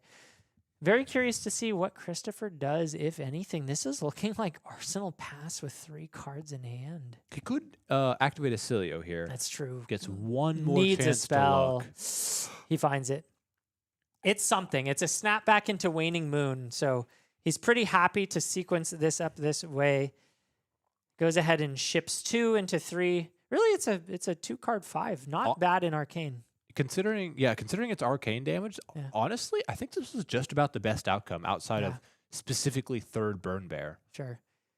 Yeah, any 2 costs. No, a 1 cost is ideal, really. Christopher able to arsenal a D-React, very helpful into Assassins, and Joseph sitting on a 4-card hand. Looking at the Codex of Frailty, Christopher, no attacks in Graveyard anyway, but still insulated with that arsenal. Now, something I see in Christopher's hand that I think is interesting here is Sonic Boom. Whoa. It's a card that we've seen in Kano a little bit to secure that damage because it usually gets amped. However, there's no AB. Sonic Boom is just deal 3 damage and probably play the top card of your deck for free, which could be very powerful for stringing together damage, as Sonic Boom essentially acts as almost just a free +3 damage to the next spell. Christopher did just hit a pocket of non-wizard actions, which hopefully means they're all cleared out, and is able to defense react Fate Foreseen just to try to fix the top of the deck for the Sonic Boom. Looks like he likes what he sees, so leaves it on top. And now Joseph has an opportunity to further react, does not, and that basically stuffs the turn. An IP penalty from Joseph Musgrove, and all of a sudden Christopher Fernandez is in the driver's seat. This is very impressive. Oh no, the second Amulet of Echoes. Yeah. Even better than with the no first. AB. If he had at least AB1, he could pitch it for something. But right here, Christopher knows the top of his deck, and it's in a blue Emeritus Scalding. Gets to play this for free. Yeah, sure, it's only 2 damage, but the Sonic Boom discounts it. So it's a 0 for 2, which in Arcane is really, really good. Still has the Waning Moon follow-up to boot. And yeah, plus the Waiting Moon follow-up, and then Arsenal's a D-React. Yeah. This is incredible. Maybe this Yeah. is the new Oscilio archetype here. And he's got the wildfire too. Is he gonna? No, he uses the tunic, so he actually wants to keep the wildfire. Might be thinking about a kill turn next turn. He's got the Storm Striders ready, and he knows his opponent has no AB. So if he finds any kind of arcane follow-up, that wildfire is gonna be massive damage. I mean, you're sort of the wizard aficionado here. You know how terrifying Kano is when they take the full arcane wildfire damage, and now Joseph has no choice but to take it. Yeah, Christopher doesn't have the follow-up for that, so likely just parks it in Arsenal for a later turn, but has D-Reacts galore to deal with anything Joseph Musgrove has to offer. Currently 5 on the board, gets covered by 4 in a sink below. Just looking for some better spells, and he finds one of the best, a 2-cost that can go up to 6 arcane if he's got a sigil on board. Doesn't at the moment, but still, any amount of chip is exactly what Christopher needs, especially with such a defensive wall postured up against what Joseph has to throw. And Joseph has all these cards, but they're not the cards he would normally need. These cards could be great in regular Oscilio. I mean, dagger damage plus locking them out of the combo with 2 Amulet of Echoes, and yet it's not there. Yeah. Leave No Witness comes out, and Christopher's like, I don't think, since I don't have the hand to play the wildfire right now, let's probably just go ahead and bottom it, look for something a little bit better. Having the life lead as a wizard with Storm Striders is such a comfortable spot. So I think Christopher's just looking to push the tempo, take a little bit of chip, don't really care about that. We need to push the damage in. Hell, he's rewarded anyway, just draws it back up. Yeah, just summons it right back to the top of the deck here. Even gets rid of the mark. Oh, Christopher unhappy to see the Swell Tidings leave, one of the premier cards in Spellcilio, I have to imagine, although I am not the authority on what are premier cards in this deck. Certainly the first time I've ever seen this played live. I mean, this is dangerous. 12 health, no AB. It's going to be able to send damage and then Arsenal the wildfire. Yeah. And he's got 4 coming through and a follow-up too. 6 more damage with no AB means Joseph is going to end this turn in lethal range with a wildfire. I think he's just dead. I think when his turn starts, if he doesn't have like an Oasis, even just the wildfire plus Waning Moon is lethal now. And that could just be it. Yeah. This, like turn 8 or whatever. And I mean, this is insane. He had all the D-Reacts. Joseph just couldn't push through, even with a Tarantula Toxin to Kiss of Death. Yeah. Off of Arachne, what would it be? Arachne Tarantula. But, I mean, wow. And also avoids Mask of Deceit, very importantly. This is such a crucial card for Arachne, because what it allows Arachne to do is to just immediately equip their Graphene Callisteras, but if you never attack them, they just don't get that opportunity. That headpiece is essentially ineffectual. It's just rotting there. Joseph Musgrove playing cards out, unaware of the potential. Now, I think it's possible Christopher doesn't need to go right now. Even though he sees lethal, there is the chance that Joseph has but he finds the snapback. Now you know for sure he's going. Does he have the resources? He's got 1 blue. 2 blues. Does he have 2 blues? Timekeeper's Whim, Aether Yes. Arc. That is 2 blues. He's going. You know it. He's got the wildfire. He's got the snapback. He's got the waning moon. And you see right here, Joseph Musgrove going down to 2, taking 4. And now every wizard spell played is +4. We've got snapback for 7, waning moon for 2. And that's the fist bump. Christopher Fernandez showing up in the top 8 with Spellcilio. Oh my goodness. I mean, Oscilio's done well at other events. I mean, of course, he won the Pro Tour. He got the finals of the Pro Tour.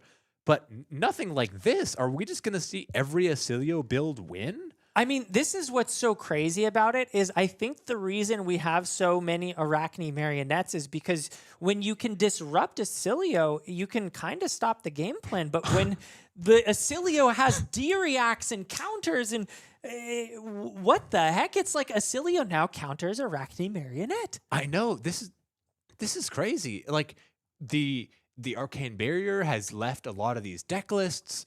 The prevention just isn't there, and they're relying on disrupting this combo because it is so important against regular Oscilio to disrupt. The difference between Amulet on turn 2 and Amulet on turn 3 could be as much as the 30 damage difference because they comboed and I couldn't stop them. And that means people are packing their deck with disruption and tech cards, and none of that works. I think in a completely even like just full of noise metagame that has a bunch of random heroes, this deck probably wouldn't do as well because there would be other threats and other things to expect. But when everyone's expecting a very specific build of Oscilio, well, this can sneak through, even if you know it's coming. We were talking about game 3 was like, okay, well, now the secret's out. They know what to expect, but it doesn't matter to know. Too late. You didn't bring AB3. Yep, got 81 Well, in the sideboard. I gotta say, I am super excited to know exactly what this Spell Oscilio list looks like. And if you are also curious, we have deck lists up at AGE Premium. All of the deck lists that you want to know will be available tomorrow. We've got our top people on it, compiling these together, and I, for one, am super curious to see what the players out in St. Louis have cooked up and how they think the best way to play Flesh and Blood is. We've already seen a lot of really interesting brews. We've seen the Marlynn bringing Conqueror of the High Seas. We've seen Spell Oscilio, which I guess there were whisperings of, but now we're seeing it in the limelight, and it looks incredibly strong. 2 ways to play Oscilio is scarier than one, and if you don't know which one you're sitting in front of, all of a sudden, not only are they both these incredibly powerful decks, but oh my goodness, you've got to guess beforehand what kind of tech to bring in, which is absolutely brutal. But, of course, we've got an interview coming up soon after this, and I did want to hit our prizing real quick before we go down there. These players in the top 8 are playing for a lot. Colin, break down why they're here with their butts in the seats. They are here, I would say, for the points. The points are so important. They are the gateway to future prizes, to future events. They're also here just for the prizing part of the prizing. This is real cash up for grabs. It is guaranteed $50 now that they're in top 8, as well as even more, 100, 200, up to 400 for the winner, total a $1,000 prize pool here, like we do for all of our AGE events, to make sure we reward the best and the brightest who bring their A game and bring new brews, new tech, and new cards to the table. And we're happy to reward them here. But again, the AGE points are so important for getting into those players' championships. Right now, the top 16 of the AGE St. Louis is under 30 points here. Even a rogue player who hasn't played out yet and wins it all, gets first place, just like Lucas Oswald did, I believe, back in January, could get his name right up there on the board. And if past year projections are about right, you'll probably need about, I would say, 60 points overall, maybe a little bit less, maybe a little bit more, to be able to secure your name into the top 16 and the Players' Championship. But again, it depends on your opponents. So for any of the math nerds out there, you can do some stat tracking and calculating. And this all comes up in the last month of, okay, I need to get top 8, but I need him to not get top 4, but I need him to, and then messing around with it. But you know what you can do to make sure you're not right there in the line is go to more events, because each event you go to will allow you to rack up more and more points, and consistency is rewarded here. So please come on down to the AG events. It's a great time. It's a great community. Definitely check it out. Well, we're going to take a very short break, but don't go anywhere. We've got an interview with Spell Oscilio himself after this. So stay in your seats, and we'll be back in a minute.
welcome back to the April AGE Open. I am here with our quarterfinals winner, Christopher Fernandez, Mr. Oscilio himself, as he's back, winning once again, stealing win from the unsuspecting opponent's side. And once again, this deck is just quite something. How did you land on this? What was this deck building process like? As I mentioned in the previous interview, like I missed out on Verdants, and I finally finished playing putting together Verdants and then GLLs, and I was like, well, now I have these Verdants pieces that I can't play with, and then I thought, well, we are all doing the same thing with Oscilio, so maybe there's something else that we can do. And I went to the drawing board and started like putting together a sort of, Versilio, Oscilio is what we're calling it. Yeah, Oscilio. So I put that together. I put burn bears and stuff like that. And I don't know. And with a friend of mine, Kevin, that I want to shout out again, we've been tuning it for the past couple of weeks, and it's been very fun and it's been very impressive. And I don't know, I get a little imposter syndrome. Like every time I do, I was like, was that the deck? Was that me? Was my opponent not doing well? Were they not? Maybe they're not familiar with the matchup or what have you. Like just so many factors. I was like, I'm still very surprised. I'm actually surprised I'm still here. No, I mean, I think you're performing admirably well, both in the deck building process as well as the playing process. Like this is, I mean, I always live for the cool new things that come up in these tournaments when players are given the time to cook. With these various decks we saw, like Dorian PTLA, and we've seen even things in the most recent Pro Tour and here with Oscilio, and it's just so cool to see. I mean, I don't know. This could be a cool new way to play the game, and I think that just that by itself is enough, and the fact that it's winning as well is just another layer. But I'm curious. You mentioned that you kind of just got Verdants together, then GLL'd. Is that about when you started? Did you start just recently, or has this been a switch to Wizard from something else? No, I actually came back to the game back in March of last year, and I borrowed Verdants just to, start the journey back up. And I was mostly playing Magic before this, and I quit Magic, and I was like, you know what? I love Flesh and Blood. I'm gonna give it a shot. And yeah, I started with Verdants. I actually, after Verdants, I didn't do too hot because I was still learning everything and still like behind in the game. And so I bought myself a -IO Armory deck, and that started my journey for real. Because my first hero that I actually gravitated towards was Dash Inventor Extraordinaire. And I miss Dash Inventor Extraordinaire. I miss, all the counters with the plasma purifiers, all these things.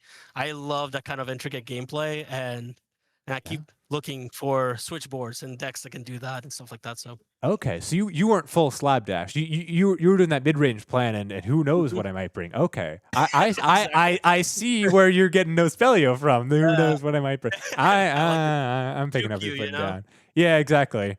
No, that's awesome. What was it that made you make the switch, especially from Magic, which is a game in its whole right, over to Flesh and Blood? Was it the like intricate board states? Was it the Verdants? Was it what kind of made you make that transition?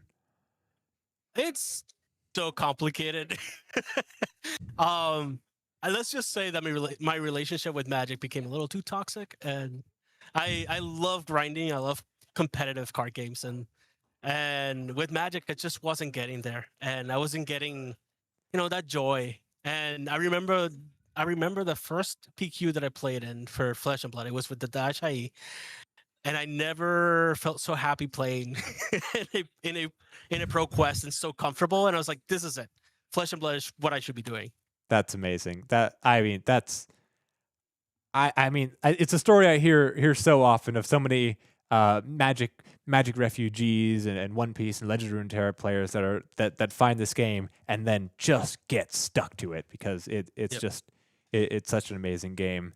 And yeah, I mean, I don't know. And to see you performing well. How are your other matches here? I know you performed quite well on camera.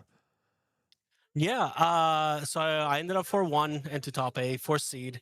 And after Katsu, I played against a Marionette, which unfortunately I did not get. I adjusted my sideboarding for this game, which is after that one. But then I played against Valda, which was very scary, but I managed to get that one as well. Nice. Well done. And that's, yeah, I mean, that's a lot of very varied matchups from the fast to the slow here, you know, from Katsu to Valda to Arachne. And yet, I mean, it's still navigating. I kind of would have expected like, this is just, you know, it's like the bait and switch. If they sideboard wrong, then I'll get them. But I mean, you're in top 8. That they know your deck, but still you're getting it done. And I mean, I don't know. Once again, I feel like I said it a million times, but it's just really cool to see. So yeah, I mean, thank you so much. And I believe we have our bracket. And oh boy, I hope you like Arachne Marionettes here, as it looks like of the 4 Arachne Marionettes, you took down 1. There's 3 left. So you've got your work cut out for you. You know what to do. Hopefully maybe you will refine your sideboard a little bit more, as got a few more to take down. Kind of get the Arachne horde here. Very similar to, well, I mean, you know, maybe almost 1 for each member of the brood. You know, you took down Black Widow, and now you're on to Funnel Web. Just got to go down the line, one by one, man. 1 by 1. Oh yeah. All right, man. Well, congratulations again. And I mean, let's see you keep doing this. Hope to see you in the finals, and hope to see you take it down. Now, for anyone else, I'm sure you shouted out before, but anyone you like to shout out, or yeah, I'll shout out my family this time. Nice. They felt a little left out. First time didn't need to. The second time, I guess, yeah, we'll shout them out. You know, yeah, I got a little flack. So. Yeah, for good match. They're like, hey, wait a minute. All right, well, absolutely. Families are great, and it's really nice that you're supporting them, as I imagine they have supported you. So thank you very much, and we will be back very shortly as we get into the semifinals. We'll be back in a bit. More AGE after this.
Chef Fernandez cooking up the W on Spellcilio, his own brew, and such a cool one at that.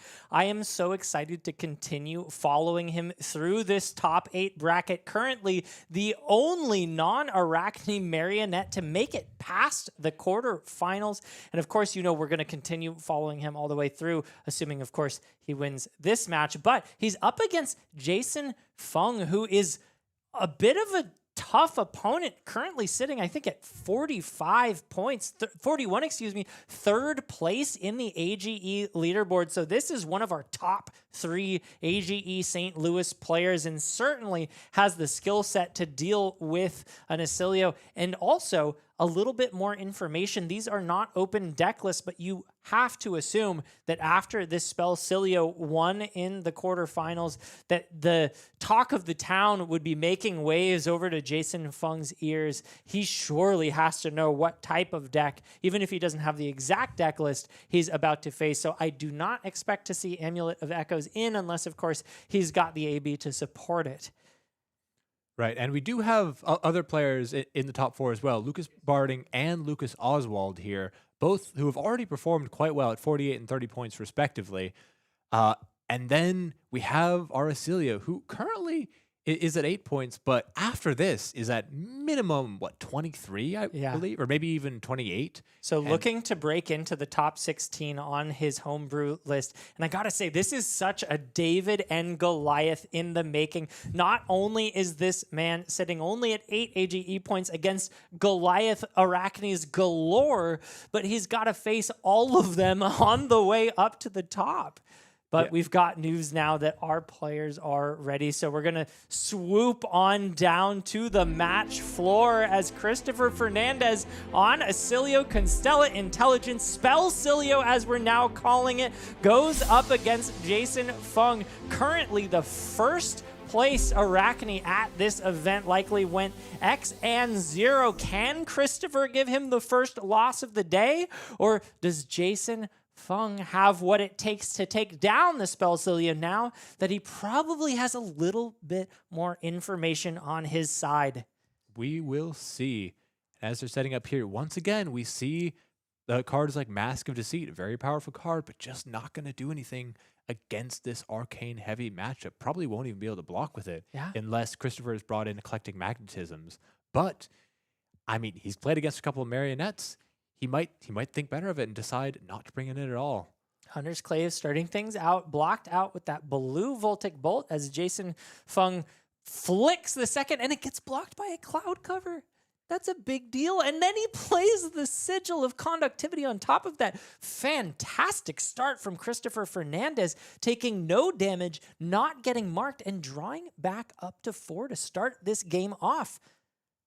I'm impressed. And he got a Sigil out, which means that all of his Glyph power spells are also online. Is that a remembrance? What is this man doing? He pitches it to play the Comet Storm and then follows up with... Oh, he plays both sides. So he's coming in for 1 and then 5. I was about to say 6, but he's not on Volzar. No, he is not. He is on Waning Moon. Still a powerful weapon Interesting. in its own right here.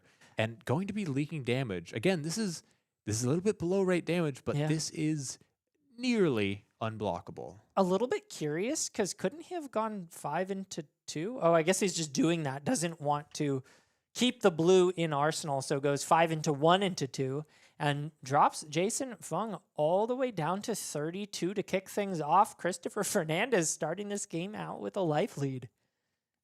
And this is impressive. And here we go. Here come the D-Reacts. This very, very important pieces against that Arachne Marionette list. Sink below in hand is what Colin is referring to as we start things off with the Savor Bloodshed attached to the Hunter's Clave. Currently, Christopher is not marked, but of course we know that Jason... Oh, he can't even flick. He flicked his last Hunter's Clave last turn, so there is no opportunity to draw a card off of this attack. And, I mean, this is a tough spot. If Arachne does not get Calicera very quickly, or just has the hands with the Kiss of Death that can work as a pseudo Calicera, but maybe a little bit better, then it can be it can mean really, really awkward hands for Arachne Marionette. And with Orbweaver Spinneret being restricted to just the reds, he has 3 cards in the deck that are going to give him Calicera, along with a 1 in 6 roll on the mark. Meat Madness now coming down. This could be a big deal if it strips a card from hand. Christopher really wants both cards in his hand to be able to resolve his spell. And he decides, you're not going to hit the 1 out of 3. What are the odds? What are the odds? Spellcilio, luck is on his side right now as it looks like... Oh, wait, has he chosen yet? Never mind. Grabbing the dice still. Going to be rolling it. This could be big. If he does hit the card in hand, that knocks out the turn. 4 is... Arsenal. Yeah, doesn't have the Arsenal. Christopher, extremely happy with that outcome. Just takes 3 damage. And not marked? No mark. Jason had to pitch 2 reds for that dagger swing last turn.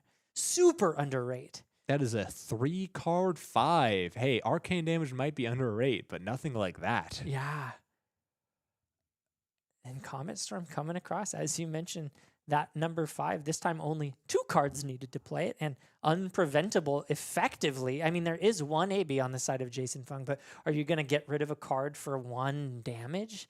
Not often. So Christopher Fernandez gets 33 to 27 moving into this turn, and starting things off with cut from the same cloth. Jason sees the hand, and it is 3 spells and a blue. So he's definitely going to try his hardest to strip some of these. Does not want to face the wrath of such a large amount of arcane damage. No, definitely not. But this is also an efficient hand. Something like Swell Tidings, which I believe costs 2, into that snapback to be able to send 8 arcane damage. Jason is at 27 here. But that... and the life total is ticking down. That is 1/3 of the Arachne life total already. And Christopher has taken 3 damage. Yeah. That being said, Arachne is incredibly good at closing out games from a life deficit, so that's always an option. I'm always so scared to go low against an Arachne. And here we see Christopher taking a ton of that damage. The Scar Tissue plus Tarantula Toxin, Christopher intelligently not blocking, means the T-Tox only gets half of its value, only +3 here, as we see 4, 5, 6, 7, 8, 9, 10, 11 damage conferred. Went from 33 down to 22, a clean 1/3 of his health, and he gets marked. And it looks like we might just be seeing the pass here to be able to roll. This could be big. Oh! Who needs Mask of Deceit? First roll, Arachne Orbweaver. Big deal for Jason Fung. Needed that bailout to get the Callistra online. Gets it here first try, and you see Christopher Fernandez and Jason laughing about the luck on that one. And yeah, happy as a lark because he just got away with murder. The murder hasn't happened yet, but the murder's coming. Yeah. That being said, Christopher has quite the hand. You mentioned it before. We've got Swell Tidings into Snapback, which is 8 arcane damage. Jason's going to drop down to 19 here, and Christopher gets that arsenal. And this is dangerous. Remember, again, Stormstriders, that life total is not real. That is life total maybe minus 6 to 8 or 9.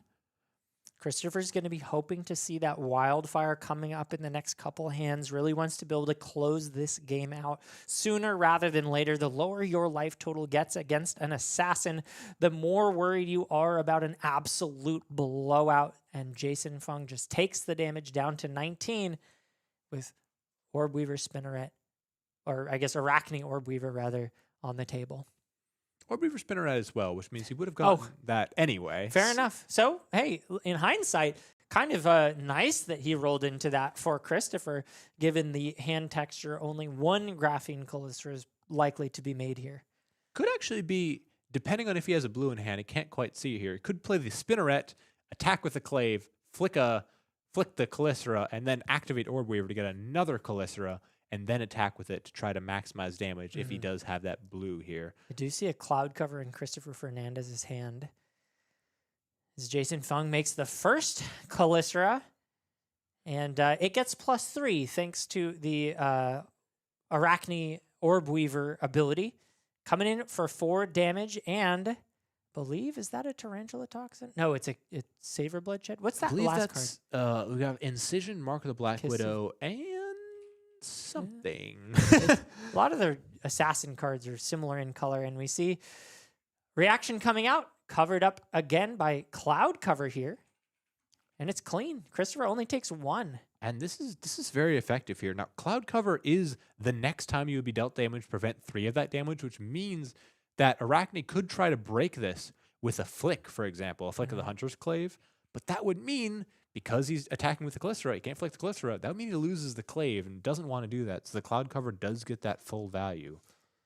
Yeah, he does have that dagger still, the Hunter's Clave, which, although currently Oscilio is not marked, the Mark of the Black Widow will banish a card from hand if he becomes marked thanks to the Flick Knives. And Arachne is in the Orb Weaver Spinneret mode, so won't confer the +1. That's a big deal. Christopher can, in theory, cover this with 1 card, assuming that Jason doesn't have a reaction. But that's a very bold assumption playing into an assassin. Does keep 2 cards. I believe the card in Arsenal is a Leave No Witnesses here, and I think this is going to be the plan. Who cares about AB? Just keep pushing. Activate Stormstriders now. Just get it out. Damage is damage. I like that. And he preserves the Crown of Providence in response here too. So just sort of trade 6 for 4. I mean, this is powerful, Yeah. but you do I lose don't the know. kill pressure Losing at the end. Stormstriders is a pretty big deal, especially Yeah. now that Jason is on 0 AB. But I mean, Christopher definitely has cooked up something here. I'm inclined to trust him Yeah. on his game plan, and let's see if it pays out. As Christopher only going to be taking 4. I believe there's going to be a banish off the top of that Leave No Witnesses. Yep. Oh, there we go. Nicely done. Caught that. But no mark. Christopher's up 4 life. I don't hate the position. Yeah, I mean, I think you're right to call out the lack of Stormstriders being a big deal. Oscilio is no longer able to threaten lethal on the opponent's turn, so Jason can breathe a little bit easier, but I gotta say, I think Christopher, realizing that there's no longer AB on the board, he can play even slower now and just guarantee value chip Jason Fung. As long as he can keep an arcane spell that presents lethal, he can be confident that it'll kill. The question is, can he get to that game state as he drops down to 14 with no blocks on the pick up the point? No, this one is a little bit of a better pick up point here. And importantly, Mark conferred to not destroy the Hunter's Clave, which means that is one additional free mark. And that means as these life totals start ticking down, Oscilio can have trouble clearing them because he simply does not have the runway to actually take that damage. And I'm a little bit surprised to see him take that damage. I tend to auto block the pick up the points or the pain in the backsides. Christopher sort of disagrees here. Goes down to 10, and now we see the kiss of death. So this is kind of the spot where he's wondering if maybe he should have gone and prevented that damage while he could. This one's such a scary one to block with cards from hand due to the Tarantula Toxin. Instead, opts to give some equipment here. He has the Snapback in hand, which is a very powerful spell to pair with something like a Waning Moon on his turn, of course. Also has the Swell Tidings to pair with it, but decides to block here. Choosing perhaps to block 6 to clear the mark, just taking 1 and 1. But I think it does so. give go again to that kiss of death, which is Yeah, if this is like awkward. I don't know. This is tough. Once again, without that kill threat, the damage is real. The damage is real. It's T-Tox, which I think Christopher was playing around. He still has the D-React, so is able to cover a decent amount of that damage. And I mean, I'm glad he put cards in front of this. I kind of wish he put the Snapback in front of the pain in the backside, but either way, only goes down to 6. Still alive, Mark falls off the board, and Christopher has to deal now with one more Graphene Calycera before the turn ends. And this is 3 more damage with the flick of the kiss of death. And Christopher is in the danger zone here. Yeah. Takes 1 and 2 more. You can see that he wasn't really anticipating the extra 2 there, and falling to 3 does not feel great. Didn't close the chain here, which means Calycera should actually have come in for 0, I believe, because of that -1 from the Stonewall Gauntlet. I see. A little bit of a misplay there. Christopher Fernandez sending the Swell Tidings in for 5. Jason taking that. Unless I had miscalculated, perhaps they closed a chain somewhere. But once again, more pressure, more dagger threats. Yeah, and this is looking scary for Christopher. His speed of play has sped up slightly. You can see, I think he sees the writing on the wall. Not a great spot to be in now. 3 life, 8 life, and no tempo here. Blocks with the red Arcane Twining, and has a no block in hand too. Really, really scary spot to be in as this Graphene Calycera comes in, and another card in hand means Christopher's got to think long and hard about what to do in this spot. If this is another Tarantula Toxin, he's very likely just dead.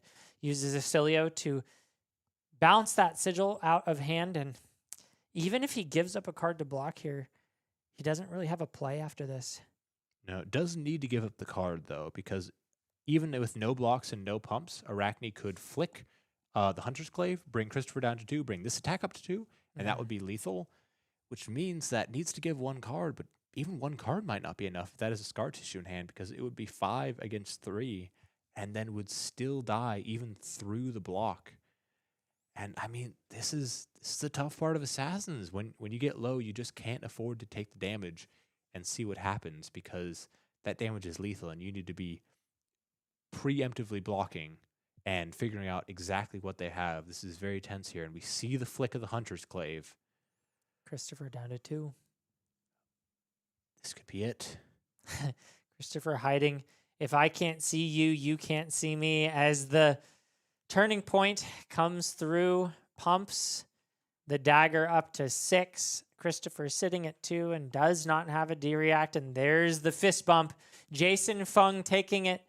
And it is now an Arachne Marionette finals, as we see Spellcilio not quite going to the finish line. But Arachne Marionette, I mean, showing why he's a top dog here, those, the Tarantula Toxin, the Kiss of Death, the ability to equip the Calycera is just very powerful. And I believe this is why we see so many of them. This is why we see 4 in the top 8 and 3 in the top 4. Credit, of course, to Christopher for going the distance, being the one guy to take down a Marionette. And I know the match hasn't ended quite yet, Battle of the Lucases, but no matter which Lucas wins, Arachne also wins. Absolutely. So do we have a result? Believe we have it here. Lucas Oswald takes it. So winner of last month's AGE once again makes it to the finals. He was the January champion. And now here up against Jason Fang. We are going to have a quick interview in just a minute. So don't go anywhere. We're going to hear from the winner of last match and then head down into our finals.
Welcome back, folks. We are joined here with Jason Fang, our semifinals winner, heading into the finals. How you feeling? Feeling pretty good. Honestly, I've undefeated today, which is quite nice. I didn't feel like I would be. And then, you know, curse of the undefeated and all that. But currently, it's looking pretty good. Sure, yeah, coming in first place. When you say you didn't feel like you would be undefeated today, can you tell me what that means? I think it's just like I go into events and I kind of get in my head and it's like playing a good deck. I'm a reasonable pilot, but sometimes, you know, you get round one variance, it happens. Sure. You get a bad matchup or you draw poorly, you know? So it's like, just kind of afraid of those things. But other than that, yeah, it was pretty good. Well, I believe you've been to every single AGE so far. Is that true? Yes. Awesome. Can you tell us a little bit about your journey so far, AGE St. Louis? Yeah, I think one of the big things, last time St. Louis had a really big event was like Battle Hard in St. Louis back in like 2022. Oh, wow. If you go watch that stream, I'm in the top 8. Let's I go. get smacked by Yuanji, but you know, but I Cool. think it's kind of hard to travel to bigger events, and I'd love to have the events closer to home. And like in the case of this one, you know, I'm like 15 minutes away. I live 15 minutes from this game store, It's amazing. and so it's been pretty great having a circuit nearby and not have to travel super far for it. That's even So, closer yeah. than my AGE, and I'm in the Yeah. freaking team that makes it. Heck yeah. I left today at like I think 15 minutes before the event. I'm like, oh, I'm a little late, but I still got here like 2 minutes before I was supposed to. So Ayo, let's pretty go. small. That's Yeah. really cool. And obviously, you know, we just watched a game you played against what we're currently calling Spellcilio because we've never seen an Oscilio play all arcane like this. I'm sure you heard. Actually, I'm not sure. Did you hear about the whisperings of Spellcilio? Did you know what you were up against in this match? In the top 8, yes, because we played against each other round 4 of Swiss. Aha. We sat down, and then I heard someone saying, "Oh, that deck is sick," and Yeah. I'm like, "Oh, what am I in for?" You know?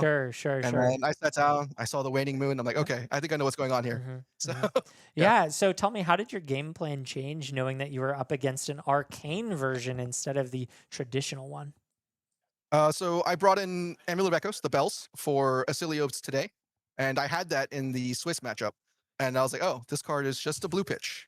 It doesn't really do anything." Yeah. And so into the second time I played against it, I cut all defensive cards. Mhm. If it's not a card that I can play like on my turn to be like proactive, it shouldn't be in the deck. Yeah. Because I think I pitched a couple traps in the first game, and that didn't work out well for me. So, Yeah, it did look granted, I like. got there, but Excuse me. It did look like a lot of the other Arachne marionettes that faced up against this Spellcilio that we saw really started to brick up when they realized that the cards that they brought to be defensive pieces didn't do anything.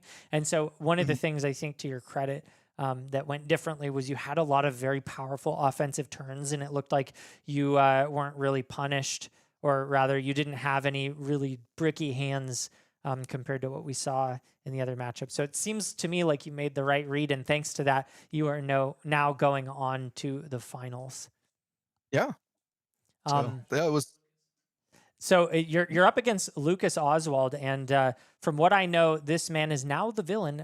He's a little bit too winning of a player. How are you feeling going up against him, and are you going to beat him for us? yeah, absolutely. You know, Okay. that's what he tells me. He says I'm great. So Well, you I are. have to believe it too. Yeah, Yeah, no, of course.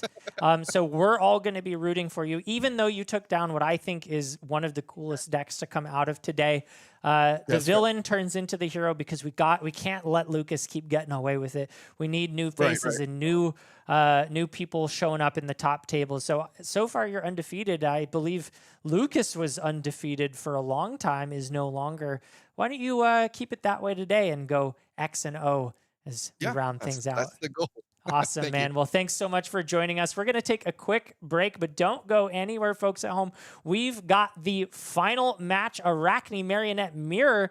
Jason Fung here on your screen up against Lucas Oswald, the villain.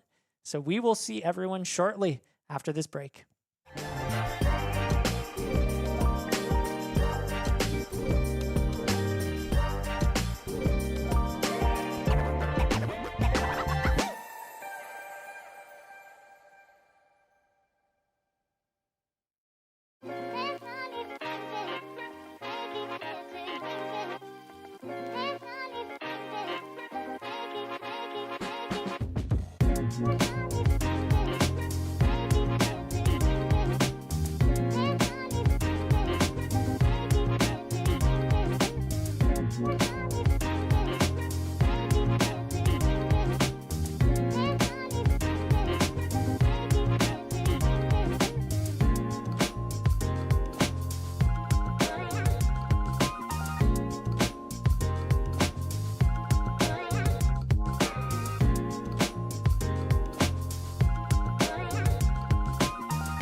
single star falls from the sky as our last non-Arachne marionette falls. Oscilio, that is. And now we have but one game left. The battle of the marionettes. The alpha marionette will emerge. But before we get into that, I just want to take a moment to thank our sponsor, Fantasy Books and Games, here located at St. Louis, the official sponsor of the AGE Open Series here. You can check them out at fantasybbooksinc.com and see what they've got to offer. I'm sure they have a lot of really great flesh and blood merch alongside other very cool and fun game-related activities. So don't forget to check them out. They've got the Facebook and the Instagram. I also wanted to get into our standings here as we take a look at what these players are battling for. There's AGE points on the line, and we see both of the finalists here battling it out. Jason Fang sitting at 41 points up against Lucas Oswald sitting at 30. So no matter who takes it, Jason will stay up above the two. But there's a lot on the line as the season continues to progress. And of course, the most important thing, and I think the reason all of these players are truly sitting down playing this game, is they want to prove to the world on camera that they are the better flesh and blood player. So I'm very looking forward to seeing which of these two Arachnes is going to take it. Up on your screen, we've got Lucas Oswald's player profile, one of the premier Arachne marionettes to ever play the game in St. Louis AGE, had an undefeated record, 100% win rate up until today. I believe that it continues to be true, except for now a small mark. He lost one game in Swiss. He's got thoughts on Silver Age beaches and mountains, and of course Noah Bagelman. So take a look at all his juicy opinions. And Colin, you got any favorites to pick out here of the questions listed before your very eyes? I love the idea that the Easter Bunny's egg production is just fraud. He doesn't produce his own. Where does he get them? Who knows? He steals them. Yep, he gets them through fraud. You heard it here. You heard it here first, folks. Why is that a hard thing to say? You heard it here first, folks. Yeah. And Lucas Oswald has something to prove when it comes to the Easter Bunny, but I believe our players are probably ready to go. And just check in, and they're good to go. So we're going to fly on down to the match as we see a stretch of the arms. Lucas Oswald sitting on the left. Arachne Marionette coming in third place today against Jason Fang, the player we just saw take down the Oscilio, now sitting in the finals seat. Jason Fang will get to choose turn order thanks to his unblemished record today, and he chose to go second as Lucas Oswald kicks things off with the Hunter's Clave getting blocked out, but of course Lucas flicks the other one, confers the mark anyway. And he's going to get that roll. Looks like equipments are pretty even on both sides with the exception of the shining bright beam of whatever Jason Fang's leg slot equipment is. You got to imagine it is the Black Tech Whispers, but there's always a chance it is. Oh, I saw it. It was. We had the shadow there for a moment. So Black Tech Whispers means that we've got a true mirror as Lucas Oswald transforms into looks like funnel web. Now, notably, Jason did choose to go second here, values the tempo, even though he might be one turn slower on getting those Glycera equipped. Despite it, still values just the tempo, the ability to start dealing damage earlier, because I think whoever is dealing damage and has the tempo probably has the game. And so they need to keep wrestling it back and forth. And is that a Orb Weaver Spinneret I see in the hand? Is it?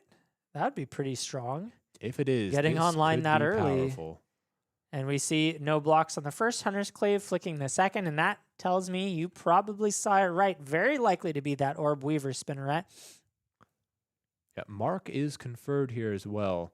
Interesting choice. Blue stains the red back. One of the many tech blues that Arachnes run. I've seen many, many different random blues played because the blue slot is decently flexible.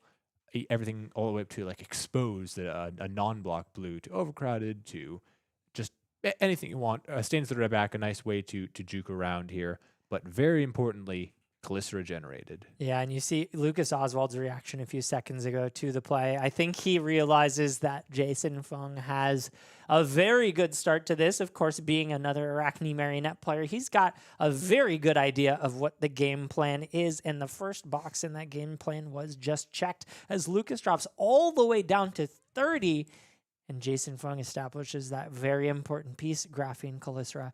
Now Lucas starts the turn off with just a Mark of the Black Widow coming in for 3.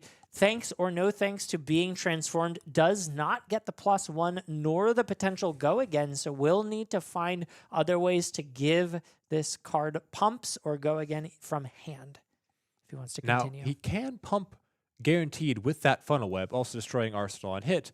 Not as relevant, but nonetheless, still as a pump. Likely has something like a Stains of the Red back in hand. We saw one of those in Jason Fung's hand last turn, and here we go. Up to 6, go again. Jason Fung showing us what this matchup is supposed to look like. Loses the Mark of the Black Widow from hand. From hand, yep.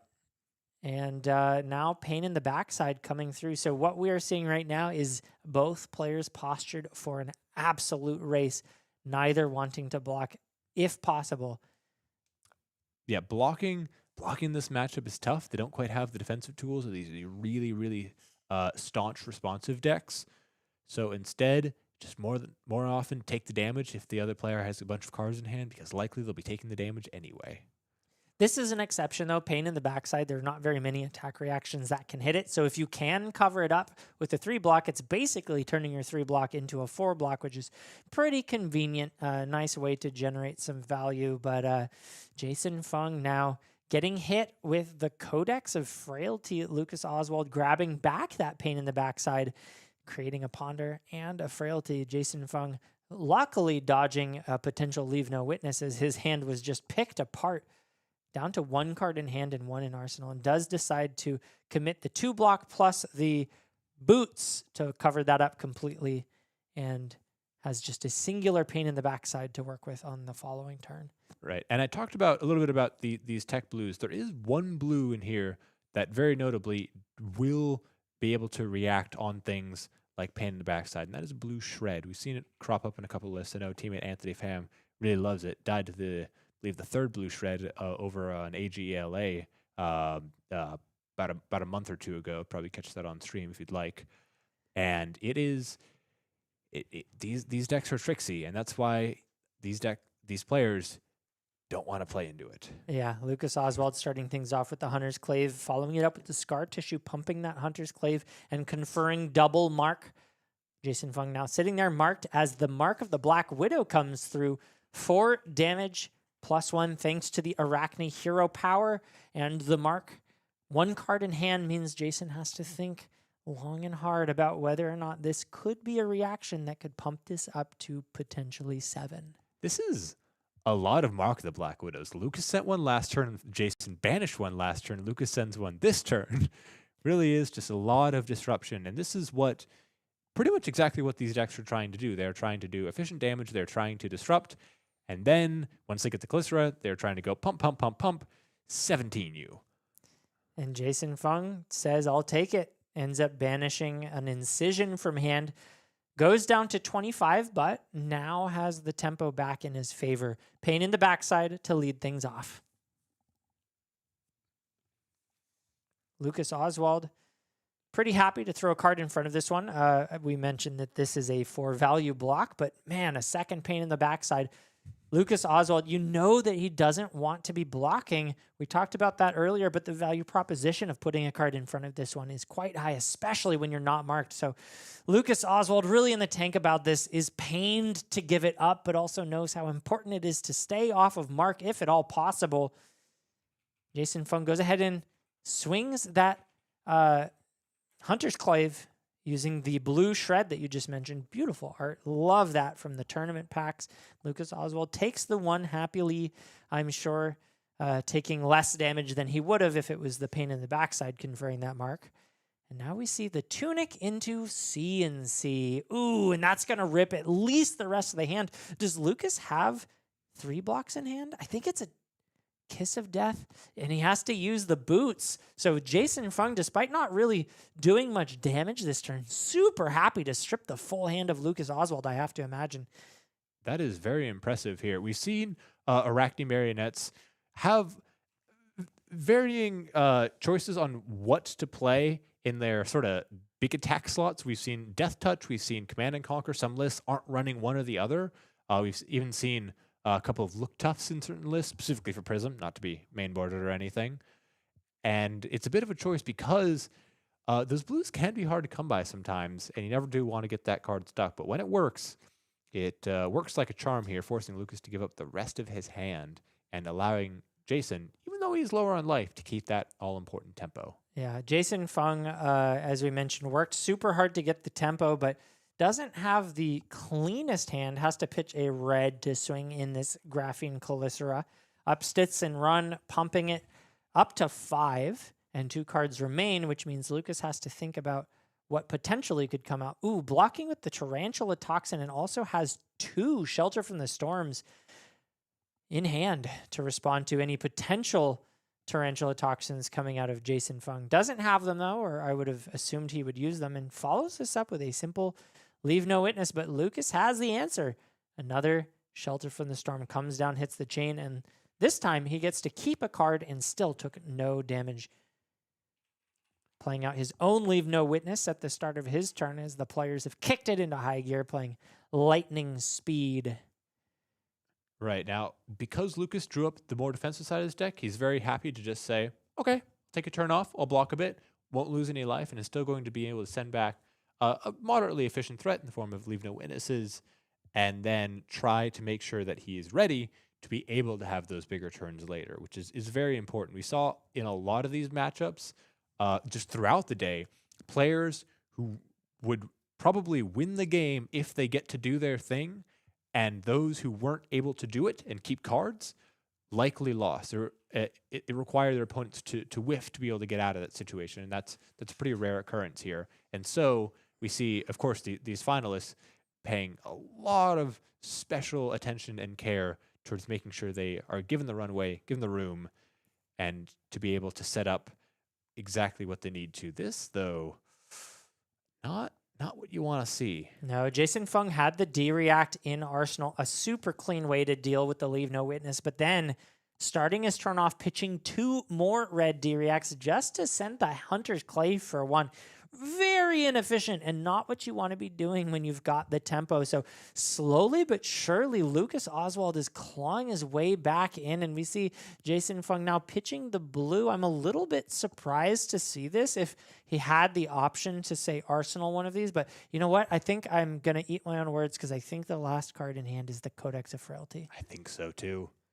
And you know what this means? Command and Conquer. It sure does, which is not a bad way to convert that, but I think we're looking at a 4-card 8 in terms of value. Now, the disruption is what really matters, and if Jason Fung caught Lucas with D-Reacts, this could be really nice. It doesn't look like he did, so just going to give up 2 cards here to cover it up, and what we saw last turn was Lucas being able to play a 1-card hand after losing complete tempo. Now he's up to 2. I guess I should say 3, counting the Arsenal. So you can see neither player taking damage over the last couple exchanges. I guess Lucas took 2 dagger hits. But really importantly, Lucas is slowly gaining cards back in hand, and the tempo slowly shifts back over in his favor. Now, despite it being a very low value proposition on its face, even 9 damage and then resetting Arsenal while also giving your opponent a Frailty token does still close off lines of play with that CNC disruption, and does still force Lucas on a lower card hand. Still, though, The shred coming nice down turn. here. Blue shred coming in clutch. Yeah, you talked about this one earlier being one of the few reactions that can actually target the pain in the backside. Exactly that play comes out, and now Jason Fung taking a little extra damage and the mark being conferred. We see Jason maybe forgot to transform, so just going ahead and doing that this turn. And doing it before Lucas, excuse me. Oh, for Lucas, yes, doing it for Lucas. And Lucas gets the Arachnate Trap Door. Not a bad option into other assassins, especially assassins that have 4 cards to work with. deciding between Frailty Trap and Inertia Trap. Both are very useful here, but the Frailty Trap is likely going to get more consistent value as Arachne Marionette is very likely going to be swinging with daggers, or at the very least attacking with their arsenal, meaning that they are able to frequently get at least 4 value out of this trap versus the Inertia Trap, which could really mess your opponent up if they happen to have a D-React, but otherwise may end up just being an extra block 3. And the important piece here is Lucas Oswald recognizing that Jason Fung is on Tunic 3, which means these are the power turns that Arachne puts together. That Graphene Calycera costs 1, and if you can pay 0 cards to swing it, it means all your cards get to convert to offense. So we see Jason starting things off with that cut from the same cloth, seeing the hand, seeing the full texture of what he's up against, and decides to go ahead and pitch that blue just to get the value out of it, get it out of the hand, and swing in with Hunter's Clave for 5. Flicks the Graphene Calycera, which means he's very likely got the Orb Weaver Spinneret to follow up. Exactly. And as powerful as a free Calycera is, this is essentially just a free Calycera next turn.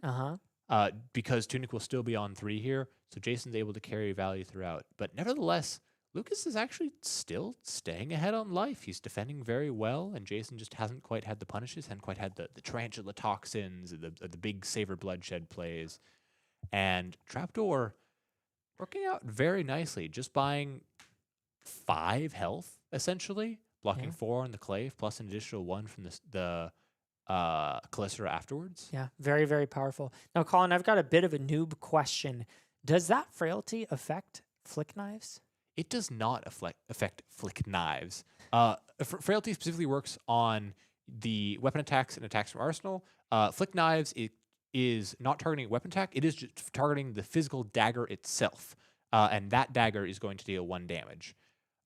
This is also for the same reason why things like on-hit effects that you applied to your dagger don't apply to Flick Knives, because they're not applied to the dagger part of it. They're applied to something called not to get too technical in here, but basically an attack proxy where the attack actually goes out and is swinging. So what you're telling me is it wasn't actually a noob question, and this is very complicated. No, Flesh and Blood is actually a rather complicated game here, and it has a lot of interactions that, if you're familiar with the card gaming landscape, might be intuitive, but otherwise are kind of niche and kind of odd. So it's totally okay if that went over viewers' heads here, because that is not something that's not 101 here. Yeah. That is at least third year. We're in graduate school with that question. Jason Fung here coming out 7 damage on this chain, 4 plus 3 plus 0, thanks to that Frailty token. And we can see Lucas Oswald going for the mask this turn, wants to transform into his own Orb Weaver and start getting value out of his own Graphene Calycera. This is the first time all game he's even equipped one of those. So I think he's finally ready to start taking advantage of that weapon. 21 plays 21, and Lucas is currently sitting on a 4-card hand plus Savor Bloodshed. I really like this spot for him. It seems to me like he's currently winning that totem pole battle of mid-range that they are currently engaged in. Definitely agree. This is the important part of the matchup. It is a totem pole. Is that back and forth of who can stay on that king of the hill, and who can utilize it best here. And Savor Bloodshed's a very powerful card to utilize. But I also want to draw attention to just how powerful this mask play is. He got the full value out of the previous Arachne, full value out of Trapdoor. Got the trap, played the trap, got 5 value, and then essentially got to play a second agent after this. Rather than just fixing your agent, he's getting double. Yeah. And this is... The plays like these are how Lucas crawls ahead, even though he went first. He didn't get to go second. He didn't get to have the initial handoff. He didn't even have Calycera for a long time up until now. But very importantly, has it in this crucial moment here. And Jason decides to fold the entire hand as Lucas Oswald pumps it up to 11. What's he blocking here? It looks like 3 plus 2 plus 2 plus 2? 3, 2, 2, 2. Was Yeah. blocking 9 on that. So 2 sleeks over. Not what he wanted to see. Oh, yeah. And then follows up with the leave. No, I guess that's not incredibly punishing. Jason currently has no arsenal. But the really tough part here is just the amount of damage as Jason Fang drops down to 15. Lucas gets his second silver, somewhat meaningful as the ability to buy back those boots later on if he ever chooses to blow them up. And Lucas now full tempo and the life lead. And I believe he actually could have activated Black Text there because I thought that was a Codex in Arsenal. You can see him touching Black Tech Whispers just a little bit, but maybe considering just keeping them for future turns because the value of Codex is still there. It's still a powerful card and still could be more powerful perhaps when it forces opponents to discard. So Lucas says, that's okay. It's a power card. I know I have it. And I'm going to wait to use it until that time is right. Yeah, it's funny because I think if he did deploy it there, it would have effectively drawn Jason a card, which isn't exactly what you want to do. He probably would have grabbed the Leave No Witnesses and ended up discarding it afterwards anyway. But saves it. I think that card can be a bit of a glue piece for clunky hands. So nice to have in the arsenal to be able to continue to push tempo as he comes in here now with the pick up sticks and Kiss of Death, 7 damage. And God, this card scares me so much every time it hits the table. Kiss of Death being the premier target for Tarantula Toxin. This is a tough spot for Jason here. He's flipped into Arachne Black Widow, which is a very powerful card. It steals tempo very easily because it can threaten one or even multiple banishes from hand. However, does need to be able to keep the hand to do so. And as we see, this is going to be 8 damage here. Lucas still has a card in hand, card in arsenal. Could keep going and likely wants to be able to get Jason very, very low and force him to play into Lucas's T-Toxes and other attack reactions. Yeah, no mark on the opposing hero at the moment means that Black Tech Whispers is the only way to go again. Lucas Oswald still pondering the play. Not sure if this is exactly the direction he wants to go in. I'm a little bit curious because I guess it depends on this card. Oh, plays the T-Tox, maybe considering the potential for a reaction, but I think he would have seen it after the Black Tech Whispers, so ponders that for a bit, decides to get half the value out of the T-Tox. Still good, 3 damage goes through, and Jason drops to 4. Then we see the Codex of Frailty. Of course, he's got that anti-assassin tech, the overcrowded here. Such a perfect answer to this. Basically makes it so that unless he grabs not a Leave No Witness, which we see in this case, it is not, he can trade card for card. This time, though, Lucas Oswald grabs that Touch of Death, which he's got the one floating. Really nice pickup here. Means that unless Jason commits another card to the block, he will be taking damage. And taking damage plus taking more damage from the Blood Rot Pox, meaning basically if this hits, Jason dies. Yeah, he's definitely going to be blocking this out. Now, this was an interesting line, though. Lucas could have, off the go again, simply swung Calicera and guaranteed the flick of the Kiss of Death, bringing Jason down to 2. And that means in 2 turns, assuming no prevention, just Flick Knives would win the game, flicking Calicera and then Hunter's Clave, bringing him down to 0. But that requires 2 things. 1, requires no Shelter Within the Storm prevention, which does exist. And 2, it means you're giving Jason more time. This still strips 1 card from Jason as he has to discard and replace it with Overcrowded, strips the 2nd card as he has to block the Death Touch again, and still cashes in the value of that power card Codex of Frailty, and Lucas gets to get the new Ponder, the new Arsenal, creates a Frailty, gets that deck moving and continuing to threaten Jason's life total. Yeah, I think as you bring that up, that may have been what Lucas was pondering there, sitting trying to figure out. He was playing the T-Tox, but there was something going through his mind, and it looks like he was considering all of the various options, but sitting here, 21 plays 4 and full tempo. He's in a fantastic spot to seal this up. Blocking looks like 6 on 6, and here's a play we see very often as Marios get low. They flick their Clave. They're not going to have any Claves left, but it doesn't matter. You don't need Claves if your opponent is dead. Yeah, just pushing that damage down. 25% of Jason's life total being gobbled up by that single dagger hit. And Lucas draws back up to a 5-card hand as Jason has a pretty good answer. Savor Bloodshed into Kiss of Death. This is a dagger attack, which means that Savor Bloodshed would be online as long as Lucas Oswald is marked. Jason has the Hunter's Clave and the Flick Knives as a way to confer that. So could potentially draw a card off this if it hits, but Lucas says no blocks, takes the Flick, gets marked. Pondered into a Codex of Frailty again. Wow. Codex draws Codex, and his hand is pump, pump, pump, random blue card.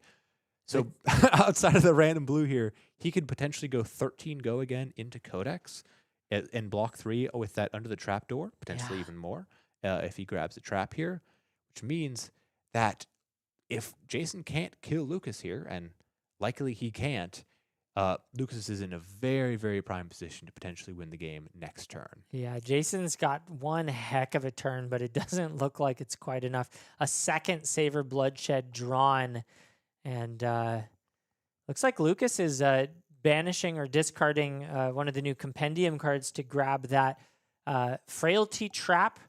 Likes the proposition of giving that Frailty. Oh, banished it rather from hand from Black Widow. I think actually what happened, they kind of shortcutted it, but Graphene was coming in for 4 with the Pump of the Black Widow. Yeah. Discarding the trapdoor, grabbing the Frailty Trap, covers 3 and reduces it to 3, so it covered up 3 on 3, so no banish was required, essentially still trading 1 card for 1 card, but not requiring any sort of banish there. I think you're exactly right. So opting for the banish over the extra damage. Like that play a lot as we see Jason Fung blocking 9.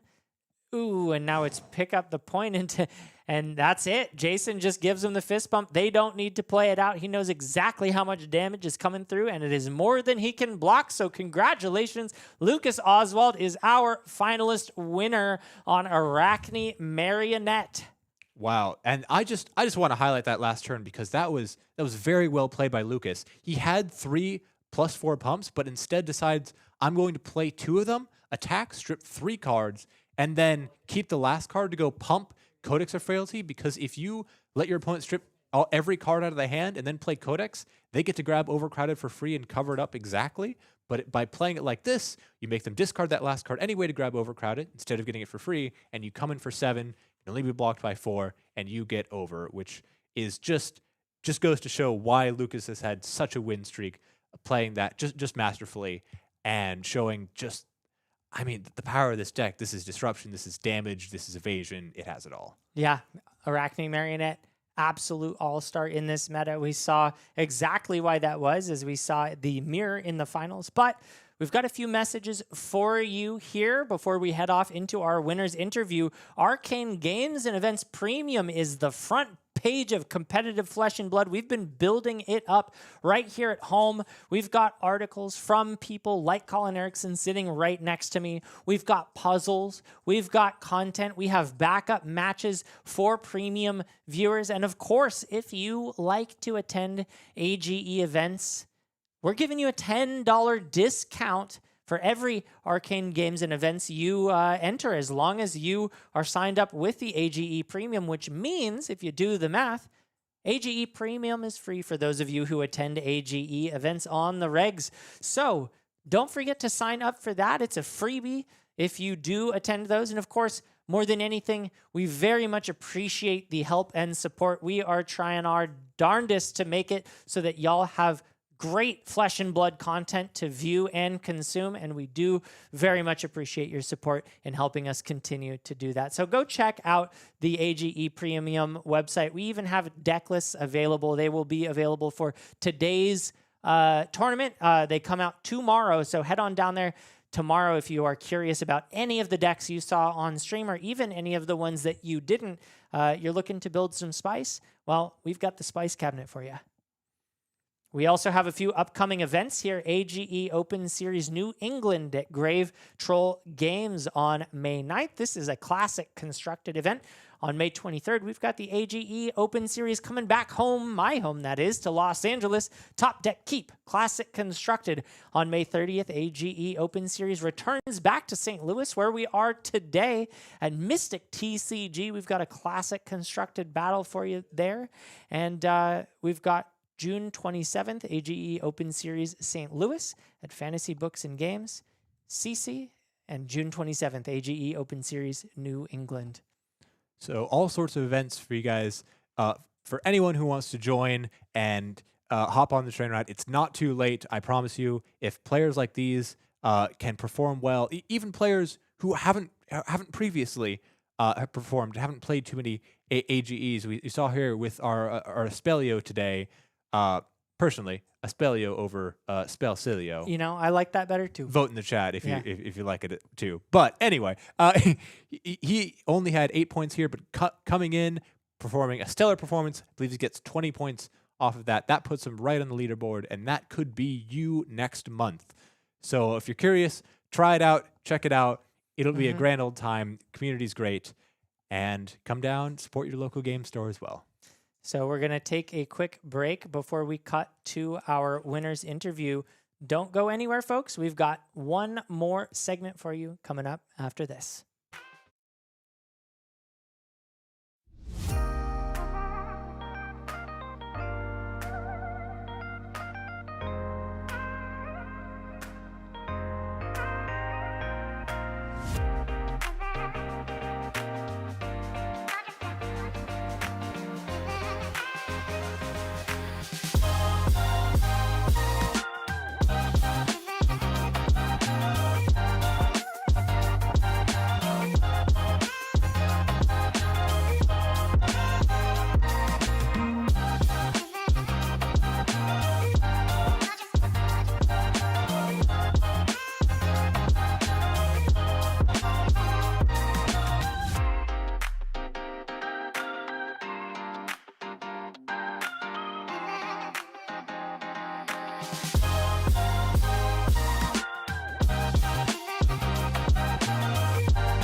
Welcome back to the April AGE Open one final time, and I'm here with Lucas Oswald, ending the day just as he started it with one more win for Aracne Marionette, and I believe that makes you 2 for 2 in AGE Opens 1 this season, and I believe you've only gone to 2, so that is an incredible milestone. Congratulations on that achievement, man. Thank you. Yeah, this is my second one of these I've come to, and so getting the second W feels pretty sick on my boy. Yeah, I mean, Aracne Marionette, getting it done there, that was some impressive work there. We were talking about quite a few lines and decision makings, and I can see why you were able to do it 2 for 2. You know that deck very well, and it's awesome to be able to see the master show his craft on the screen. Thank you. Yeah. So, unfortunately, did not keep your undefeated streak, but I think this is an undefeated streak as good as any. And I mean, I hope to see you continue it. That would be cool. Imagine you step up into the championship and it's like, yeah, over here we got Lucas Oswald. He's won 6 AGE Opens in a row. that would be something. Yeah, that would be pretty sick. Exactly. I mean, the Mario deck's carrying a little bit. I think we had 4 Mario players enter the tournament. Across Top Cut and Swiss, there was one game where a player not playing Marionette defeated a Marionette, and it was that top 4 game on stream. Every other Mario loss in the tournament was to another Mario. So if you don't know what to play, have a suggestion. I didn't realize it was like that. Wow. Yeah, we were one game away from a sweep. That one game away from Mario winning every game. That's incredible. I mean, wow. I guess it speaks to the format. Like, people have played this format a lot, especially after the Pro Tour. And as we're in the kind of final days of the format before Omens comes out, kind of what are your thoughts on it as a whole? Yeah, so I think Mario and Oscilio are still just the best 2 decks. I've myself and the rest of the Runaways have kind of thought this since Compendium of Wraith came out, that they're pretty clearly the 2 decks above the rest. But I do think there's a bunch of other decks that you can play, and you can definitely target those decks as well. Like, you can cater your decks to be built to be good into those. So I think it's still a pretty diverse format. There's a bunch of different stuff you can play and have success with. So I'm looking forward to Omens, see how it shakes it up, hoping that Mario could still be good, because obviously it ends up going well and I play that deck. So yeah, no, I hope so too. He's a cool deck. He's complex. He's got decisions. He's got, tricks. You get to go into the brood, which is always cool. Although, speaking of Omens, what would you say if you were to call it out now, right before spoiler season starts? What are your top 3 predictions for Omens? Put me on the spot. I'm gonna say that Ziggy is the best hero. Mm-hmm. I think Aurora is going to underwhelm people. I don't think that hero's going to be very good. I'm going to say that there is going to be an expansion slot card that gives a existing deck a very key piece. Like, I think there's going to be an expansion slot card that makes a strategy that kind of existed before sort of come together. It's sort of like how a card like Backspin Thrust sort of push Puffin a little bit back together. Something like that. I think we're going to get some powerful expansion slot cards, and then I think people are going to be very excited when Ziggy comes out. I think he looks really good. Okay. Yeah, that Ziggy looks cool. He is, I mean, we've seen Illusionists in the past. You've seen Enigma, you've seen all sorts of these defensive decks really, really thrive. And yeah, I mean, he looks cool. I don't know.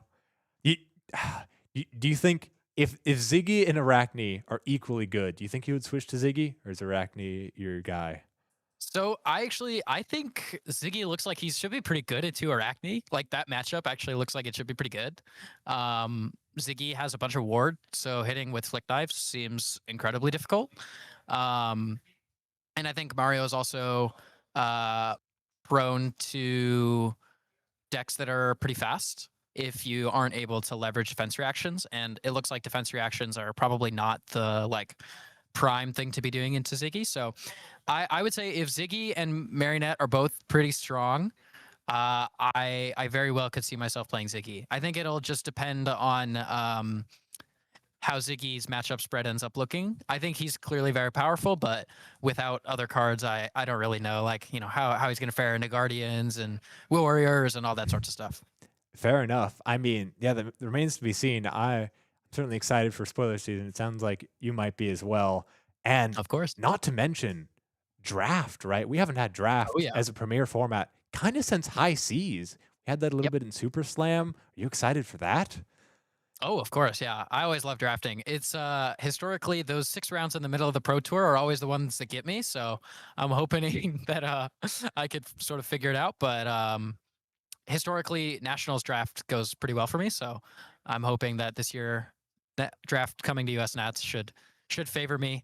And then we're going to Vegas pretty soon after that, and I normally do pretty well when we go to Vegas. So I'm hoping to have a pretty good year with Omens, but obviously the draft format will inform a lot of that for me. Yeah, we'll see. It's a six rounds that kind of decides the tour there. But Indeed. I mean, that's pretty awesome, man. Nationals, that's a short turnaround. How do you feel about it? How does that work into your life where you go from like are you able to commit and to getting the new set entirely researched? What does that look like for you? Yeah, so I'm pretty fortunate this season. I graduate like the week before Omens comes out, I think, or like maybe the week of. But basically, like I'm done with school, and then Omens comes out, and then I'm not doing anything for like the next few months. So I'm like full head down, figure out the draft format, figure out CC, go to nationals, win the tournament, go to Vegas, win the tournament. That's my mindset for the next few months. Is, I mean, I gotta lock in, make sure I actually graduate. But once we get that out of the way, details. Details. I won nationals. What did it cost? I don't have my degree. Yeah. So hopefully we can get step one out of the way. But then I'm very excited, very looking forward to Omens. That's awesome. What are you studying, by the way? Political science and Spanish. And Spanish. Okay. Political science. Is your major in Spanish related to your poli-sci major? No, so it's a minor in Spanish. Okay. So yeah, it'll be a BA in poli-sci and a minor in Spanish, presumably. Nice. Why Spanish? Is that just Yeah, so I've been in Spanish classes since middle school, and I've just always stuck with it. I really enjoy the language. It comes naturally, and it's a lot of fun to speak a different language that isn't prone to some weaknesses that English may have for various reasons. So, prone to some weaknesses. What sort of English slander do you have up your we don't need to get too into the linguistics, but I think English is not. I don't like the language as much as some of the other languages that exist. So I gotta learn more so I can put my money where my mouth is, I guess. Fair enough. Well, I mean, just you wait until Flesh and Blood invents their own little conlang that you can study I'm here up for it. You could let me read the runes. The runes. Yeah, exactly. Yeah. Exactly, man. I'm here for that. Finally. All right, man. Well, anyone you want to shout out? Any I don't know, teams, groups, or podcasts? Of course, yeah. Shout out to the Runaways and the Runaways podcast. That's my team. Great group of guys. We've been killing it this year. We have a bunch of calling top 8s, a bunch of good finishes, and we are looking forward to killing it at Nats in Vegas. Yeah, absolutely, man. All right. Well, I mean, excited to listen to the podcast about this one, and excited to bring you all some more Flesh and Blood. Thank you so much for joining us, everyone. We had a great time, and we hope to see you real soon. Of course, dates are up, so just in a couple moments, you'll be right there. So thank you very so much, and I'll see you all next time.